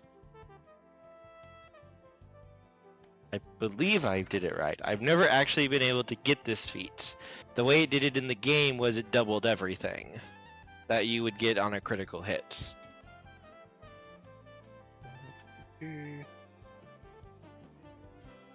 Critical hit means that you roll your damage more than once with all your usual bonuses and add the rolls together unless otherwise specified. Threat range. Exemption, precision damage, rogue sneak attack class feature, and additional damage dice from special weapon abilities such as flaming are not multiplied. Okay. So specifically precision or abilities. I do not have any precision. Alright. Let me change this real quick. So I've never seen that many dice rolled for something for a single attack in a long time, so I'm just trying to figure out how this one goes.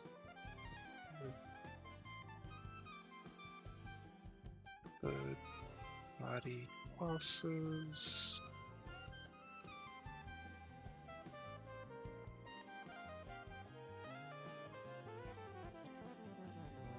Art of War. This is Art of War, Art of Path of War, isn't it? Yes.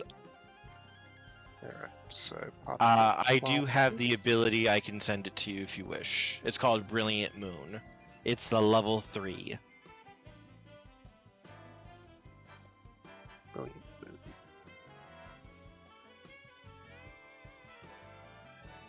I see Veiled Moon. Ah, it's under Veiled Moon, is it? Yeah, it's under Veiled Moon. It's one of the abilities of that. By partially phasing a portion of your attack out of reality, you ignore certain obstacles, armor.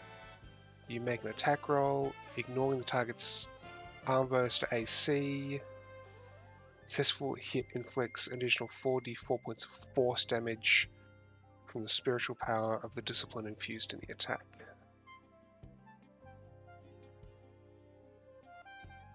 I assume that was affected because that is doubled on a crit. I'm just taking a look here.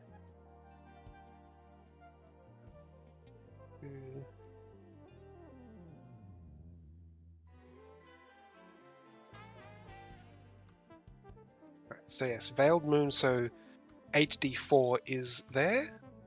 The fact that Brilliant Moon does 4d4 by itself is huge. Alright, so the weapon itself is 2d6, is it? From Yes. So normally 2d6 and additional 2d6 from Vital Strike? Yes, correct. Right. That leaves you an additional 8d8. Where are they coming from? I shouldn't have 8d8 there. Sorry, 8d6. There should be another 4d6 there. At least that's why I have it on here. 8d4 plus 8d6 plus 48 plus the 2d6 good damage. Okay, so you got. So from that roll you recently did, I see 1, 2, 3, 4, 5, 6, 7, 8, 9, 10, 11, 12 d6 rolled in there. That was because I accidentally had the 2d6 marked as 46 for the good damage. I thought the weapon damage got doubled. Okay, so how many dice total? So 8d4 I got here. 4d6 from the weapon being doubled is there. And then What I else have a stance that allows me to add in 2d6 extra, which will be doubled to 4d6. All right. What's the stance? Let me find it real quick. Let me make sure I have the right one here. All right. I'm just trying to understand this one. I'm not too familiar with Path of War myself. No, so... you're good. You're good. I want to make sure I have my math down correct as well because. All right. So weapon is that. I might have gotten mixed up on my stance. Let me go find it real quick. It's all right. I also know that when I do this sort of thing, I get excited sometimes and I'll accidentally count something twice or. Because it is a stance that I have. It's not usually one of my main ones.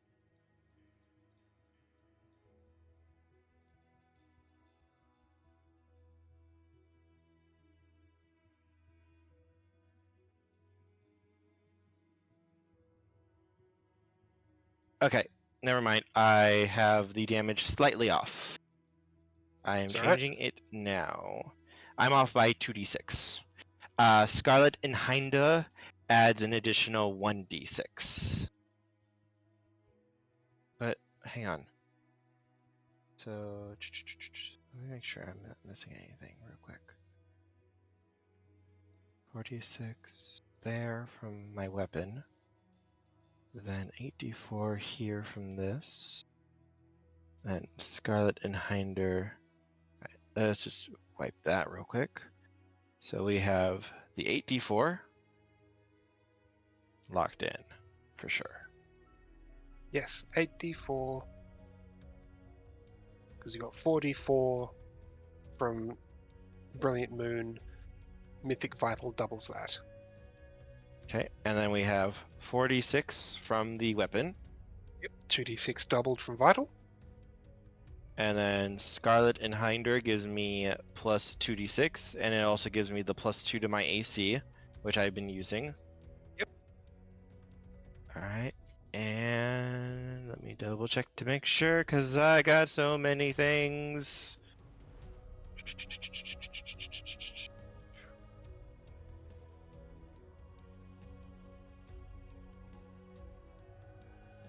Alright, do I have any traits or anything? Ah, there it is, there it is. Nope, nope, nope, that's already added in. Never mind, never mind. I thought dice show expertise, but I already have that included. Nope. This Shadow Massacre, nope. Alien weapon, no, that's already included. Nope, that should be everything there.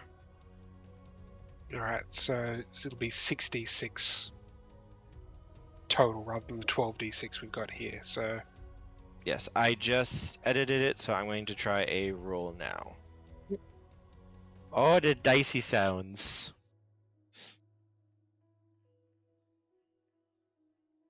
and the plus 48, so I understand it's doubled due to Vital Strike Mythic, which means you're Yes. getting a plus 42 normally. Oh, no, sorry, plus 24 normally. Where are you getting that plus 24 from?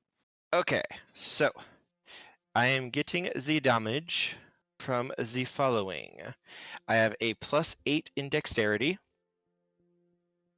I am using a two-handed weapon, so I can apply half my dexterity over it, so I can use 1.5 dex, So 12? Oh, sorry, yeah, 12.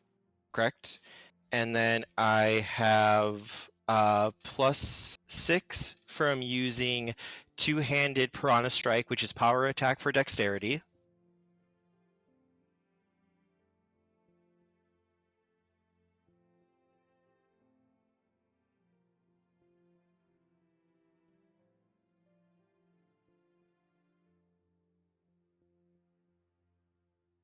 This one penalty, get a plus 2 bonus on all melee damage rolls.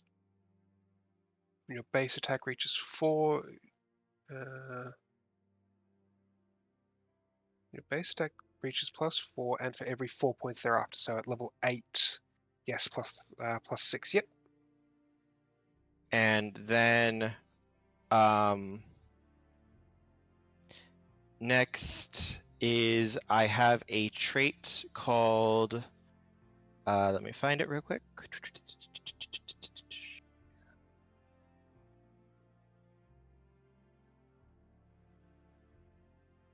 Believe it is called Dark Focus. No, that's my class ability. Sorry. Harbinger.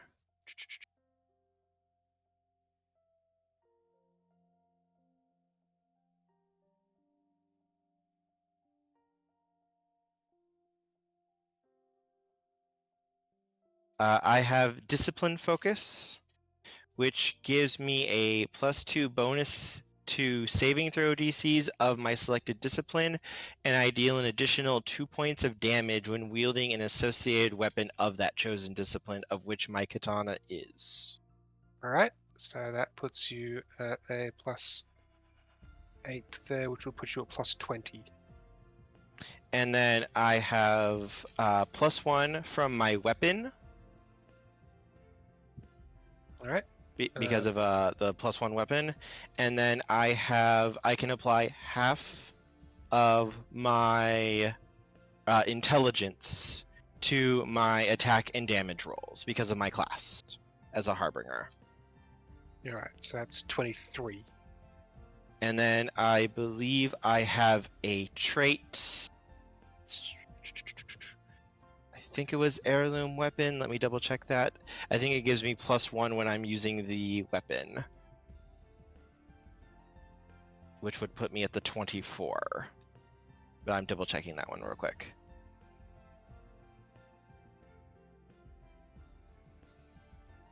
Never mind. It gives a +1 to hit, not to damage. So it would be 23 then.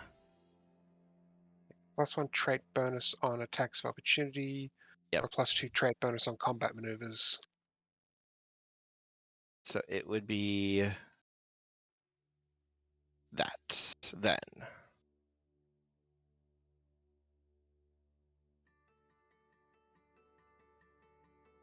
So it's only 40.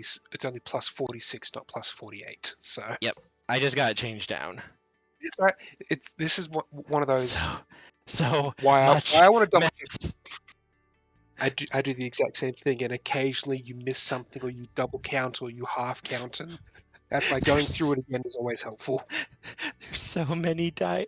No, and then once I hit level 10, I get to apply my full intelligence bonus to my damage. So it'll add an additional 3, which would then double with vital 6. And that's if I don't get any magic items to buff my intelligence up. And this is just one of my abilities. It's like, this goes for every single one of my strikes. I have to go through and put all of this in. And then if it's like, hey, I'm going to buff and add in, like, I'm going to cast Enlarge Person and double my size, which increases my weapon size, which therefore increases how many dice I roll with Vital Strike, which then I have to go back and change everything there.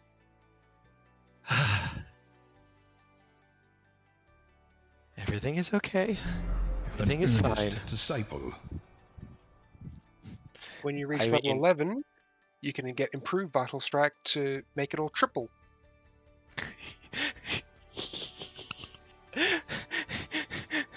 I'm sorry.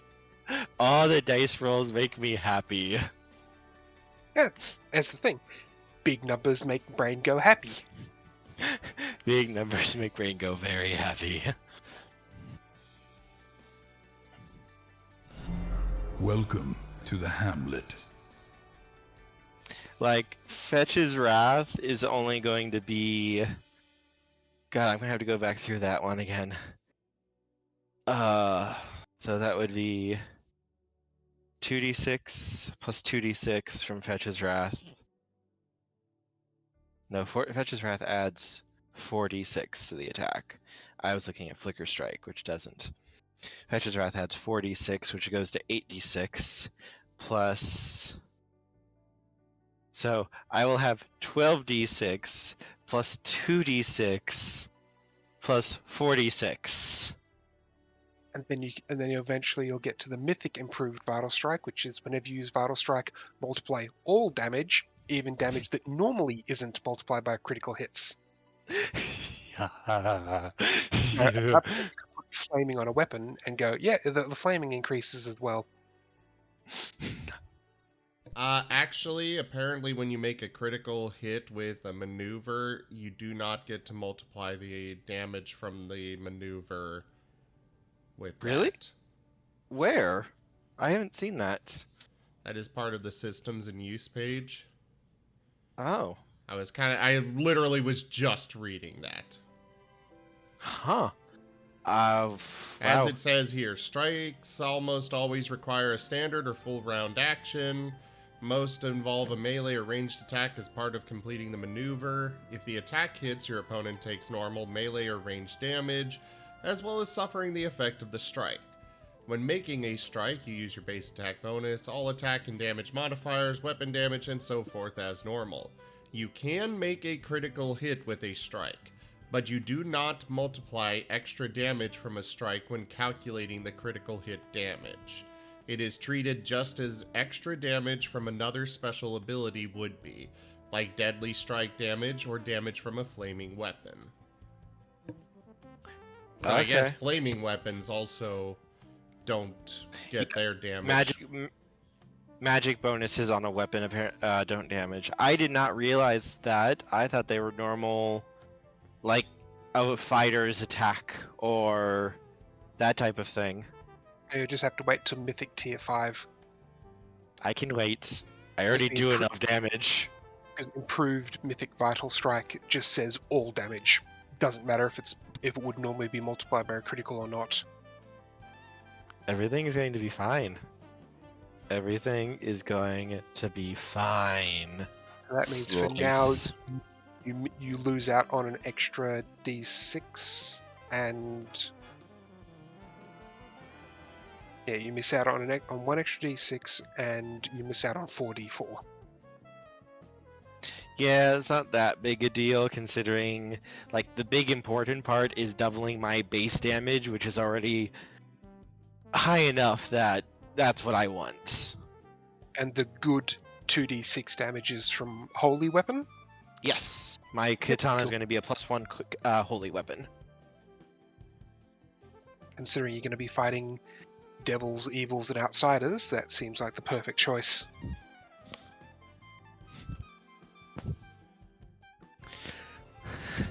Yep, and I get Keen from Razor being near me, so as long as he's within 30 feet, I believe it is, or does it go up with your level? It goes up with my level. Okay, It's so that's probably 25 plus something per... 20, it's 5 feet per level then, usually, for that type of ability. Per 2 levels. Okay. So, 2, 4, 6, 8. So you get a 45 feet. As long as we're within 45 feet of each other, I have Keen on my weapon. Yeah.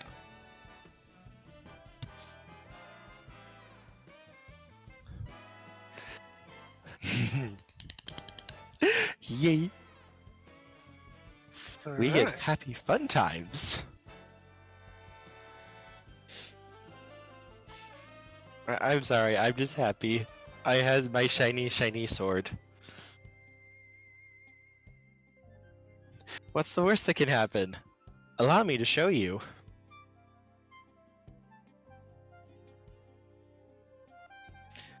We get more strikes. What do I get at level 8? Oh, hey Jaffer, I have a question for you. Yep. I'm trying to figure out what the use is for this ability, and I'm not sure where I should use it at. Sorceress Deceptions.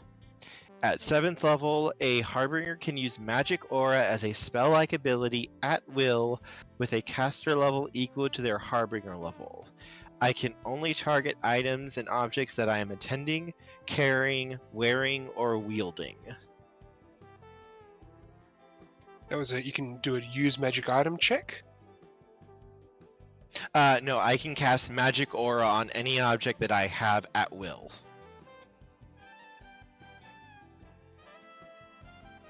Magic Aura.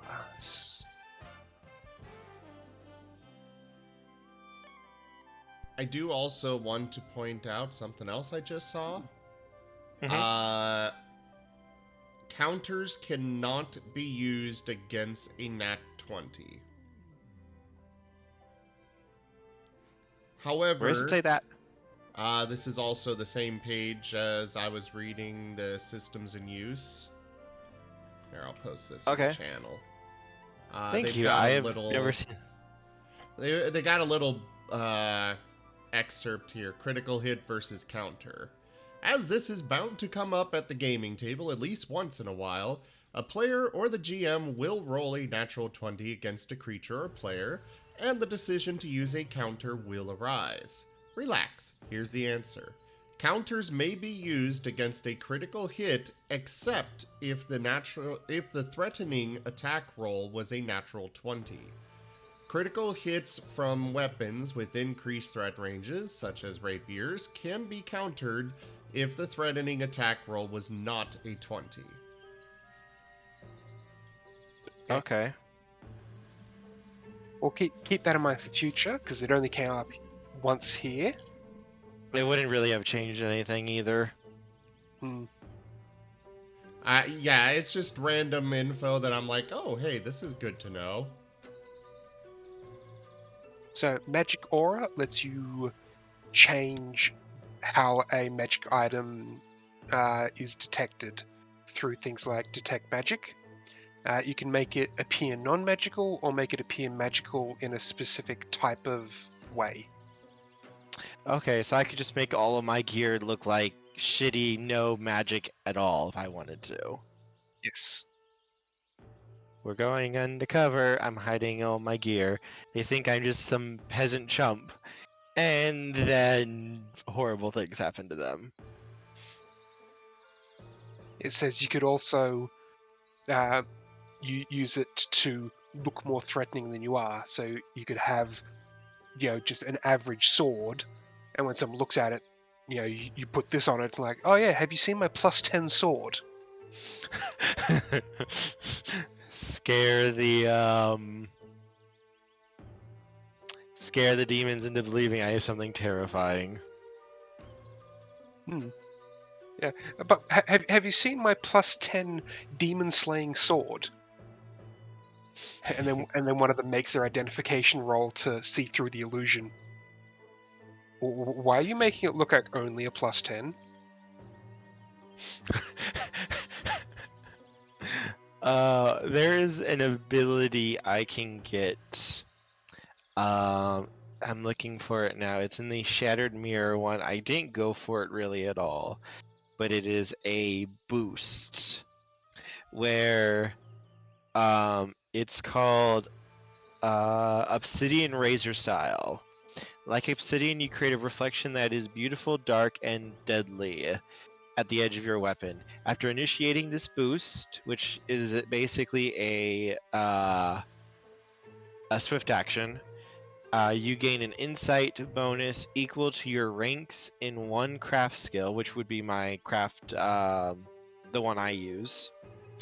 And I can apply the ranks I have as an insight bonus to all melee damage rolls for 1 round.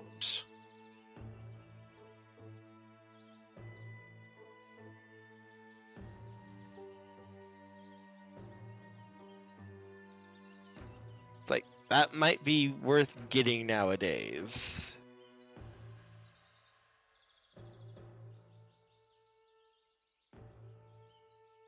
Stab, stab, stab, stab, stab.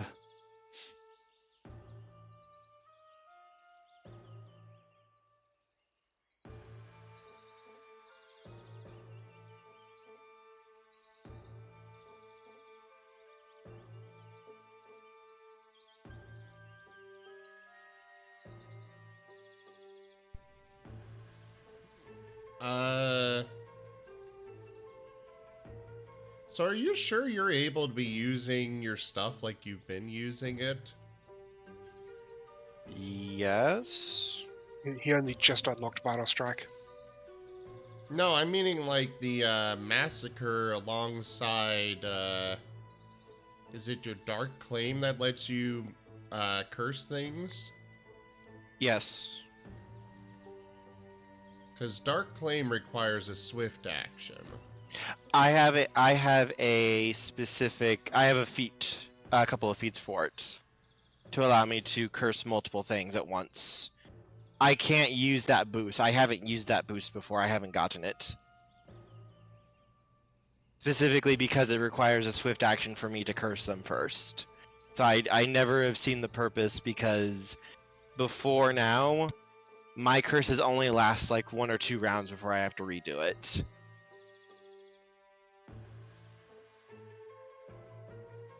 Massacre is basically cleave though for me. As long as I can keep killing something, I can keep going. I can keep using strikes. And whenever I kill something with one of my claims on it, I regain my initiator bonus in abilities, so I can regain 5. Well, I'm more referring to like how you were using multiple things that require a swift action. It's because of I was on I have an ability, a feat that allows me when I use claim, I can claim up to 3 people per use. No, like after you would knock people down, you would then use something that requires a swift action. I don't remember which boost it was. Oh no, I didn't use any boots. All those teleportation No, abilities the are Fetch's Wrath? that's a strike. Oh, okay. Yeah, Fetch's Wrath is a strike.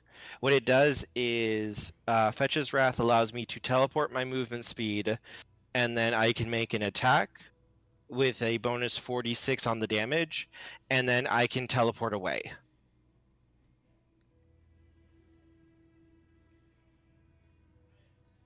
It's really good. I also have another one too that lets me do that, called where is it? Flicker Strike. Scent of blood in the air and the gentle throb of fading life impels the Harbinger into further heights of violence.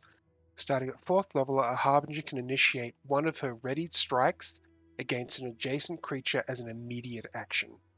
You get unlimited immediates. Mm-hmm. When you reduce an opponent to 0 or fewer hit points, when you reduce an opponent to 0 or fewer hit points. Much like a swift action, immediate action can take a very small amount of time, but represents a larger expenditure of effort than a free action. Unlike swift action, an immediate action can be performed at any time, even in your turn. Casting Featherfall is immediate. Using immediate action in your turn is the same as using a swift action and counts as your swift action. You cannot use another immediate action or a swift action until your next turn if you have used an immediate action when it is not currently your turn. So only get one immediate action. Oh, I did not know that. My party is always played with you can do as many immediate actions as you want. The rules were actually very clear on this one. Immediate My action. apologies. That's all right.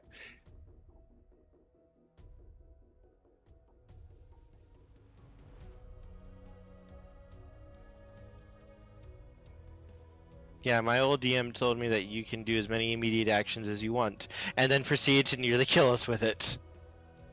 Immediate actions, at least according to the official rules, are a swift action, but you can use it on any turn, not just your own. Which means you could use an immediate action after Attack of opportunitying someone. Yeah, so you can attack of opportunity and then immediate action onto someone else, but you still only do get one immediate action. Sorry, I'm not Wow. trying to ruin your plans. I'm just kind of... I No, wasn't I feel following really- a lot of Yep. what you guys were going on about, so I just kind of pulled up a page and started reading to learn more about the system, and that led to one thing, and then I'm like, wait a sec, he was doing this, this, and this. But as far as this goes, says that's not possible. Or maybe it No. is, and I don't understand it. No, it's entirely my fault, and I feel really bad about it because no, the way my DM explained it to me before was it worked basically as long as you want, you can use an immediate action. It doesn't take up any time, is how he explained it to me before. So I never actually looked into it. I always assumed immediate actions were basically free actions, but you can do it during any turn. Because I have an ability later on called Grim News. Right now I can use it once. 3rd level, I can move up to my speed as a swift action once per encounter. And I think I get an upgrade later on for it. Let me see.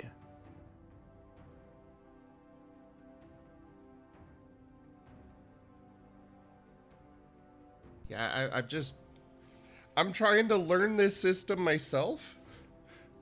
No, And I'm so glad you found that. I didn't realize I'd messed up like that, and that is entirely on me, and I am very sorry. I am very sorry. Immediate action also sounds like something you should be able to do multiple times, It kind doesn't of it? does. Yeah. Because I know swift actions you only get one per turn. Yeah, so immediate action is your swift action, but you can do it on any turn, not just your own.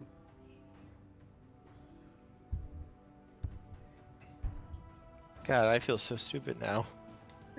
Don't. I have made mistakes like this sorry. myself before. It happens. No, now I have to figure out. It doesn't change that much for my build. My massacre just isn't quite as good as I was hoping it was going to be.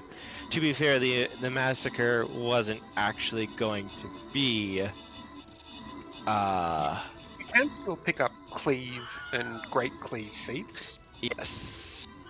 which means you teleport in, you swing everyone in your area due to your cleave and great cleave, and then you can move on to the next. So you can at least try and get a couple of double hits in. Yeah, the big issue I have is just the ability to get the feats, because I am feat starved. Well, it's a good thing you got an extra one for completing the. Yup, that's what I that's what I used to get Vital Strike early. I also 'cause want to point out a feat that I did come across called Mass Murder, which is an upgrade for Massacre. Oh, isn't that one? I remember. You are impelled to acts of horrific violence. You can use your Yeah, Massacre class feature an additional time per encounter.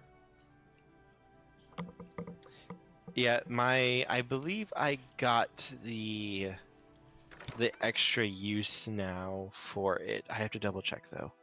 Level no.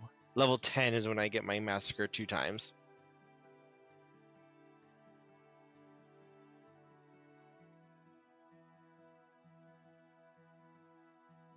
Yeah. Mass murder is okay if you really want to go deep into massacre, which I was actually considered doing that, but I was wrong. The one I'm kind of thinking of going next is, let me find it. Also, because a revelation like this generally changes the character a bit.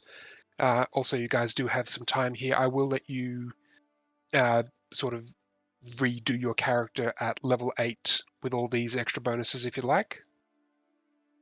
Okay. Obviously, keeping the same theme. It's the same character, but rules revelations like this, I don't want to feel like you've been pushed and pigeonholed into something that now no longer works. So you can make more broader changes to your character if you'd like. I think I should be okay. I don't think really nothing too much changes. I can probably I can work around Massacre. My character was always built around basically teleporting in, murdering the big bad evil guy, and then getting out. So I just always thought it was really cool to be able to take out the chaff pretty easily, but it's not the end all be all for the character. Mm-hmm. Where is this one? Oh, by the way, Zim, I do have an ability now at level 8. Yes. If I am flanking with someone, anyone I am flanking gets -2 to their saving throws, and I have to go back and look real quick. I just got it. They suffer a -2 to all saving throws and skill checks, Oh. which it can be relevant for us. Yeah. Where's the ability I was looking for? So if you or Sparks is flanking with me, whoever we're flanking gets a penalty, which can be good for us.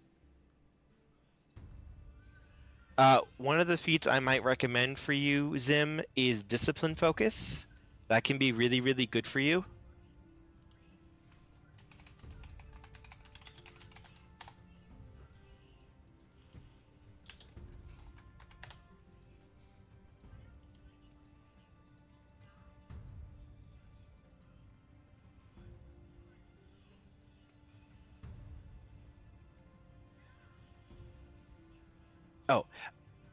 Jaffer. Dark Presence is the feat.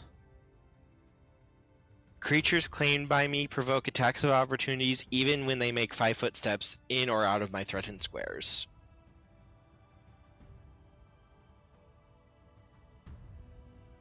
Dark Presence. Okay. That's one of the ones I was A considering resplendent doing. offering. Oh, Toshime! Thank you so much for that donation. Oh gosh, she gonna show up now next session. I think we're gonna have ourselves one more battle tonight. Not tonight. She's gonna show up tomorrow or next week. Oh god, Toshime, why did you do this to us? If she's going to show up when the Queen arrives to congratulate you at your award ceremony, seems the perfect time for her to show up. She is that petty.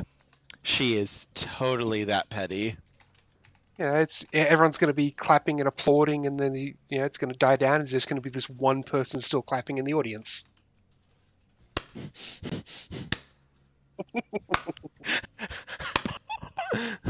Oh god. Oh god. Totally exactly like that. Just the slow, mocking clap. Yep. There you go. You get to enjoy that next session. You're going to have the Architect of the World Wound clapping for you at your award ceremony. I can't help but feel absolutely terrified, and also booyah. At least you will be mythic. This is true. Hey Jaffer, can I ask I wanted to ask your opinion on this real quick. Sure. I'm going to share it with you real quick in the Discord. Boop. What do you think of this one? This is an archetype for the Harbinger. I was originally considering it, but I wanted your opinion on it. What you think of it? Just wait on, or did you put it in the... I shared it in the group Discord. Alright. I don't think it's as good, but I was kind of curious what you thought.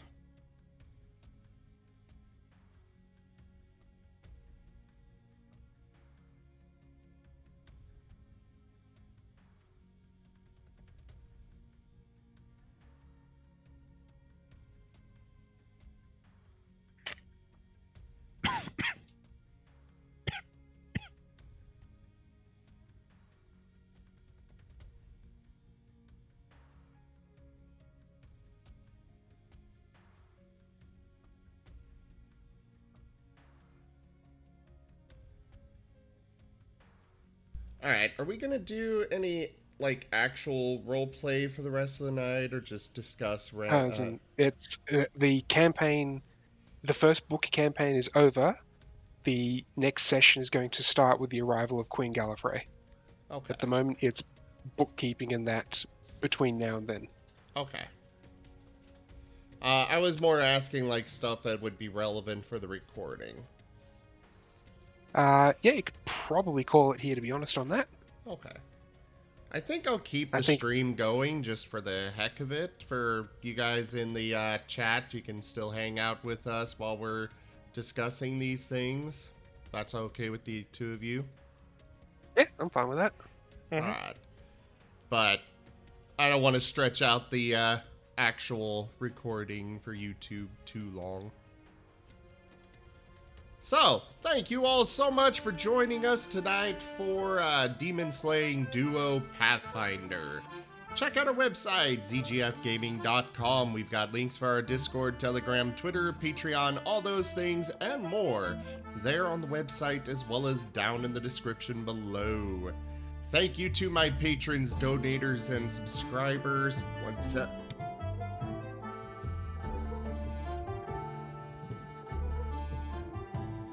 Sorry, still sick.